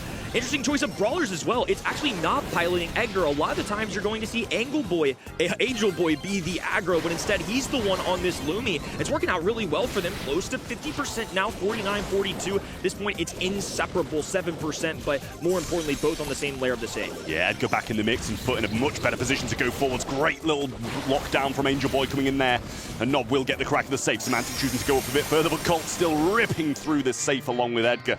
And Foot again. This is getting worrying, Kenny. For sure. I mean, this is now on Foot's map as well, so previously that was Humble's choice of play, and it was Foot showing up strong, 50+% of the win there. And it's just interesting to watch these compositions go. Again, Stu, like you said, on paper, it makes so much sense. I love it for the individual matchups. You don't necessarily need a ton of damage, but Semantic just doesn't feel like he was being a big playmaker there for heist-safe damage. We have to find a way to get Boss over there as well, or just let Semantic rip. Otherwise, it's going to be a lot of 3v2 situations. And I think that's what we're going to see as this progresses. Unfortunately for them, I think Semantic's not going to be able to get over there as much as he would want. Yeah, Edgar already up top as well, and that's a good cleanup on defense from Gessie. Nob still staying alive, and Lukey going super aggressive there, and that's going to be the first crack. Angel Boy will just wait this one out and get a few shots in. Semantic playing a little bit of defense now, but does leave him for Boss to kind of clean up, and still, he survives. How has that happened? They haven't killed him. Gessie was there for backup, and look at this. They're going to get another penetration onto the heist save. They're already below 50%. Semantic can put in work as much as he wants, but they're still down an entire layer. I mean, this is brutal to see. Angel Boy, Gessie, and Nob all down the bottom, and this is going to be game. They've just demolished them in 2 super fast games. Angel Boy absolutely beaming, and who can blame him when you're in this position against your biggest rival in this region? You're one set away from knocking them out in the semis and taking a massive lead on them. for such a grand finals caliber matchup, this is really feeling not like even a semifinal. I mean, this has been a sweep so far. I mean, just to be honest, these are the two best teams on the planet, and Humble have been decimated so far, laid out. I mean, some interesting draft choices, but on top of that, it's just not even or even close to it. This has been Foot the whole way, and we go back to a Humble map here for set 3, but it's going to require a reverse sweep. I was not overly confident. I mean, Foot are a great team, but this is not the Humble we know and love. Last time those two teams have faced off against each other, it was on the big stage, and Humble took the win. With Lena on their side, now with Guesty, but esports looking a lot better, and their draft has been impeccable. This one comes down to draft for me as well, as I kind of suggested, maybe just pick a rush comp. Yes, it's a little less common now with those bubble pops, but it's still just the better choice. We have 3 damage dealers on the right-hand side, and we see the damage they've done to save. With Stu and Otis, you just want to defend. You're hoping that Miko will go into save and do all the rest. But that's just not enough damage, is it? I mean, I think, to be honest, for me, it was more the defense wasn't there. Like, I thought Semantic did occasionally get up the map pretty well, but like, there were so many mistakes on the defense. We saw people survive narrowly so many times, people who should be killed not being killed. And yeah, maybe Semantic should have got a little bit more damage, but for me, it was the defense just didn't pull through. Yeah, I mean, all of that offense consolidated into Miko. He was literally the only one dealing high save damage, and if that is going to happen and you want to win, you're going to need more than 2 frags from your 2 teammates. There just wasn't enough output there on offense or defense. Miko can only carry so hard, and the other side, Foot, everybody doing their part, kills, damage, all the above, and you can even see the smirks on their face. I mean, they just look confident. Foot looks settled in. Humble look like they're going to have to scramble if they want to pull off a grand finals appearance. In my eyes, just don't pick defensive brawlers and then you don't have to defend. And that's what Foot did. And it worked out, you know. Now, heading over to Gem Grab, though, Stu is going to be picked up yet again. And I do like to pick on this map more than a pit stop, at least. He's a really good gem carrier on a map like this one. Now, on the right-hand side, what we usually get to see a lot is Otis. It's banned out here, so not going to be able to be picked up. Ruff's also always a safe option here. Chester, just those picks that are always a safe option could come out here first. Yeah, I kind of want to see a little bit of aggression here as well. Chester, as you mentioned, so good against the majority of people. Lumi comes back again, and when you've performed like you have in the previous set, why not bring it back through when the brawl is that good? So a couple of really good versatile selections here from Foot Esports, and it does leave that possibility open that they'll go something more aggressive towards the end, and Humble now have to account for it. Stu as a flex pick is a lot of fun, just because they can send this up the middle if they want, but also they can keep their distance. Love the control out of Lumi. I think it's just such a solid brawler. If it's slipping through the regular, I'm going to have a hard time not picking it on that 2-3. Keep in mind here, we haven't seen Damien from these two teams yet, and he has been left open, sliding through the global bans and the regular bans. Edgar did so as well. Those two are rated as the best brawlers in the current meta. Edgar is being picked up here by Humble, so they do have the aggression that Trev you wanted to see. Now, are they going to follow it up with the Damien, double it down, or maybe pick something like a Nita to make sure that Edgar counter isn't in the hands of Foot? Yeah, I mean, it's questionable if they will double down or not, because with Foot still having this last pick and having already Chester, which is going to be pretty good against some Lumi as well, they go for the Rico, something that used to come through on this map like every single time, but recently hasn't really been that brawler. And there's definitely a possibility they can still go something aggressive here. Yes, Rico's going to be pretty decent down one of the lanes, but still, a bit of opening, I feel. Yeah, for sure. I mean, they're really squishy on this left-hand side, so I wonder if they beef up on the right. I think Damien would have a hard time from a distance, but I can't say I wouldn't be tempted if I was this squad. Edgar coming through on the left. They've got their big star player on the right. They're going to need a 6-pick that can deal well with several brawlers. Ooh, and this is a good shade matchup. Yeah, that's a great aggro choice, and honestly, I don't think the left-hand side accounted for that too much. I mean, Stu can wall break, but Rico's squishy, Stu's squishy, Edgar has HP, but of course, if you're through a wall, he can't make a punch go through. A lot of confusion on Kenny and my face already with that Stu pick on pit stop. Now again with the Rico, leaving kind of a lot of options for Foot to just go aggressive, and that's exactly what they did. Shade is going to have a phenomenal matchup into all three of them, really. I fear this is Foot's draft, and Humble has to win it regardless to make sure this match is going to have set 4. Well, it's do or die now for Humble Foot, looking on top of the world at the moment, like they're going to go straight to the grand final through this one. Angel Boy just sitting back at the moment, not really moving too much, and I feel like it's going to be like this off the start until they see which lanes are which, so they can choose where to go. Ice Rings go down in the middle of the map as Nob slides through, grabs a few more gems. It'll be a 4-0 lead. Humble really haven't found their footing, and that was a big-time tag out of Angel Boy. The second that he gets that super, it changes the game up entirely. Luki didn't manage to get a second tag either, and as a result, he won't have that super. That's something that has to be in their pocket if he even wants to function on the map. Yeah, and it was a big-time gadget miss early on from Semantic as well. Angel Boy might be able to get a super here and get away from him. Guesty not having the best time there, and he'll kind of just jump to his demise, Semantic. Angel Boy will get another as well. We've got 7 gems, Luki's low, and yet again, it's all Foot. Yeah, it's all Foot, and I don't really have an explanation for it. I mean, the drafts have been a little bit different than I'm what's seeing them doing in practice or in previous, but it's more than that. It just hasn't felt like on the field it's converted whatsoever as Angel Boy's going to dash towards this left-hand side, hide in the wall. They finally get a takedown. The rubber burns him away, and as he melts down, it'll be Luki in the middle of the map trying to get a tag on a Nob who just has too much distance for him. He's not been able to get a super. He's not generating any offense. He's hardly able to claim gems for himself. As Foot get another pickup on the left-hand side, it's just an easy countdown. Yeah, the gem comes along with it too. Semantic still got a chance to turn in this one round, but Angel Boy with a hypercharge available instantly gets stunned out as he comes in. Luki's going to fall as well, and it's painful to watch.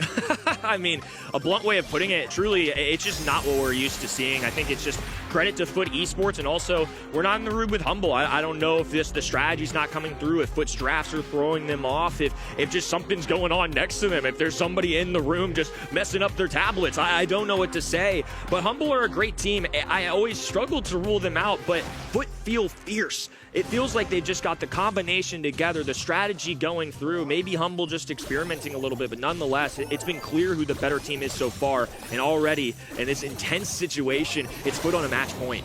Yeah, Semantic going to need to try and find this gadget early on this time. Missed it in a pretty questionable opening situation in the previous one where they just managed to get 3 gems straight off their opponent's side. Misses it again. I mean, it's worrying, really. Angel Boy going to be able to get a few swipes in, but not find anything. I don't think he was really within range to get any supercharged either, but Boss so low on the left-hand side, forced back now. Semantic has a supercharged up, though. Needs to make sure he dives in at the right time. Guesty playing back on this left-hand side, leaves these 2 down, and that's exactly what he's going to click. It's a gadget button, so now Luki's going to have to struggle to tiptoe his way on the right-hand side. It cuts Boss off from progressing forward, and even though Foot have lost the numbers, it's enough for them to hold on.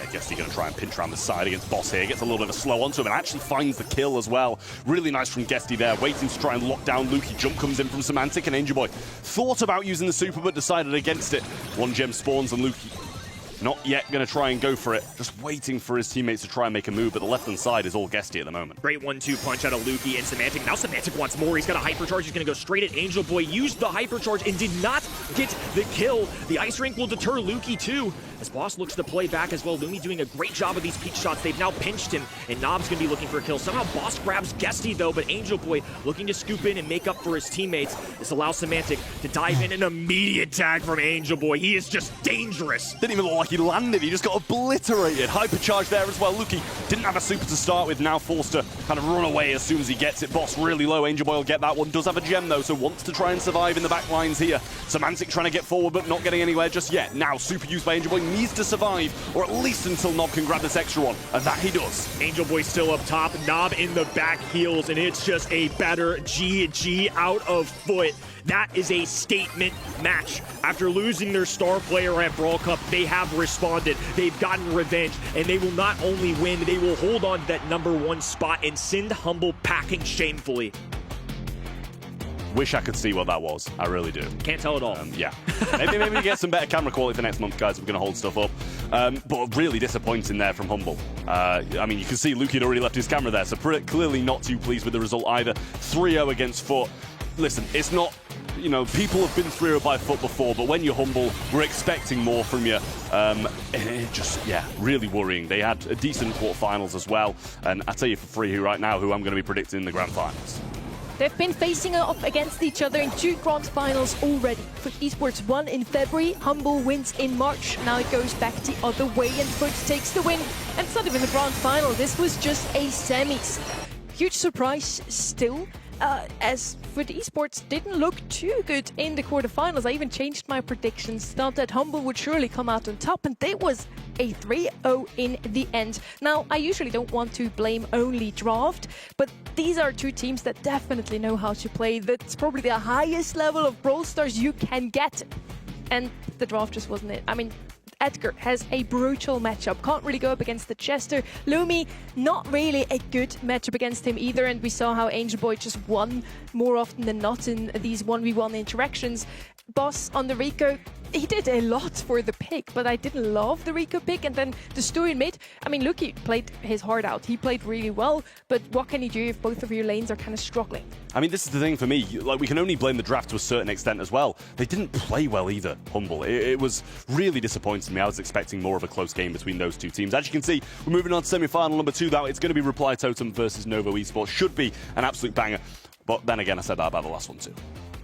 I think it will be. I mean, I hope it will be, because that wasn't the grand finals and the semi-finals that I was hoping for already. Yeah, I mean, it was kind of like Humble doing Humble things from like April, where they had a great sort of advantage potential that just turned into Foot Esports just domination. I was about to say, hey, look, now we have 3 Italian orgs still left standing in the race to June monthly final, grand final winners. Now it's Foot waiting for either Reply Totem or Novo. Oh God, I forgot about that. I had as well. It is the community votes yesterday. Crazy Raccoon made it through the quarterfinals in a breeze and then lost in the semis, very surprisingly. Humble just had the same exact fate, so at least they have the community to blame. Yeah, our bad, guys. Our bad. At least Boss got an MVP for like the first time in forever today. I mean, Semantic's still chasing it for land, but like that did actually happen. But yeah, the community vote continues to be cursed. It's actually disgusting how accurate that is. It is amazing how it's for once not the esports site itself, but it's the community. It's you guys, it's your fault. Pass the buck. Now we want to head into semi-final number 2. No team got jinxed there. It's Reply Totem versus Novo, another Italian derby between those two rosters. Now Reply Totem didn't make it to the last monthly final in April. Look very much rejuvenated coming into this month. Had scrimmed like no one else. I think they have 100 sets more than any other team, and the work definitely paid off in their match against Metisport.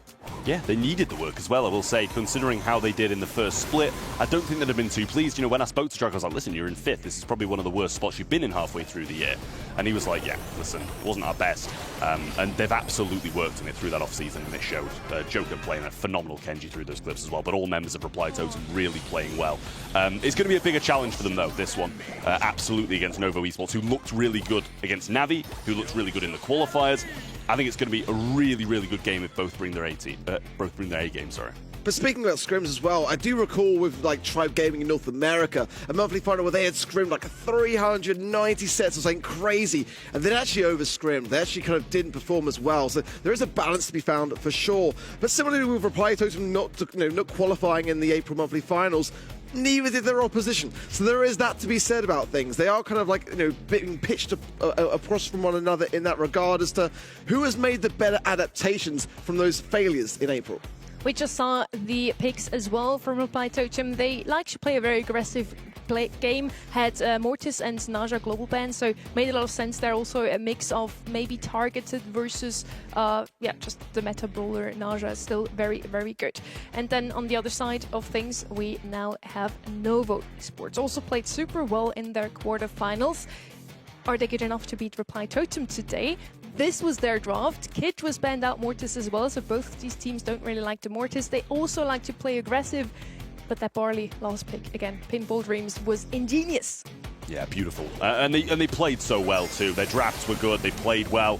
And listen, Navi aren't a bad team, so if you're able to 3-0 them, then you're in a pretty good position to carry on moving forwards. And it's a huge opportunity for both of these teams too. Looking at their bracket, listen, it's not easy by any means. If they go and beat Navi and Totem, they probably deserve to be in a grand final. But you look at the top and you see Humble and Foot on one side, and you know you have to take that opportunity with both hands. And I'm sure that's exactly what they're going to try and do here, because I definitely think this is a 50-50. Novo can 100% win it, but I'd argue that Totem just looked that little bit better in their first round. Yeah, I'm with you on that, and I absolutely rate Kenny's prediction in that regard because it could absolutely come to fruition. It really could. I think that Novo are looking fantastic. They've really come well prepared, and I feel like they haven't, or at least they seemingly don't seem as though they've got like the pressure and the weight of that responsibility on their shoulders. They look like they're enjoying themselves. They look comfortable and confident, and they've clearly been putting in a lot of time, and maybe not necessarily having prepped as much as Reply Totem in the scrims, but certainly as a squad where it matters. So Reply Totem knocked out Heretics of this monthly final, and on the other side we have Novo winning against Foot Esports, SK Gaming, and now in the quarterfinals also against Navi, knocking at the door of Reply Totem. Now, can Novo really win this one? You voted for them, Trev. I did not. Kenny voted for them. Oh, Kenny. And we love the Kenny I always faith. confused We love the you. Kenny. Yeah, we do look similar, to be fair. Similar accent as well. But yeah, I like as you just said, I love Kenny's idea with this one. Like, this is where I feel that I should have kind of differed in my predictions. Maybe should have sided with Novo and then got a little bit different here, just like Kenny has. We've got the map draft coming in now, though, and Reply Totem are going to be picking first. They go for the pinhole punt, which we saw them play phenomenally on with a really interesting, good draft. Pit stop to follow up, which we've just seen Foot Esports play on and decimate Humble. Then we go to Out in the Open on Knockout, and then Gem Fort is a selection of Novo to round that out. And then we kind of give just a random map, and that's going to be Hideout, which we've seen played loads throughout this weekend as well. Yeah, it's a bit of a Zeta special, isn't it, really? And we saw it played so much yesterday. But, how are you guys finding the map drop? We haven't really spoken too much about it. I mean, do you feel like there's any advantage in going second pick? That's my kind of biggest reservation so far. We've seen it once from memory yesterday with Fennel, but is there an advantage with that? Global bans coming in, and now Naja and Mortis are going to be banned out yet again. Totem already banned those two in the previous stages. Now Leon and Edgar, two aggressors, banned out by Novo. Leaves Damien open once again. It was completely left open in the match that we just seen between Humble and Foot Esports. Often also slid through the regular bans and not picked up a single time. Is he just not that good? In East Asia, it seemed to be one of the highest rated brawlers overall. I do just feel like people are kind of accounting for him as well, though. Even if he slips through all the bans, I feel like they're absolutely just kind of having those pre-picks to kind of try and prevent it rather than letting it slip through like a few of the East Asian teams did. I've said a few times, expecting it to kind of slip through and these kind of underdog teams play it a bit more. But when it gets a bit more even, out the quarterfinals and into the semis where the game should be more similar, it's a risk that both teams should be taking. Both of these teams just fall short at the moment, making it into either LCQ or the World Finals, 6th and 7th. Don't do it, Trev. Don't do it. I won't. Don't you worry, Sonny. Don't you worry.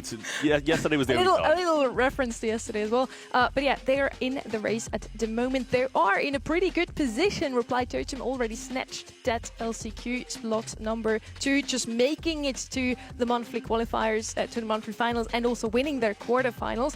But they both still need a couple of wins on the board to make sure they get those slots and maybe even make it to the World Finals directly. Now, looking at the vote, once again, very, very close. It's the same exact result, actually, between Humble and Foot. 54% of you vote towards one way. And we want to kick things off right away as we head into our semi-final number 2, Reply Totem versus Novo.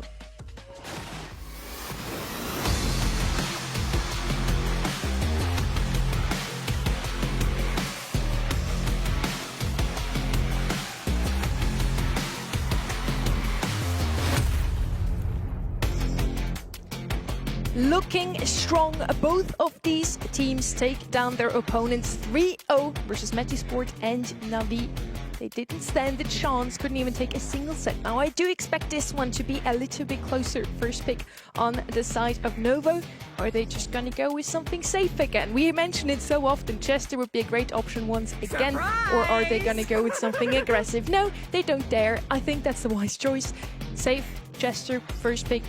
Like we've seen so many times before. Yeah, I think it's smart, especially in these kind of interactions where it's so 50-50, as we've just seen, 54-46 in terms of predictions. So it is such a close game. I don't think there's any need for either of these teams to take risks. I've got a feeling that they're both going to be feeling pretty good going into this one. They both know they can win it without really taking too many risks. So I like that first pick, and I think we're probably going to see something similar with Reply Totem. Intrigued to know if they're going to go the same as last time, which they starting off are doing. Could be Damien. If they're picking Charlie, I mean, that's a really strong counter for it. Leaving it open, maybe laying a trap then in that regard, just having the Charlie there. There is still Gale as well to double down if they want to spike that Otis ban there. So I think it's still certainly a risky brawler that both sides here have got to heavily consider.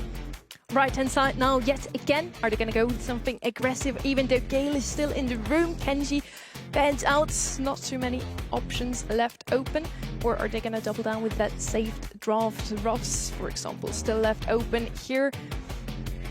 Let's see what it is. I want to see something aggressive, honestly, at this stage, but we are going to double down. It's not going to be anything too out of the ordinary. Ems also great at just keeping that mid control and pinhole punt with all these pushes in the middle.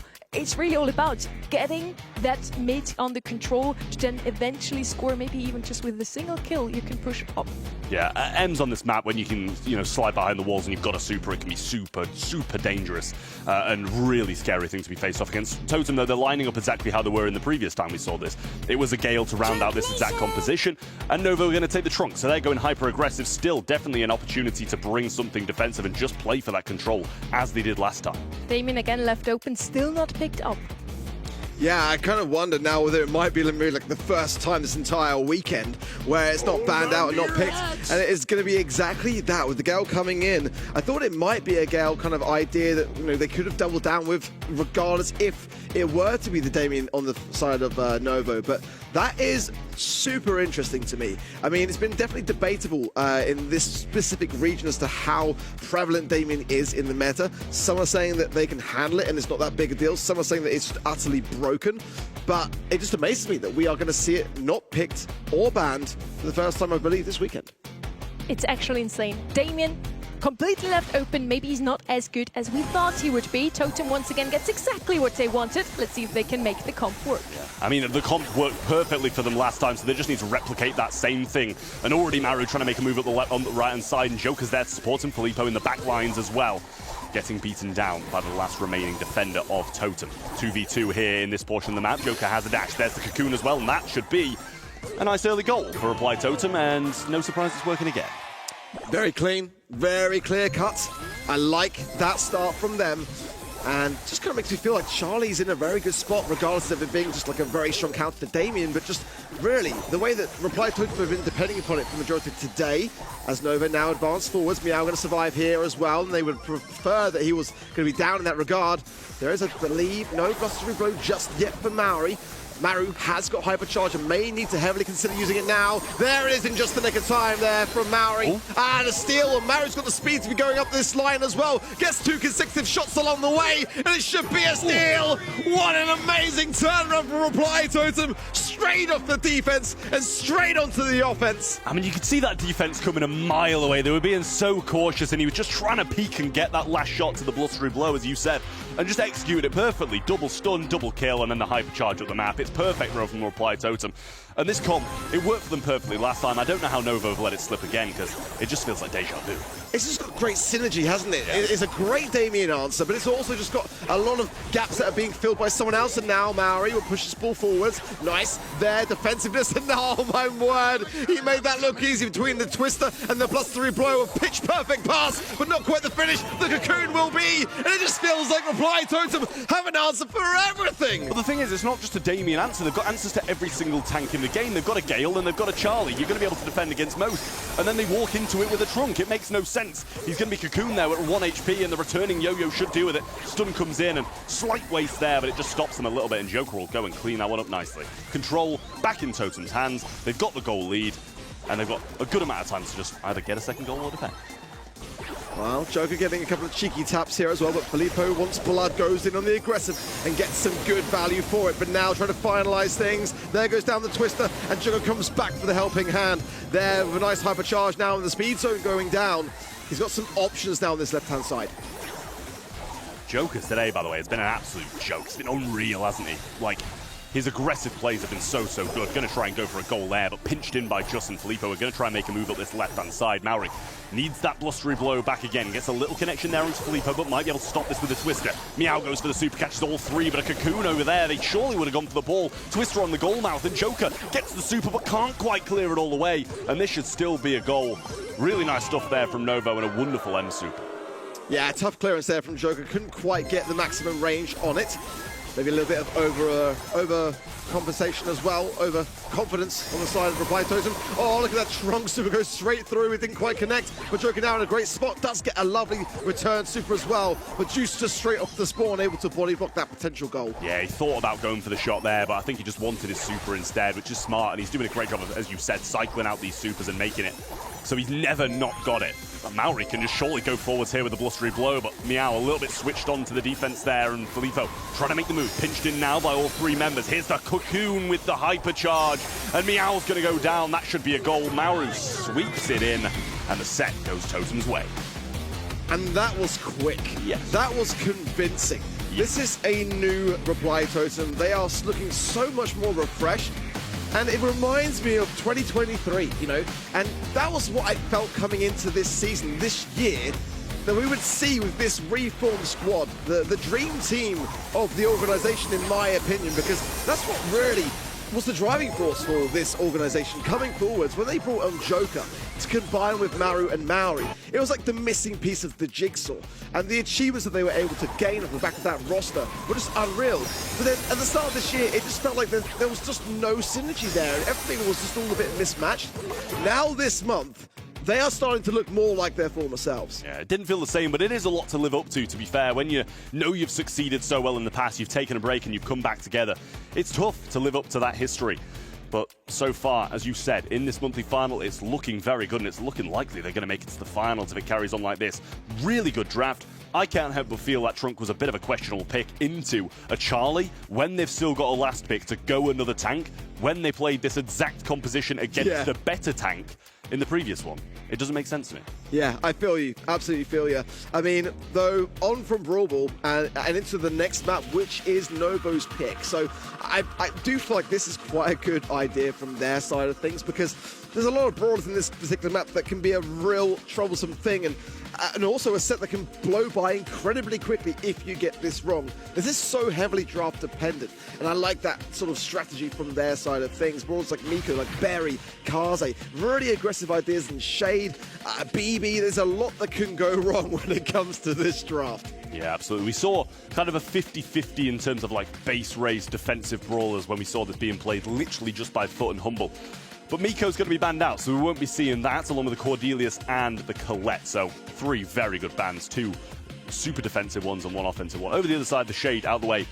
I'm so pleased with that because it just runs right on this map. Kaze and Nita are going to be out of the way too. So it seems like maybe Novo want to play something more aggressive with the Nita ban, but you could say the same over the other side as well with Reply Totem getting rid of the Colette and the Cord.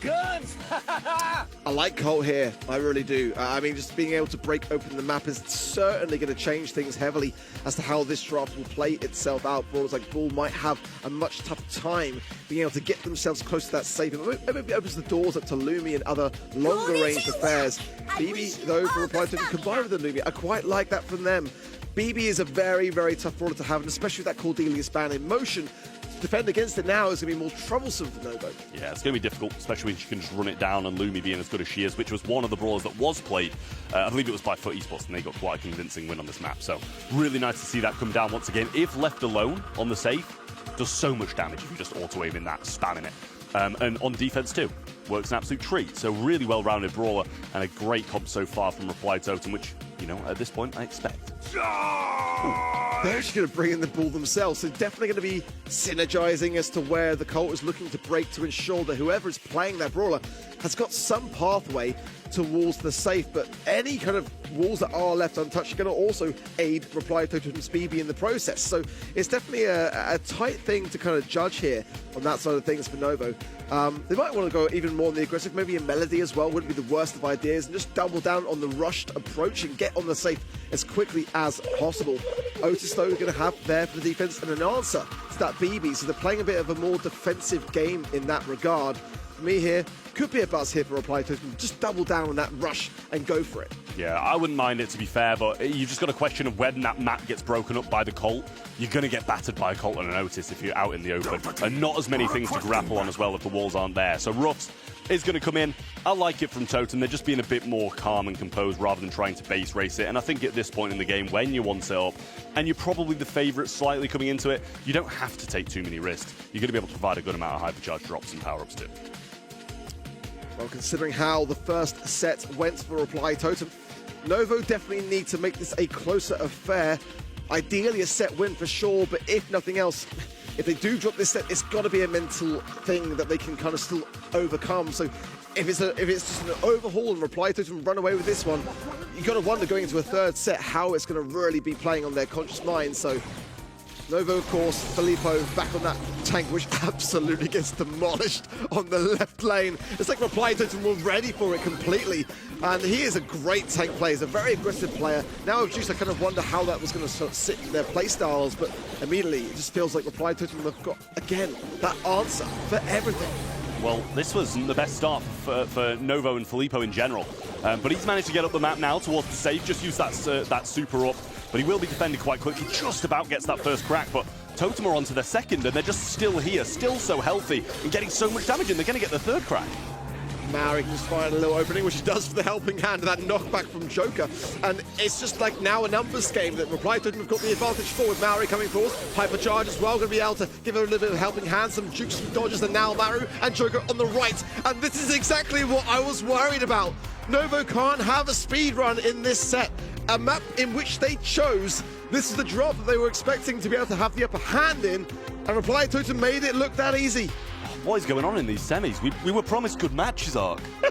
We were promised close games, and the teams who were winning just demolishing their opponents. Totem absolutely flying here, and the only chance that Novo got to get towards that safe was when it was pretty much allowed by Reply Totem. That's the concerning thing, and again, look at that. That's great from Reply Totem to be like, right, well, obviously it didn't work out with the left lane. Last time for them, they're likely to go right, and that's exactly what happened. But Filippo did earn a super in the process. One that might just pay off here. He can escape Joker here. That's great from Joker. Fantastic work. Allows him to stay in position there and that top right in the mid and continue the assault onto the other side of the safe. Yeah, just keeping Otis back, ensuring that they're that's brilliant. Well, he's flying. I said it before, Joker's just playing so well today. Every aggressive brawler he gets his hands on, he's flying and manages to get another kill as well with the help of Maru. Some sandbags down now and just can't quite mute them out just yet. Gets a shot in and has his mute available. Now hypercharge for Filippo, and that needs to be a big play. Yeah, Meow now opening up the mid might change things considerably. Hypercharge coming in from Filippo, but all three members of Reply Totem were absolutely ready for it. However, Juice staying in position and Meow going to get a ton of damage on that safe and actually crack it forwards as well. A bit of a break on that left-hand side might give a bit more of an opening, but now Reply Totem are forced to play defense. Yeah, they're getting some power-ups here and there as well, and Maru's going to pop a hypercharge. He must be close to his super at this rate, actually is. Does get it off, a hypercharge used by Joker here, trying to chase them down up top. Base racers, Maori's going forward, and I said, when you get that auto-aim on the safe and you're absolutely free, you're going to be ripping through it, and Nova were down here, but Totem had the lead there, just about getting a few shots in, just get some damage, and back in the hands of Novo now. Maori's doing mad work up top. That was fantastic work to keep his eye on the safe, getting those cracks coming in, but also to defend as well. But in the meanwhile, Novo getting some damage too. We are at 25% left of the Reply Totem safe, and that should be the damage is down to 2%. But no! Somehow, some way, Reply Totem still get it done. I was convinced, absolutely convinced that Novo had the manpower to do it, but it wasn't enough. And that is a terrible way now for them to go to this third set, because Reply Totem are cooking. Man, that 2% is a game changer here. That would have given Novo a pathway back into this, but 2-0 down and being dominated as much as they had. They were good that game, Novo, don't get me wrong, but prior to that, they've been getting, like, absolutely demolished. And Totem winning that game is huge for them. They should be able to go and do this in 3 with the momentum they've got, and how just down Novo are going to be feeling after that game. You expect this to be done in the next set. I just can't believe it. I mean, the Colt on the safe there, there's no damage, there's actually no damage gear rolling in. In fact, that may have been the difference maker. That one tap actually showed it up. So if he'd actually had that prior, that would have been probably the difference maker there as well. So crazy how these microcosm plays can make a difference on the outcomes here in Brawl Stars. It really is just a special year in that regard, how small the tiniest of things can make a big, huge difference. And that difference is massive now in favor of Reply Totem. 2 sets over Novo. And unless we kind of see something turn around here and what is a Reply Totem picked map up next, it's going to have to go to the 5th and final set for Novo to be able to bring this back. And so far, I haven't been enough to be convinced that they can do it. But if they are going to do it, it's got to start here. Yeah, and I think this, if I remember rightly, this is a map that Reply Totem had already played as well, and they played it really, really well. So just adds to the worry that I've got for Novo Esports at the moment, and I'd be really disappointed if both of these semi-finals end in a 3-0 when they promised to be so good coming into it. I'd have said it was 2 50-50s, but Reply Totem are running away with this at the moment. Charlie then is going to be the first ban for Reply Totem here on Out in the Open. Jae Young and Daryl to add to it as well. And then over the other side, the Byron, Colette and the Pearl, 3 very good bans out from Novo. Brock Open first pick, you know, I mean, 2 of the brawlers that Reply Totem had in their comp are actually banned out here, the Leon and the Pearl, but the Brock is still very much there. Jean, though, is going to be how Reply Totem fare for it, which leaves it open as a potential pick here for Novo. I kind of like that for them. I feel like it's the way to kind of consider going here. Open up the mid straight away, maybe even consider brawlers like, you know, EMEA, which is not banned here, which is kind of wild to me, considering that it's like one of her best maps to be having. I mean, you're not going to have the healing from the Jean or the Jae Young being banned out, but there's certainly some options that you can have still open to combine with it. Things like Gus can certainly allow a greater amount of survivability, and it is going to be their first pickup. Yeah, I mean, the thing for me is, though, you're giving them so much opportunity to just counter that, but then again, you do have the last pick as well, so you can kind of bounce that back towards them if they do overcompensate, which against EMEA, I feel like sometimes you do. It's like, you're so scared of that brawler, especially when it's someone who's so good at it as well. So first pick, Mina, is good, but it's a risk. Angelo, not really a risk. One of the better brawlers in this map, able to just go over the water and obviously play that sharpshooter role. Damien is open and a possibility. I'm not saying it's necessarily the best brawler here, but it is one that Reply Totem did try out in their scrims, and it can overthrow an Angelo. You can just rush forwards in some aspects and just kind of sit and hug that wall.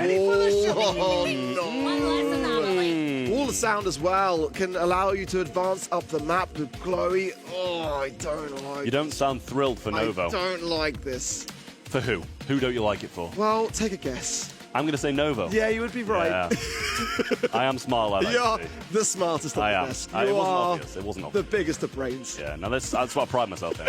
My IQ.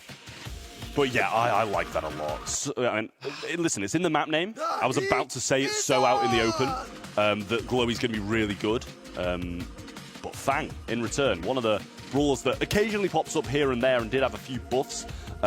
So I don't dislike the Fang. I think we saw it was Navi play it against Novo on a different map, obviously. But it had its moments. You've just got to really calculate and play it well. But I do think Totem have got great comp here to finish this. I mean, I don't know what the win rates are for Damien in this monthly final thus far, but I'm going to say it's probably on the higher side. Yeah, never played for good reason. I feel like Novo may not have the answer. I mean, certainly this Angelo is going to struggle to really hold ground against the Damien. Yeah, it is, but Damien can't really move up too much and get big damage in. Yes, he's going to have those heals. They're now being provided to Maori, though, and Joker very much just left there. Get some heals, just trying to move forward, get some shots in. Meow runs in and then bounces straight back out. And honestly, it's looking really good for Novo. What? Sorry? What? Listen, I could not tell you that interaction, but... Come on, Mr. Play-by-Play, break it down for us. Filippo just destroyed them. I don't think I've ever seen 3 brawlers hit the ground as hard or as quick as that. Yeah, that was crazy. Fang with another super as well, so cycle it out. The 3 supers in the hands of Reply Totem, and the most scary one being that of Damien. Same for Maori, I suppose, as well, though, with the gene pull if someone oversteps. I don't know if they know he's got it, but now he's shot, they do. So they're definitely being a bit more cautious this time, as they were so aggressive in the last. Spiritual healing as well, gadget for Joker, which I would have thought the sound wall was kind of better. Maybe they're kind of concerned about the Master Fletcher of the... Oh, missed there from Joker, but the right-hand side is still here, and Filippo just supered into the wall. How do you go from 3 kills in 0.1 second to just throwing your super into a Damien wall? Must not know the interaction between it, or thought that it was going to be low enough to just fly through. But that was questionable. It's given Totem an in that they really needed to not provide now. Yeah, they might have had one otherwise, honestly. Now Meow going to have that poison for the healing as well, but Joker's going to be able to capitalize down here on Juice, the helping hand of his teammates as well. And in 1 versus 3 now, Meow will go straight into the gas.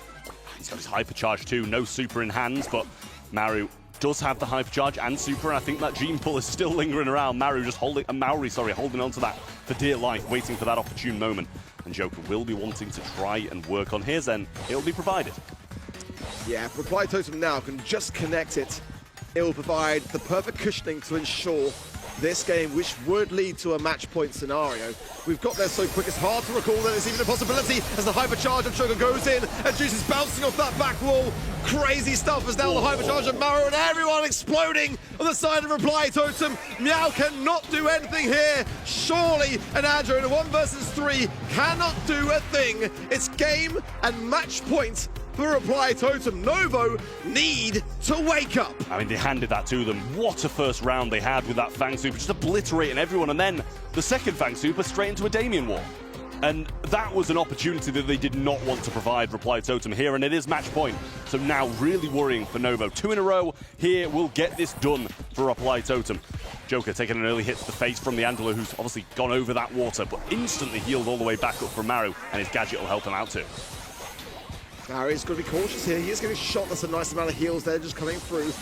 But Reply Totem are going to lose positioning as a result of that aggression that Novo are starting to adapt towards, and they do need to do that early on. Maru as well. Got to be careful, but Maru comes in clutch. Has a huge magic hand that gives Reply Totem the edge. Yeah, Fang Super was there, but he chose not to use it. Maybe he wants to hold it for the next round, but Meow's committing. He's using his super himself. Maybe he thinks he's going to be able to get that damage in. Filippo uses 3 again. It's a 1v1. Maori's so low, can't evade that shot. And yet again, the Fang is the saving grace for the side of Novo. Really strong stuff. Meow straight back over this water. And Filippo doesn't have a super, sadly.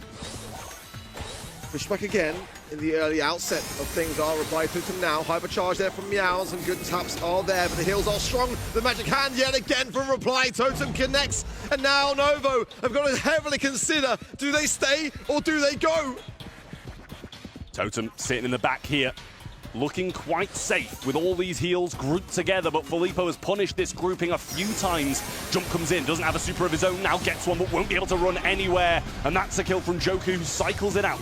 Meow now going to be feeding over a lot of super to the Glowy, and Gene maybe going to try get one himself. Just waits until Maru got a lot of that charge and then took the final hit. Has the hyper, and the Gene pull has just been punishing Just every time he comes in on that Mina, and he needs to book his ideas up in this last game.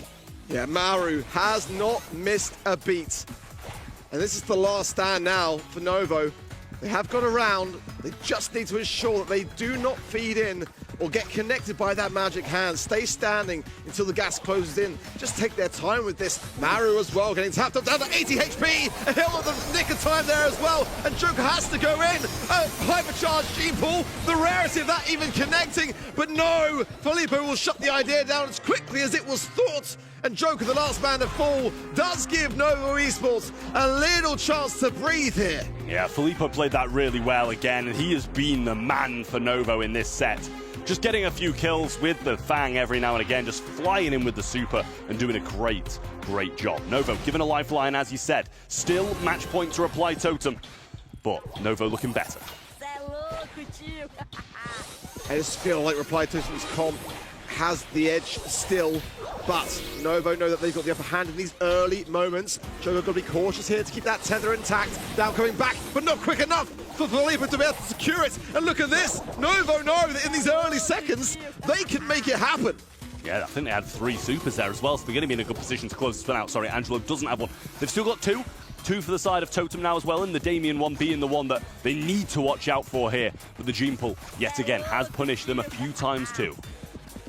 Maori has got pull here.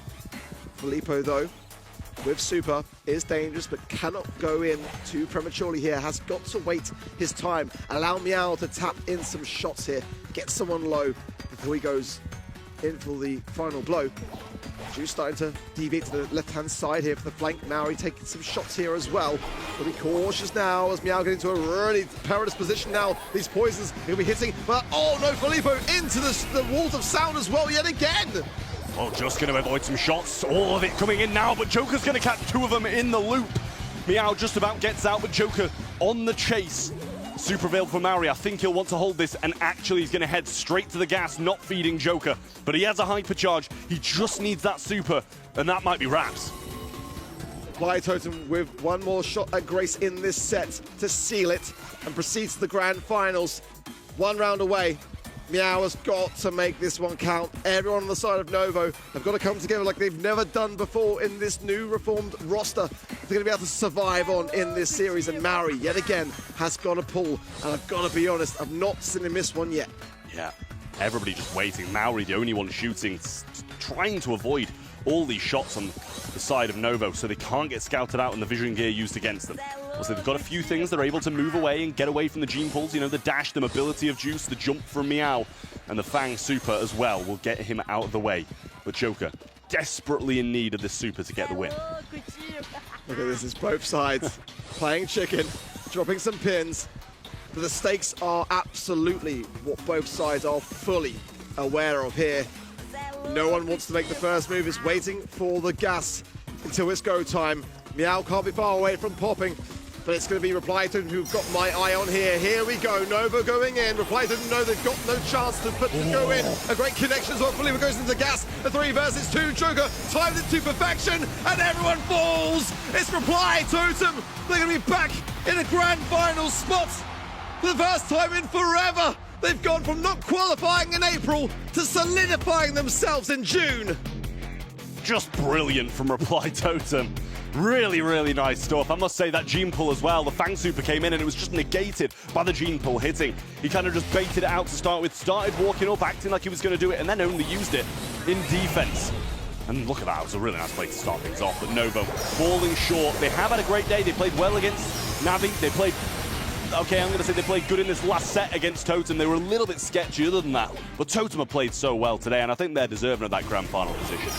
I've put them down to win the grand finals today. You know, I feel that strongly about how well they've been working and ironing out their mistakes, coming together as a squad, putting in the grind that is needed to be back on top here. I don't know whether that will come to fruition. I feel like Foot looked very good versus Humble, but was that maybe Humble just not looking as good against Foot? That's my reservation, because I thought Humble looked great in those quarterfinals, but you know, Foot looked more shaky. But what a result for Reply Totem, no matter what happens next. Across the bracket now, Reply Totem looks completely unstoppable. They haven't dropped a single set. We see it here again. 3-0 versus Metasport and 3-0 now versus Novo. Both of our semi-finals going that way. Ark, yesterday in East Asia, we had only 2 3-0s across the board. The matches were as close as never before. What is EMEA doing? 3-0 for the 4th time already. Yeah, it's kind of wild, isn't it? I mean, I think we have seen a lot of throws in this region going in prior to Brawl Cup, but nonetheless, it's definitely a sight to behold. I mean, I feel like there is a bit of a divide happening in terms of the teams that maybe were not attending Brawl Cup to really focus within their home region and kind of come together as an organization to work out what they need to work on coming back in June.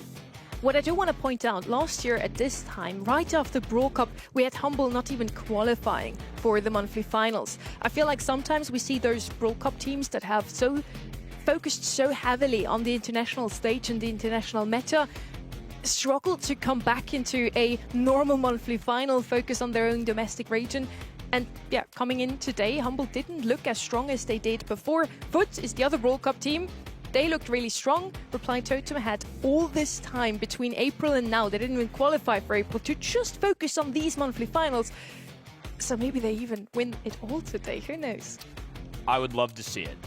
As a Brawl Stars fan, go Totem. There's no world where I'm picking against Foot. I will still stand firmly that this is the best team in the region. In the online format, they've been clear-cut. I think Totem have obviously proved themselves. It is a good team. I obviously underestimated them in the previous, and they could show up today. But wow, this being split, I mean, I respect the pick. Last time I was somebody going with my gut, and obviously we've seen Totem play well, but I refuse to bet against Foot. Whoever won between Humble and Foot was going to be my pick regardless of the outcome. And I respect it. I mean, I did have to think it through. I did speak to Joker as well this week, so I mean, there's a little bit of the side of me that, you know, I've noticed the shift in their mindset. Sure. He's been feeling really, really positive about things and how the whole team as a whole is performing at the moment. And, you know, he did say as well that, you know, maps and draft for him is a bit of an advantage, and maybe if they do, and we can ask more about that as well later on, but I mean, that's getting a step ahead. But he does feel like that is an advantage for them in terms of their strategic ideas, and he's a man of strategy, you know, a man of draft, and when there's a new aspect that comes into the format, they are a team that are going to be gravitating heavily towards that for an advantage. Again, I just felt like Reply Totem looked unbeatable today, 2 3-0s in a row, and this is actually exactly what I had on my website pick from yesterday as well. Reply Totem versus Foot Esports in the grand final. As I said, I believe that the teams that played at the Brawl Cup are usually a bit too focused on the international stage and first need to land again, come back home, give it a rest, and maybe Foot Esports needs, another month to win another grand final. Let's actually see. Well, first up though, we have a little something still for you, a little throwback to the Brawl Cup. Welcome to Guess the Brawler. They have 30 seconds to guess as many as possible. The time starts now. Pistols, wall break. Colt. Peep. Nani. Got a shadow in front of a band for the storm. Serious? What? No, skip. Skateboard. Ollie. First brawler. Shelly. Japanese fans. Max. Fans. Dash. Okay, skip. Arcade machine. 8-bit. Yep. Newest brawler. Naja. Nope. Not bad. I think we got this. It's okay. This is round 2, and I'm here with Team Humble. How many brawlers are you gonna guess? More than 8. Okay, 30 seconds. 3, 2, 1, go! So my brawler is a thrower. He throws Barley. bombs. Dynamite. Yeah. Train. Chuck. Rat. Radmo. Spawns shadows. Sirius. No, 3 shadows.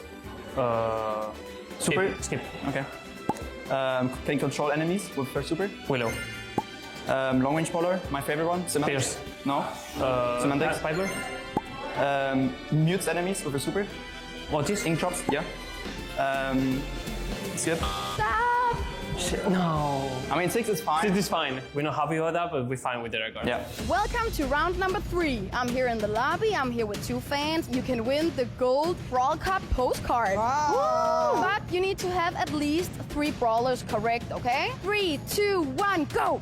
Okay, so he's an old man. He's living in a hotel, and you think of ice when you think of ice. Yes. Okay, so he's also an old man. He's like a magician, and he poisons people. Byron. Yes. Okay. Oh, he's like rolling on the ground. Daryl. Yes. Okay, so she's got like, say hello to my little friend. Jesse. Yeah, okay. We got, he throws stuff. Dynamite. Like free stuff. Tick. Yes. Okay. Time is up! Oh my god! You were amazing! Guys, you won the postcard, the gold postcard, and this was Guess the Brawler. And then there were only 2. We're now heading straight into our grand finals of the June monthly finals here in EMEA. It's Foot Esports versus Reply Totem. Foot Esports are back in yet another grand final. It never was different really in EMEA. They took down Big and swept Humble in what could be a blockbuster semi-final really. Against Humble, they surprised us. I did not expect a 3-0. I did expect them in the grand finals though. They do look like the team to beat still in EMEA. Yeah, I just think for me, Foot are still favorites here. For Reply Totem, though, I think this is arguably more important. Not only have they now surpassed all that middle pack of the region, but now they've got an opportunity to take grand finals at a perfect time of the year as well, where we get 1.5x. What a time to show up. Yeah, for me, the question about whether Reply Totem were back on top, for me, I think it's been answered regardless as to what happens next. You know, this was a team that had so many struggles coming in, and just, you know, 1 monthly final appearance, you know, that is so unlike this organization. You know, to make it those semis, to lose to Humble, we kind of expected, but it was still a double match point, you know, back in March. So there was a chance that they may have made the grand finals even earlier. But getting back to it now, I feel like regardless as to what happens next is already a win. But this is a squad that, as far as winning is concerned, you either take the whole thing or you lose regardless. So they are looking for glory today. Reply Totem had some ingenious drafts. I called it before already. Today, not only the gameplay, but also the draft was absolutely perfect. On the other side, Foot Esports looked really good as well. Their draft against Humble was also what really gave them the edge over them, I feel. First up though, the Reply Totem here, they had Naja and Mortis banned out twice as their global match ban, so they really don't like to see those two. This was the semi-final draft, a 3-0 yet again. Anything that stands out to you here, Kenny? I know you're a glowy lover. I like seeing Glowy on Out in the Open. I just think it's a brawler that's been really solid in the EMEA meta, and it's something that I immediately touched on in scrims. But I think these are all really unique brawler combinations as well. Very different maps. Pinhole Punt now twice for Reply Totem as well. I like to see them pick it again because it's been such a success, Gale being a large part of that. In the global match bans, when you're facing off against Foot Esports, I'm expecting 2 of the 3 following to be in those global bans. Mortis, Kit, and of course the special Mina. I want to see any of those thrown out because you got to know your opponent. On the other side, we had Foot Esports, as mentioned. They did drop a single set in the quarterfinal to then make it a 3-0 versus Humble. A huge surprise to many of us, Ark. Yeah, a little bit for me. I just felt like Foot did not look as comfortable in that quarterfinals match as I felt that Humble looked in their quarterfinals match. But then they really made up for some lost time. And, you know, it was actually quite disappointing to see Humble not really put up much of a fight, you know, for what we were kind of anticipating could be, you know, the grand finals in the semi-finals. That is a mega pint of water there from Angel Boy. Just being able to chug back and get that hydration in order. Love to see it. But certainly, they're so dangerous. And now we're back with Guesty as well, the man that couldn't quite make Brawl Cup. And, you know, they are now their former glory, aren't they? And they're so dangerous in this position where they're able to play from the comfort of their organization. So I think now they are sensing that it is time to strike, and Reply Totem could well be that next organization to add to their tally. For Esports, global bans were a bit more targeted. They ban out Pierce here against Humble, makes a lot of sense. Whereas Reply Totem, again, just chose Naja and Mortis twice as their global bans. They just don't like these brawlers. We had some really ingenious drafts from Foot Esports today that called big on a pit stop, something we haven't seen in a while. Lumi here twice. And I, again, believe that this is what the draft was what gave them the edge over Humble. For sure. I mean, immediately after the match, Humble specifically Semantic put out a tweet that said, we just kind of threw draft. And I mean, honestly, we kind of called it out as we were watching alongside. It wasn't their strongest showing. I'm not ready to give up on Humble by any means. I still think they're strong. We actually talked about in the car, unless Humble just absolutely fumble the bag for an entire spring split, or now summer split, I'm not going to bet against them in the future. But Foot, for me, are still alongside Humble, the top 2 in not just this region, but the world. We do have to mention here that Humble, we like to call them the Eternal Second. They came this close today to taking the #1 seed. They just couldn't do it. It would not have fit their story, right? So they had to lose today to keep becoming Eternal Second, I guess. For Esports, they did lose to them in the Brawl Cup Grand Finals. Now today, back with Guesty, they finally best Humble after all. And Guesty is a player that stands out, really. We talked about him so often already. Who is this guy, Ork? He's the new prodigy in EMEA, the man that we all had our sights on going all the way back to February, and a man who, in his debut in the BSC, won the whole thing. I mean, it's really honestly incredible to see someone just come in fresh, who prior to the BSC was very much a Maturino merchant, for me. Going into a monthly final victor was just such an incredible journey, and that journey is just getting started. How often do you get through that season point of the 2026 journey with 2 monthly final victories under your belt out of 3? It's really quite incredible, and there's a reason why everyone fears him. They qualified for 4 out of 4 monthly finals and made it to the grand finals every single time. They could get their 3rd win under their belt as well. Also in the grand finals of the Brawl Cup. Foot Esports is just... it's unthinkable. It's hard to think that they will never make a grand finals. It's where they belong, really.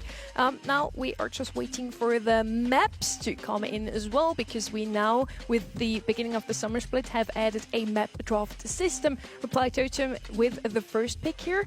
I believe Foot was able to decide if they want to have pick 1 and 3 or 2 and 4. They're actually going with 2 and 4 here, which is the first of today. I'm honestly not 100% sure, but I do know Pinhole Punt is the priority choice of Reply Totem, and Pit Stop was one that Foot selected earlier. Out in the open, one that Foot is very familiar with a few times on that. And if it goes all the way down to it, of course, the last remaining game mode and the tiebreaker map, going to be dueling Beetles. And I would say, based on how Reply Totem are playing, I'm confident in Foot, but I'm also confident this probably won't be a 3-0. I feel like these teams are looking in really good shape all around. So while it's been a couple 3-0s recently, I think we're going to get a little more distance in this one. I think pit stop as well, being in the number 2 slot there, is a pattern that I've noticed. I mean, we saw it in the previous set versus Novo Esports, one that actually was a pick against Reply Totem, which Reply Totem were able to capitalize down on and perform really well on. But it is that map and mode that if you place in that secondary slot that, it's a very tough map to get right, is what I'm saying. So if you are falling behind,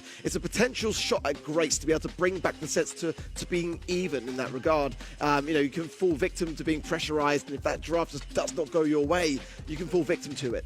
We start out on 3 maps that we have seen very often today already, Pinhole Punt being one of them. Now, I do hope we don't get to see another 3-0 here, but who knows. Now, super excited also to see these global bans. Totem going for the 3rd time in a row with Mortis and Naja. Their global bans are just cemented in stone here. Then we have Damien and Leon on the left-hand side. FUT Esports left Damien open against Humble, and it wasn't picked up even once. Now, why is it banned out here? I don't know. I mean, just to be honest with you, I think it's just maybe just a discomfort in what they play against. But you called it out really well. While some teams really like to target what the enemy team does well, this might just be something that Reply Totem have locked in all day long. I hate playing against Naja, and I hate playing against Mortis. And the other brawlers alongside that Mina kit, they can kind of just throw on the regular bans if they really want. I feel like they just saw Reply Totem play out in the open before, where they did pick Dame and Glowy together. And now playing out in the open again as map number 3, they might just have this brawler banned out because of that one specific map. That is an insane vote. Everybody on the website seems to go with FUT Esports here, 91% at least. That's a huge surprise to me. Arcu and me have both Reply Totem as the winner here. Yes, of course, FUT Esports has won in the past, but just looking at today, I feel like Reply Totem just looks like the better team. But that's my point in a way, and from what I'm about to say, is like that, yeah, we kind of keep up very heavily with Reply Totem here on the desk, but a lot of you watching at home maybe haven't seen that kind of transition towards where they're currently, where they're currently at in terms of their mindset. And FUT Esports is the safe vote. It really is. I mean, 3 grand final appearances, 2 of which they've won. You got to think that a 4th to add to that is not really the hardest thing for them to achieve. We have 4 grand final appearances versus 1. FUT Esports versus Reply Totem as your grand final of the June monthly finals here in EMEA.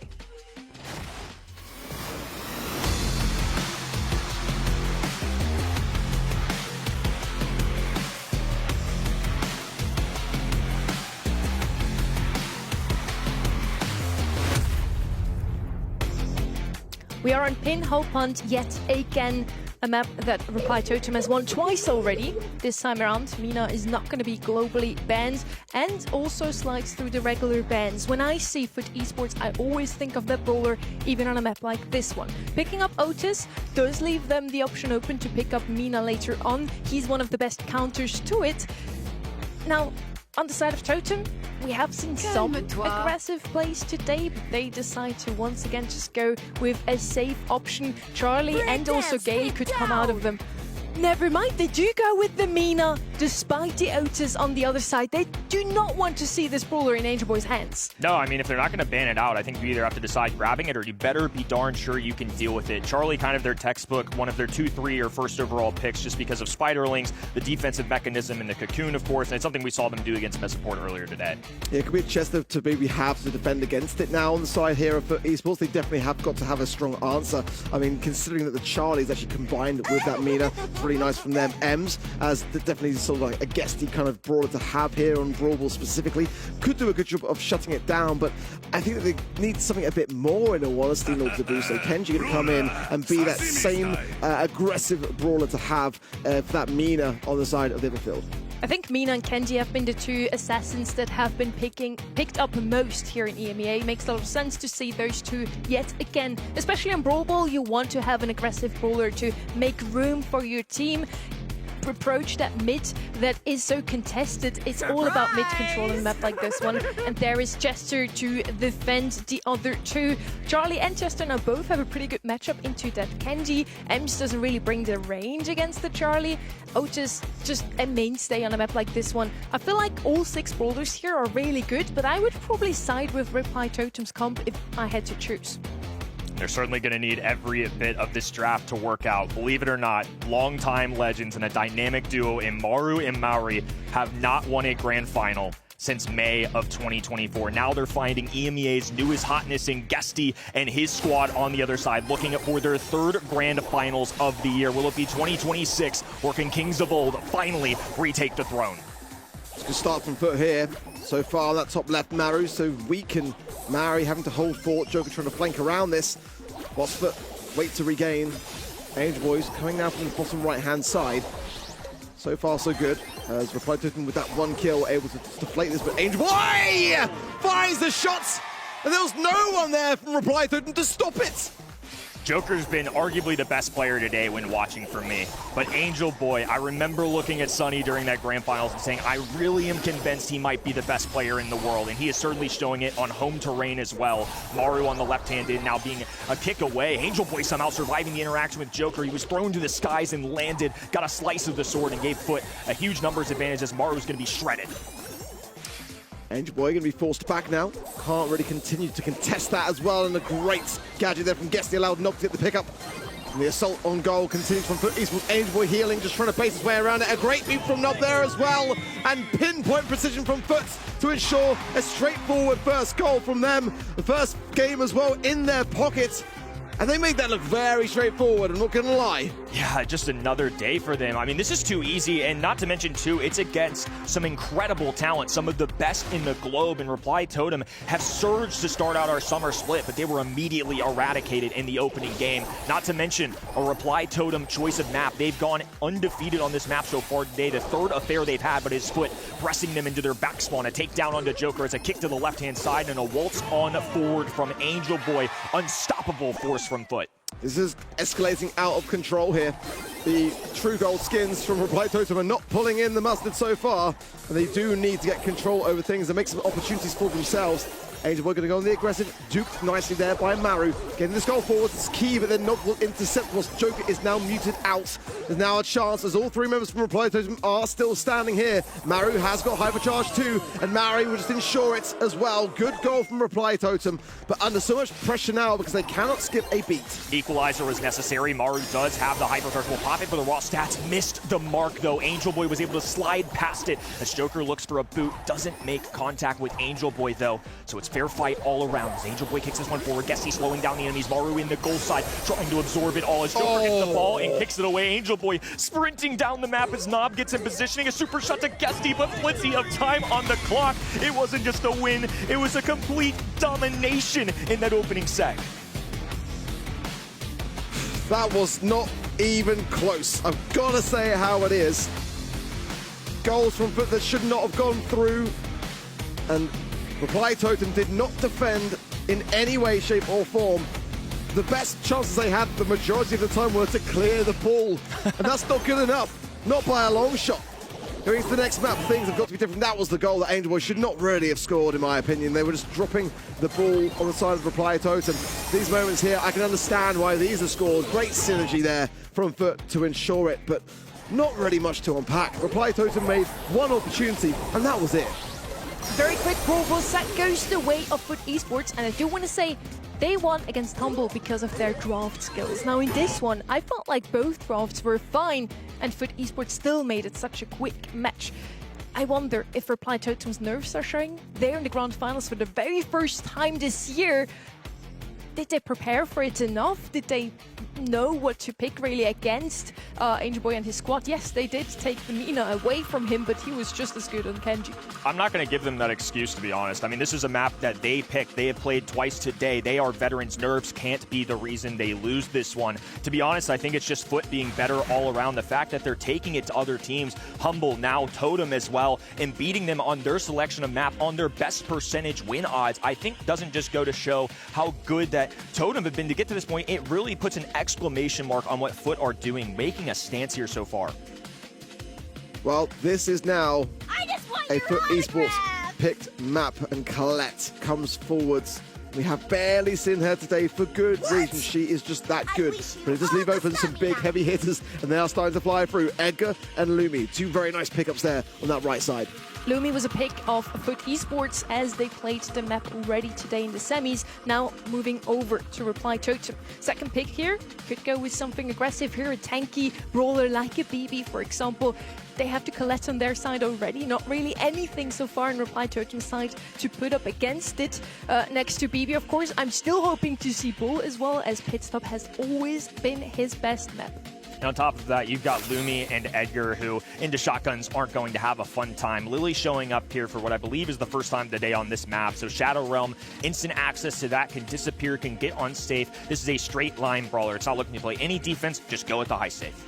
We're so surprised if it's not BB here for Foot Esports, like Sonny says, because they play it 15 times in their scrims. It's got a 93% win rate. That's kind of disgusting. If not, it's definitely going to be picked up by Reply Totem, so they might go to defend against it. They're pretty aware of it being something that they're going to want to have, so they might even go defensive if they don't pick it up. Defensive? I don't think so. Bull is going to come out. Finally, I get my wish granted. I'm very happy today. Still, on the right-hand side, we could see something like a BB, as you mentioned, the most picked brawler by Foot, also the most picked by Reply Totem, but into Bull, into Colette? Probably not. It's going to be a Nita instead. Another Reply Totem special, I'd say. We have seen them play Nita before she was meta. Now she has a Buffy and she's quite good, especially into Bull. Her stun gadget is so good against him. And she, of course, with a Hypercharge Bear, also dishes out a lot of damage onto safe if she gets it onto that. Fantastic sixth pick. I think on paper that Nita is going to match up really well with all three of the enemy brawlers. Bruce the Bear can be there for assistance. And also on top of that, as many of you know at home, since it's a popular choice for the game mode, a great brawler if you can get to the high safe. But getting there is the issue. And in the previous set, Totem could not make much of anything work. So far, so good for Foot Esports across the goal, not only in the grand finals, but the entire day, as Angel Boy disappears into the Shadow Realm. Will pop out in front of Maori and his teammate. Maru now rotating onto the right-hand side, a cutoff, and Angel Boy's going to go skating. He doesn't love the cold weather. Ooh, Nob just gets the upper hand there as well. That was very, very close as to who was going to stay standing on that safe. Maori cannot close the gap enough to get these Morning Stars onto the safe, and the Hypnosis there from the Collect gadget will seal him on the right-hand side. Nob going in now. 2 taps there will seal Maru as well. And this is where the damage starts to cave in, and then Reply Totem are tested on defense. Yeah, and Angel Boy's trying to get the gulp on Maori here. He's following him down. Knew he was going to die either way, so was just trying to take one with him. An excellent stun, though, from defense. Gusty going for a dash away play. I love the creativity, but unfortunately it didn't work out. Nob substituting, though, for defense, and Joker now has to substitute a super of his own. Going on the offense, diving at him several times. Look at how much Joker had to exhaust just to get a stop. But this is where Reply Totem make up for lost time now as the Bruce Bear is on the safe there, swiping away like that. There's just only 2% now until the break, and there is the break, most importantly. Not going in, but on low HP, not going to outstay his welcome too heavily. Angel Boy will need to stay on that left-hand side now and go on the aggressive before Nob can come back. Smart decision from Nob. He just did a little bit of damage from the distance, knew all they had to do was get to the 50% marker, regenerates, and now can rush back in. 13% being the separator, but Joker now on the other side. What a Hypnosis coming out. A little ta-da from Gusty as Angel Boy disappears once again. It's just relentless. Constant damage being poured out by the blue squad. Oh, Hypercharge Bear, maybe not the best of ones to be fair. Didn't even touch the safe, but Maori trying to make up for lost time on the right-hand side, and will get the crack.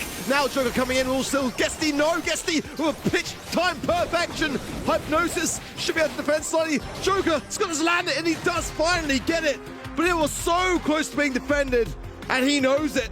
This next game might not be nearly as forgiving, as Foot Esports made that one look a lot closer. Some mistakes did shine through, though, on the side of Foot. I've got to be honest, it's a rare thing to see, but they looked a bit more flustered that time round. All of a sudden, an opportunity for Reply Totem on the map that Foot selected. They could match with a steal of their own. Going into this 1-1 would put them in a significantly better situation, especially knowing they've got one of their map selections still left. Well, Maori now going to have a wide open opportunity on this safe side. Getting some good taps on to Nob as well, and now Joker joins in, and Maru's done a good job on defense, so Reply Totem now starting to get their groove on as well. More damage continuation down to the safe. Maru now going to swap hands as Joker falls, just staggering those spores. Here comes Bruce as well, and Foot might even go for a dive here. No, going to stay back to defend for now. Nob with no super though will not get the save, and a bit of a miss there from Joker. Bit short-changed. Fear not, though. The Hyper Bear, big-time brawler on the left-hand side, and Bruce is there to make up for it, and now they are excelling down to the final few percentage points as Maori lobs up a few shots. Maru from the distance, Guesty trying to do his best on defense, but with only a little work, Edgar is going to leave the bull behind, just waiting for one last super to punch through that safe. What a retaliation out of Totem. Veteran Joker has been unbelievable today. And this is exactly my thoughts coming in when I saw Pitstop as the second map. It's really unforgiving, you know? It's one of those maps that can really kind of like cement your victory and make you go up 2-0, or give you that second shot of grace. And that's exactly what Reply Totem used it for. And clearly one that they've come tried and tested into this monthly final with. It's a big steal for them. I mean, especially considering it's so interesting, because coming into this, obviously map draft for the first time, how much of a difference is it truly going to make? What have teams figured out in such a short span with using it? And in our grand finals of all places, it's each team stealing from the other, grabbing the opposite. So Reply Totem, I believe, will walk into this next one with the map choice of their own. 1-1 overall, finally being challenged a little bit. Big got the better of them early on in their match, but other than that, it's really been smooth sailing, especially into somebody like, somebody like Humble. Just goes to show that they've been good, but Totem, relentless. Hadn't dropped a set until Foot 2. I mean, I think both of them are just setting up for what I believed was going to be a good grand final, and now at least we're guaranteed to go to 4. And that Nita last pick really turns out to be the perfect pick. Look at the damage though also of his two teammates. Maru did super well on that Nita, dishing out 61,000 damage to save. His two teammates just defending and dishing out damage towards the players who couldn't really get to save at all. Look at Guesty's damage to save. Yeah, a fat 0, and as Colette, you hate to see it because that super can do some serious work. Yeah, maybe a bit too defensive in that regard, or just not given the opportunity to really shine through, but I think that's more Reply Totem just doing exactly what they set out to do. And I mean, Maru's got that ability to stay on defense, earn the utility off the back of it, and then bring it forwards to get the damage onto the safe. I think he was a star player for me in that map, and Joker, of course, continuing to help apply the pressure. That synergy between the Edgar and the Nita, and also the way that Reply Totem were very conscientious of their spawn cycling. They didn't kind of overcommit and find themselves all back on defense. They were just kind of staggering their way forwards. Out in the Open is a map that both of these teams have played in the semi-finals already. But esports with Pearl, Jae Young, and Brock. Totem with Jean, Damien, and Chloe. So Damien, of course, isn't going to be an option here anymore. Globally banned by Foot Esports. They just pick up what Foot had in their match against Humble. Pearl, I think every time we've seen this map today, she was the first pick. Yeah, and unsurprisingly, too. I think you either go with something like a Pearl or you go for maybe an Angelo specifically, especially considering Brock's banned out. It's really one of your few options that can get you over that water. If you're not going to be able to wall break, at least walk to the other end. The only other one I can think of is Eve, which maybe the spawn in the hatchlings could help out, but I would be surprised if we saw it this early on. I feel like Reply Totem are that team that know how good Angel Boy is with Angelo, and then they're going to have a trick up their sleeve for it if they do want to bring it out. I think it's a great brawler pick, though, to have here. But Byron might indicate that there might be a change in those wins, really, for me. And it certainly screams aggressive brawlers with the EMEA banned out. There are still some options which they might want to bring in. If Fang having a little bit of a comeback could benefit with the sort of brawler of a Byron behind them. Also, Kit is not banned out here, which is quite a scary prospect for the game mode like this. It is interesting to see that both teams have just banned out what the other team had in the previous match. Jean and also Jae Young and Brock banned out. Definitely like the angelic shout from my two colleagues over here, and he's actually going to be picked up here. He's the one best bowler on this map, really. He was banned out every single time we have seen the map, so makes a lot of sense that he's picked up now that he's open. Pierce is left open in this one as well. Would be a good answer. Just have a little long-range to battle. But on the right-hand side, we don't really have anything yet that can boost the team into mid or break open the walls outside of the Pearl, really. Maybe it's going to be Eve after all, just to make sure you have something on that left-hand side lane as well. I think it's certainly open. Yeah, that's where I was. So Gus, I think, makes a lot of sense too, because in the one-on-one interactions they've currently got going between Angelo and Byron, Gus has got one of the longest ranges in the game. And on top of that, if Totem decide to go with something more aggressive here or something more front-facing, they also have a shield for it. But just in general, I really think EMEA especially are using Gus a ton on out in the open, but more importantly, knockout. So plenty of setup opportunity here. I think the most important thing is covering your bases with this 5th pick. You don't want to set themselves up for Foot to get a surprise 6th pick, catch you off guard, and get a win. Without the Jae Young for the speed, it's going to struggle the Pearl to get up the map. So having a shield might helping hand that too. Nanny going to come in for Reply Totem. Not the kind of brawler pick that I was expecting. Let's see how they want to finalize things on the side of Foot. Sometimes the Finks here could be quite useful to have to allow those Byron shots to go through with the time warp a bit faster and you know, really pack a punch. Sometimes as well, Meeple can be a great brawler to have here, especially with brawlers like Angelo, just to have a bit of space to maneuver forwards. The Manchester Meeple, just getting rid of all the bush there, could be an answer as well. I do like that shot. Meeple could be an option here. They're going to go with Squeak instead. This is brutal. Now, Reply Totem's comp, you see, has nothing really to make sure that they can head into the mid outside of that right-hand side lane, at least at the beginning. Afterwards, of course, they could have Nani ult or Pearl ult to open up the walls and have 2 access points. But right now, Squeak is the perfect answer. With his slowing gadget, Totem will have no way to get into the mid, and mid control immediately falls into the hands of Foot Esports. Who's it going to be, Kenny? Your shout, Foot or Totem? Who will make this one a 2-1? I think it's going to be Foot if I had to guess, but we'll see what happens here as Angel Boy crosses over the water. Gessie, of course, that's a great shout from you. Could be running that gadget. Instead, though, he's going for the extra damage, I believe, there as Joker is immediately deleted. Maru with a little bit of a late start. I'm not sure if that was intentional, part of the strategy, or if something just went south off screen. Yeah, not too sure, but either way, 2 versus 2, and all some taps there from Maru that could have actually connected. But Angel Boy able to keep his distance. Now, really, this kind of favors Foot because Maru needs the gas to be able to thrive with this Pearl pick, and there's very little maneuvering chance. They're just going to hope to evade these shots. No, that's what I mean. Great return to center from Maru. How is he still standing? Angel Boy now starts to tap, but Maru can't close the gap onto Gestie enough to secure a 1 versus 1. Yeah, and we see Gestie use the other gadget, so my eye got the better of me, so that is the choice. I like it a lot, too, especially on this map. If you don't have any way to remove the walls or grass, it might as well be a slowdown point, especially in such a control-oriented affair. You see how much difference it makes. This is truly going to be a long-range to mid-range fight. What we're so used to in Brawl Stars is anti-tank, assassins, and this completely differs between that, so I'm really excited. This is something completely different from a lot of our day. Maru is holding back, delaying things, waiting for that communication from Joker to time things, and I hope he's timed it well. Does pop a gadget with the overcooked as well, coming in. Didn't really find too much there as Gessie pops there. Gadget there, slowing Joker, and now allowing Angel Boy to tap.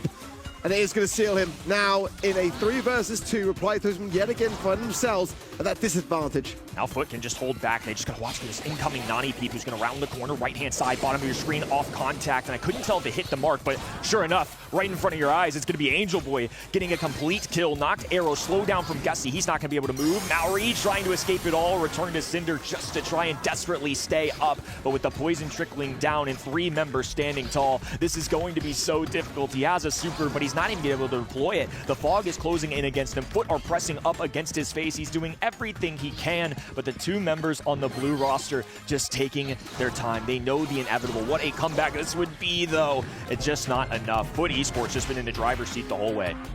I feel like against any other team, that may have had a shot. Any other team aside from Humble, perhaps. That was amazing. But to what avail? Like, it was already over, you know? And that's the thing. Reply Totem have absolutely got the technique and the skill to do it. But so far, I'm loving this Squeak and this Angelo combo. I don't think it would be nearly as successful to have the Angelo alone, but that Squeak sticky residue gadget allows Angel to tap even harder. And I'm not convinced on this strategy coming in late on that spring trap from Maru. It's a nice idea, but Esports are just too savvy to it. I imagine the concept is to let Pearl charge up her shot. The longer she goes without shooting, the more damage it does. And on top of that, the overkick gadget can catch him by surprise. But now that he's done it 3 times in a row, it's not catching them off guard. But ironically, the one time they don't catch them off guard, it's still Totem who get the numbers. Big taps there from Nob at a crucial time because Angel Boy was low. And now Reply Totem take no chances, going straight back into spawn. Using the time that they've got now to break that wall, return to sender. Angel Boy then forced away there as well. And Nob might find something here. No, goes down in the end to Joker. Overextended a bit too much because that was actually retakeable. Yeah, I think so too, but I love the decision for them to blow up the wall. You can afford to do that when you're in the lead. They didn't need to grab kills. It was a 3v2. Odds were very much in their favor, so now they can set themselves up for a better round 2. Wow. Gestie low again, and that's where they were able to capitalize down, and Maori goes forward aggressively, pops the return to Cinder. But I think there was a chance to really secure Gestie there as well, but they chose to be a bit more defensive, a bit more slow paced. They find Gestie with a nice peep there as well, but the heals from Nob keep him in play. Now by Totem trying to land the shots that need to get Maori back into a position. Oh, Maori comes in. Nob should go down here as well. That was perfect timing. Much better. Angel Boy, though, with the response with that arrow will make it a 2 versus 2 now. It was for nothing. A terrific tap out of Angel Boy to neutralize the numbers as Maori receives some heavy hits. Joker, the long range on the left-hand side, going against Gesty, who gets the cutoff with the gadget. One-on-one from the sharpshooters. It's Maori looking from the long distance. Angel Boy rendered weak as well, and this fog will be a factor. Joker takes one shot, somehow slides through. Oh my goodness, this is going to come down to the wire. Oh, they're juking so well around these squeak shots, but this really Reply Totem are struggling here to close the gap. Maori there with hypercharge as well, and they actually managed to do it. Surely Angel Boy goes into the gas. Unreal! How hard did Reply Totem have to work going into those final seconds to make it happen? Absolutely ridiculous. At so many times, there was potential for those squeak shots to resonate, to backfire, and actually take 2 of them down at once. And they worked around it super, super well. Now, all tied up and all for the taking here in this set. And for a 5th time, Pearl is at the top right of your screen. I mean, we can't see her, but I'll just tell you where she is, folks. They're waiting for Joker and Maori to make a call out of when to dive in. That's why you're seeing Nob and Gesty back away so far. Nob does not dare once again approach that top right-hand wall because he knows Maru is coming in swinging. Wow. Oh, big tap from Angel Boy into Joker there. Joker needs to be cautious. The body blocking, and of course that return to send from Maori, I'm sure were quick on the trigger if needed. Gesty down to 1,000 HP in that mid, and needs some heals from Nobbles. This peep comes in, gonna be tanked from Angel Boy, who's gonna be low here, no escape, and the body blocking is gonna be needed. Gesty's gonna be careful, and Nob just about keeps him in the mix. There's very few people that could pull that out. Angel Boy knew he had enough HP to tank it, but he had to dodge the rest. Nob was there to clean up with some extra heals, and it will still be a 3v3, but it has been scrappy. Now the fog also adding into the mix. Angel Boy is going to approach this left-hand side as Maru dishes out a gadget. Gesty burning to the ground. Maori needs to make one tap follow through from Maru. 3v2 situation. Angel Boy looking for a knocked arrow, goes down, but the red roster cleans up nicely. Now a set advantage for Reply Totem. Now Reply Totem will know how important this one is. A break from the mid will give them that escape that they will desperately need at times, but it will also allow Nob to be able to channel those shots down. He's been doing a great job. But he's staying in position now because Maru on that right-hand side is thinking about that spring trap. Gonna come back for now. I'm worried if he does go for it because his teammates now so far back. Angel Boy now with the return to sender. Oh, needed those hills yet again. Nob is working overtime here. That's a good connection from the look of it from me. He's staying alive. Gesty low down that bottom right-hand side. Maru gonna go down here, surely, and does. Foot on the back heels, but they grab a pivotal kill. I love this creativity coming in from Totem of the Gust Shield plus the dive in, so they perfectly time it for Pearl, but she still goes down. Now Maori from the long distance just has to do his best. Nob has a hypercharge ready to go, so even if he doesn't need it this round, it is certainly going to come in handy on the next one. Joker, 795, 35, barely survives, but the fog is going to cut him off as well. Both of these brawlers down to their final lives, stretching as far as they can, but Foot sucked the air out of them, and all of a sudden, one round is going to decide this crucial set. He also sucked the utility in as well off the back of it. Look at that, hypercharges for Nob and Angel Boy. But I've got to say, despite that being relatively unwinnable for Reply Totem there, Maori was juking so well. Like, the way that Reply Totem are literally a pixel away from going down and still having the confidence to remain standing. Now the hypercharge peep coming in. Can they bounce Gesty maybe back in? They do. Can Maori get something? Goes a bit aggressive here. Lots of shots, but a lot of chaos, and he will actually fall and not get traded out. The coordination doesn't work out. They wanted to bounce the Nani peep into Gesty and then follow up with Pearl shots, but Foot were ready for this. The heals from Nob combined with Gesty and Angel Boy's mechanical taps going so well, and Foot are the best in the region for a reason. Now Nob popping up purple button out of celebration, lobs up one more as Gesty cleans up, and Foot have taken the lead. What a close set. And one that I feel is far from over almost in regards to the rest of this series, because I'm sure Reply Totem knows how close they came there. They'll be kicking themselves slightly, but they will surely know that going into this next set, there is a definite chance that they can bring things back into order. If that peep had just been a little bit piloted down to allow that knockback, I think that could have gone another way. It's so funny because we almost see players never use the launchpad function of this map, but that was actually such a cool interpretation from Reply Totem to send a Pearl of all brawlers, a non-aggressive one at that there. Typically, it's a first overall pick in EMEA, and they find such a creative way to use it. It obviously didn't work out, but you can see all the awesome moments that they had in the back of their mind, bouncing a Nani peep into it. You saw it there, Joker throws a shield to Maru. It was still a really close set, didn't go their way, and Foot were prepared for it, but again, credit to Foot. How often do you see that? And they still had a response. I like that you pointed that out. I think this was one of the first times ever that the jump pad actually came into big time, came into clutch and worked out in competitive for one of these teams. Now, Angel Boy, definitely the MVP in this one. You can see why, 10 kills on him. That Angelo pick, leaving him open and then not picking him up first really fits Reply Totem later on. Yes, Pearl was picked up first a lot of times today, but I felt like alone with this Angelo pick on Angel Boy as well, that works. It's an alliteration. So they just couldn't hand them Angelo like that. I feel like that was the problem, really, the draft in this one. Yeah, as they're coming in, like, you know, Reply Totem know how good Angel Boy is with Angelo. I'm sure they've got something up their sleeve for it, and it was actually kind of more Foot that had something up their own sleeve, that squeak pick. You know, allowing Angel Boy to really land more of those shots with that slowing residue on the map, and you know, he's just so dangerous. I think it's a must-ban brawler there, but then, you know, how many bans do you need to have to stop Angel Boy from doing his thing? Mina, Angelo, the list goes on and on. Now we come from a map that both of these teams have played in the semifinals already to a map that we haven't seen yet today. Bell is going to be first pick here on Dry Season. Jaeyoung, Byron and Mina once again banned out here by Reply Totem. Mina also banned by Foot, Kaze and Colette. So Kaze and Mina banned out because that is what usually gets you that blue star in the middle. We still have a couple of options open. Ellie, maybe. Jaeyoung usually one as well. She's banned out. A lot of aggression banned out. Kit is left open. Now, what do you want to pair it with here? Byron would be the usual choice. He's banned out there. Maybe Gus here, to be honest with you, just as a safe pairing, long range to keep up with Bell, but a lot went down there. I mean, global bans, one of my suggestions was get rid of the Kit because it's moments like this where Foot Esports are going to cling onto him. And on top of that, Bell is the first overall selection, is safe, but I wonder if that's because Gene is still left open and they just felt like this was the safest into those pairings.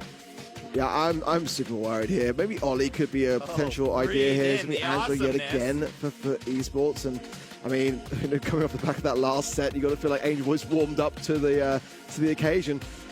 I do worry a bit here for Reply Totem. Pierce would definitely be a nice brawler to consider here, but it's very unforgiving on this kind of map. So, you know, it's a question of, you know, do you just combine that with wall break and bring in something like a Brock and just double down on that side of things, or play it safe and we have a Meeple to be able to push your way forwards in this map and assert some authority. But whatever way you look at it, you've got to have an answer for that Kit, and that's the concern right now for me. Ark has been going on about this Pierce pick yesterday already, claiming that East Asia doesn't really know how strong he is. They never banned him out yet. Here in EMEA, he's also left open for the second time already on a map where he is good, but EMEA decides to not pick him anyways. Edgar and Meeple are going to be the answers here from Reply Totem.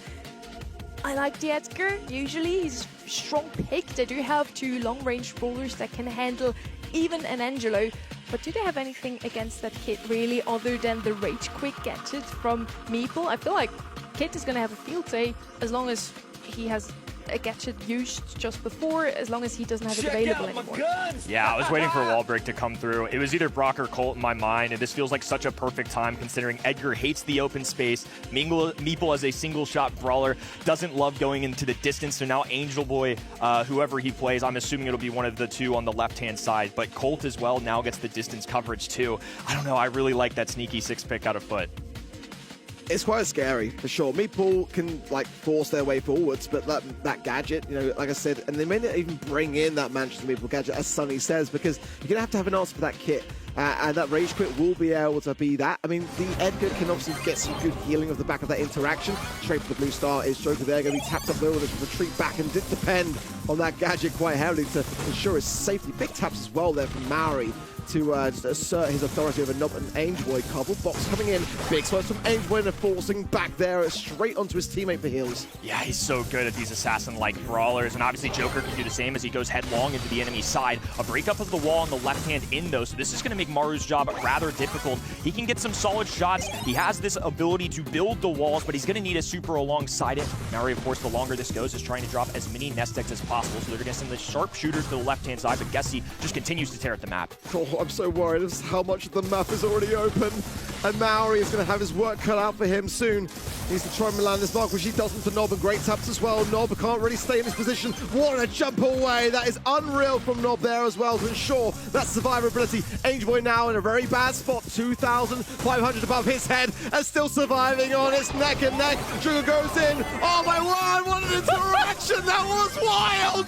I think Kit backpacked the Edgar, but Edgar had already jumped, so Kit landed alongside him. The dive out, what an exchange. Would love to see that in slow motion from the folks at home. But to your point, Gestie keeps tearing away. 3 stars, very doable with the time we have left on the clock. Angeboy goes in, Gestie getting a lot of taps here, so Sugar needs to pick up the scraps here as well. The hypercharge, Nob with a huge tap. That brings Foot now into a fantastic position, and they actually get the lead by 1 star, and thanks to Angeboy now. So it's 20 seconds on the clock, and Reply to them just need 1. Gestie has the ability to open up this wall with maybe another gadget and this hypercharge super. So Maru not going to get his values worth unless he presses against this indestructible totem. Time running out, 10 to go, long distance, doesn't make contact with Nob. One of the unsung heroes of this squad is now doing some good work as Gestie cleans up Joker too far away. Will jump in. The interaction's so fun to watch, but so successful in Foot's favor. Now the number 1s are on match point. Make or break now for Reply Totem. Back-to-back games is what is needed now to remain in the question, to take it to a 5th and final set. Or this one will be done. Foot Esports are playing such a good game here. It's been sunshines and rainbows all year long for Foot Esports. Success the whole way. But I'll remind the audience, Reply Totem in the offseason between our summer and spring split, vibes at an all-time low. Success in the first half, not great. Rumors of trades, of going other places, and now they've found themselves in a grand final. Maori haven't had one of those since 2024, and they're being pinned against some of the future kids of this region as Angeboy and Nob slowed down by the nest egg, but still the mark lands. Well, Foot Esports now on the retreat. They've got the stars they need. Another tap there from Nob. Manages to be pulled down by Maru. Joker not going to be going in just yet. He'll be going straight into the Lion's Den if he does. Maori finds Gestie. Now Angeboy lurking as well, ready to bounce back if he needs to. These taps are not really landing from Maori. Joker goes in, has to come back. It's both sides playing chicken. So tense. A lot of supers being exchanged, and Gestie tip-tapping on the left-hand side. Look at the 6-shooter work. A cutoff just out of desperation, just to give them some breathing room. But Angeboy and Nob on the right-hand side, relentless, and now expanding the lead for Foot Esports. Well, huge taps to the left. Gestie needs to come back here, but again, this map's so open. And Joker not really finding the opportunity that he needs. And Angeboy's got Maori down to 700 HP, out of range, and now going to finalize things. Joker does get the pick up. That's huge, but it's not enough. Reply Totem with 4 stars, and that blue are still 2 behind. So anyone from Foot will be enough to take the lead. The red roster's clock is dwindling down. 2 behind, but Blue Star in the pockets as they trap Nob. Has a hypercharge in hand. Now Maori from the long distance getting a tap. Angeboy there to freeze. Joker has to recover for his teammate. They're down. He's tiptoeing his way down the right-hand side, but Nob extends. Joker low. Maru trying to fire off, but Nob gets the piercing shot. Totem tried to do their best. A dream in the making, a long time coming, but you can't deny Foot. It's not even debatable. Clearly the number 1 in EMEA. Gestie play, Gestie win. What a win for Foot Esports. Unreal, and still the best this region has. And considering that 2 of the teams in EMEA were in the grand final of Brawl Cup, that's a scary prospect.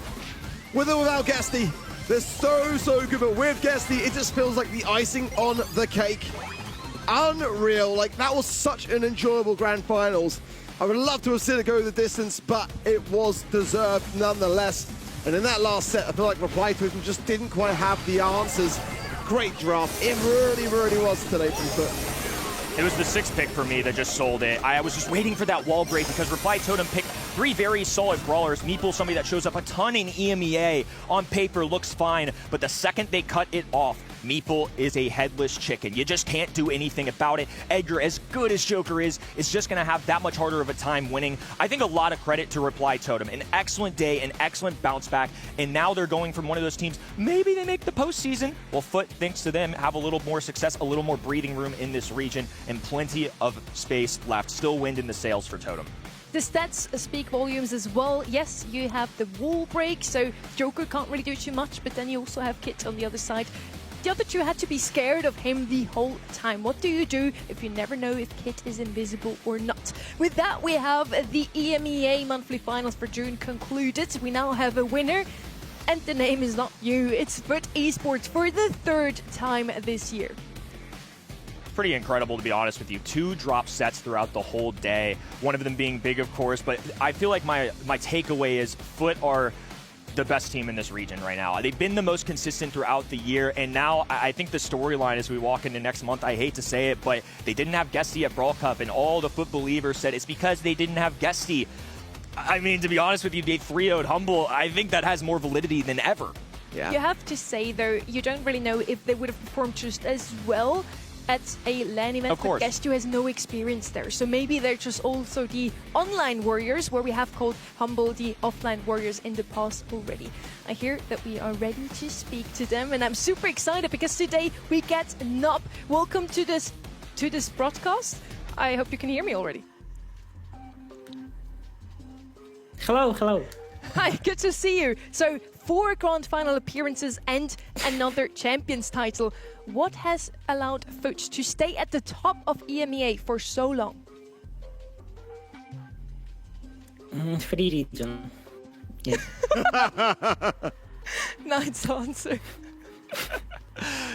Nob, one of the things that has changed up from last split into now is the map draft. Do you feel like Foot is even stronger now that we've added another layer to the equation in these matches?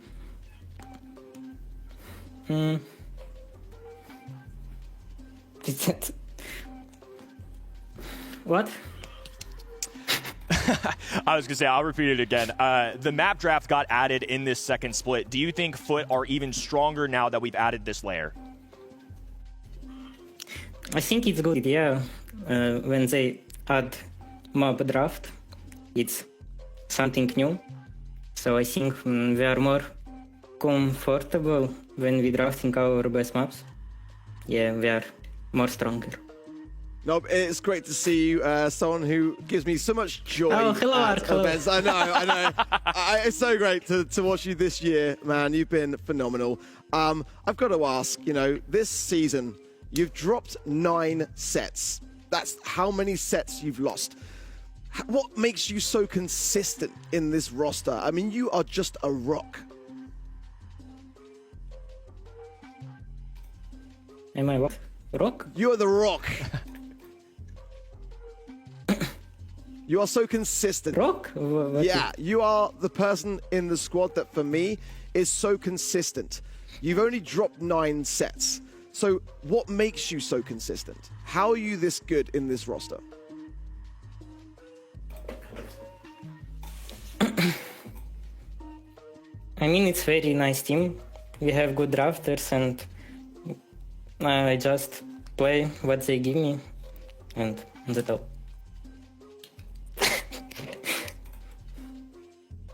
Thank you so much, Nob, for your time today. I hope you celebrate well tonight with your team if you can, because you are, for the 3rd time already, the June monthly finals champions. Yeah, it's me. Well, with that, thank you so much for his time, and thank you for you two being here again today, Trev, as well. Of course, it's been an absolute blast. We had one too many 3-0s for my liking, so the day was a bit short, but still, we have yet another winner. Foot Esports, for the 3rd time already, they came close at the Brawl Cup. Today, they got 1st place again, even against Humble. They made it a quick sweep. Now, we want to have a look at all of the brawlers that we got to see today. I think we have mentioned many of them already. The most picked of the June monthly finals here in EMEA have been Mina, Otis, Meeple, Chester, and Stu. And I think especially the Mina pick might have something to do with Foot Esports playing many games today. Yeah, the biggest thing that stands out to me when looking at this is they're the most popular, but those win rates are not great. So I wonder if these are just quote-unquote too obvious. I think partially maybe due to how early they get drafted in the lineup as well. So definitely makes me reconsider and be more open to maybe other picks early on. Yeah, I think for me as well, Meeple and Stu were two that I just didn't really kind of see having the best amount of pick rates, honestly. I mean, Otis, Chester, Mina, that all kind of makes sense to me. So we're seeing a little bit more of a shift than I was expecting in EMEA this month. The most banned have been Colette, Crow, Kit, Lumi, and Shade. And the same goes here as well. The win rates are better than the picked brawlers, but look at that Colette. Yeah, they're all clean numbers, I imagine, because they haven't been played a ton. I think Crow probably at best getting 4 there. I mean, 3 or 4 would make sense for the 75%, right? We'll have to do our homework at home after the fact, but Colette not getting a ton of love, but all 5 of those brawlers are excellent. I think that's something we will continue to see as we get into next weekend. Yeah, global match bans as well for June. Naja and Mortis, you know, they were really quite the key ones, weren't they? Certainly in EMEA, Edgar and Damien still very, very tough to have to handle. And Pierce, Leon, Chester and Stu just down there in those number 2 and number 1 spots. But Naja and Mortis, Edgar and Damien, and I feel like that's pretty warranted as far as the meta is concerned.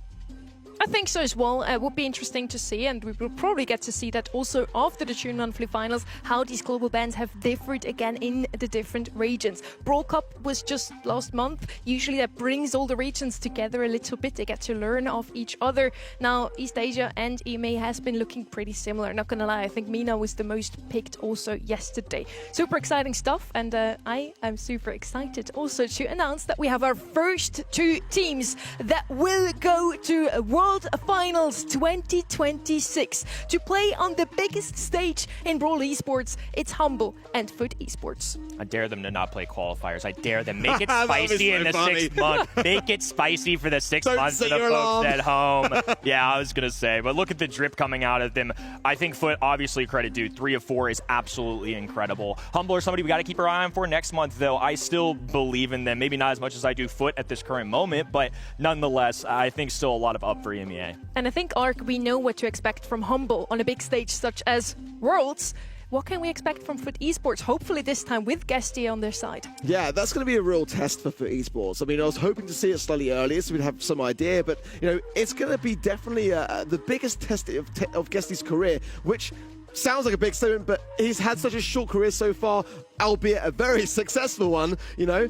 It will be very much about how he handles that kind of pressure. And I feel kind of like for him in his position, actually, because to come in at his age into the BSC, to have so much expectation, it takes a really big character to be able to handle that and all that comes with it. Because the community are always on side when you're winning, but they're always the first to kind of say, we kind of saw that coming. You're not as good as we expected when you're down. So it's something to bear in mind. Thank you so much to everyone who tuned in today again. Because of you, Brawl Esports is even better. Make sure to tune in again next weekend as we look towards South and North America. See you then.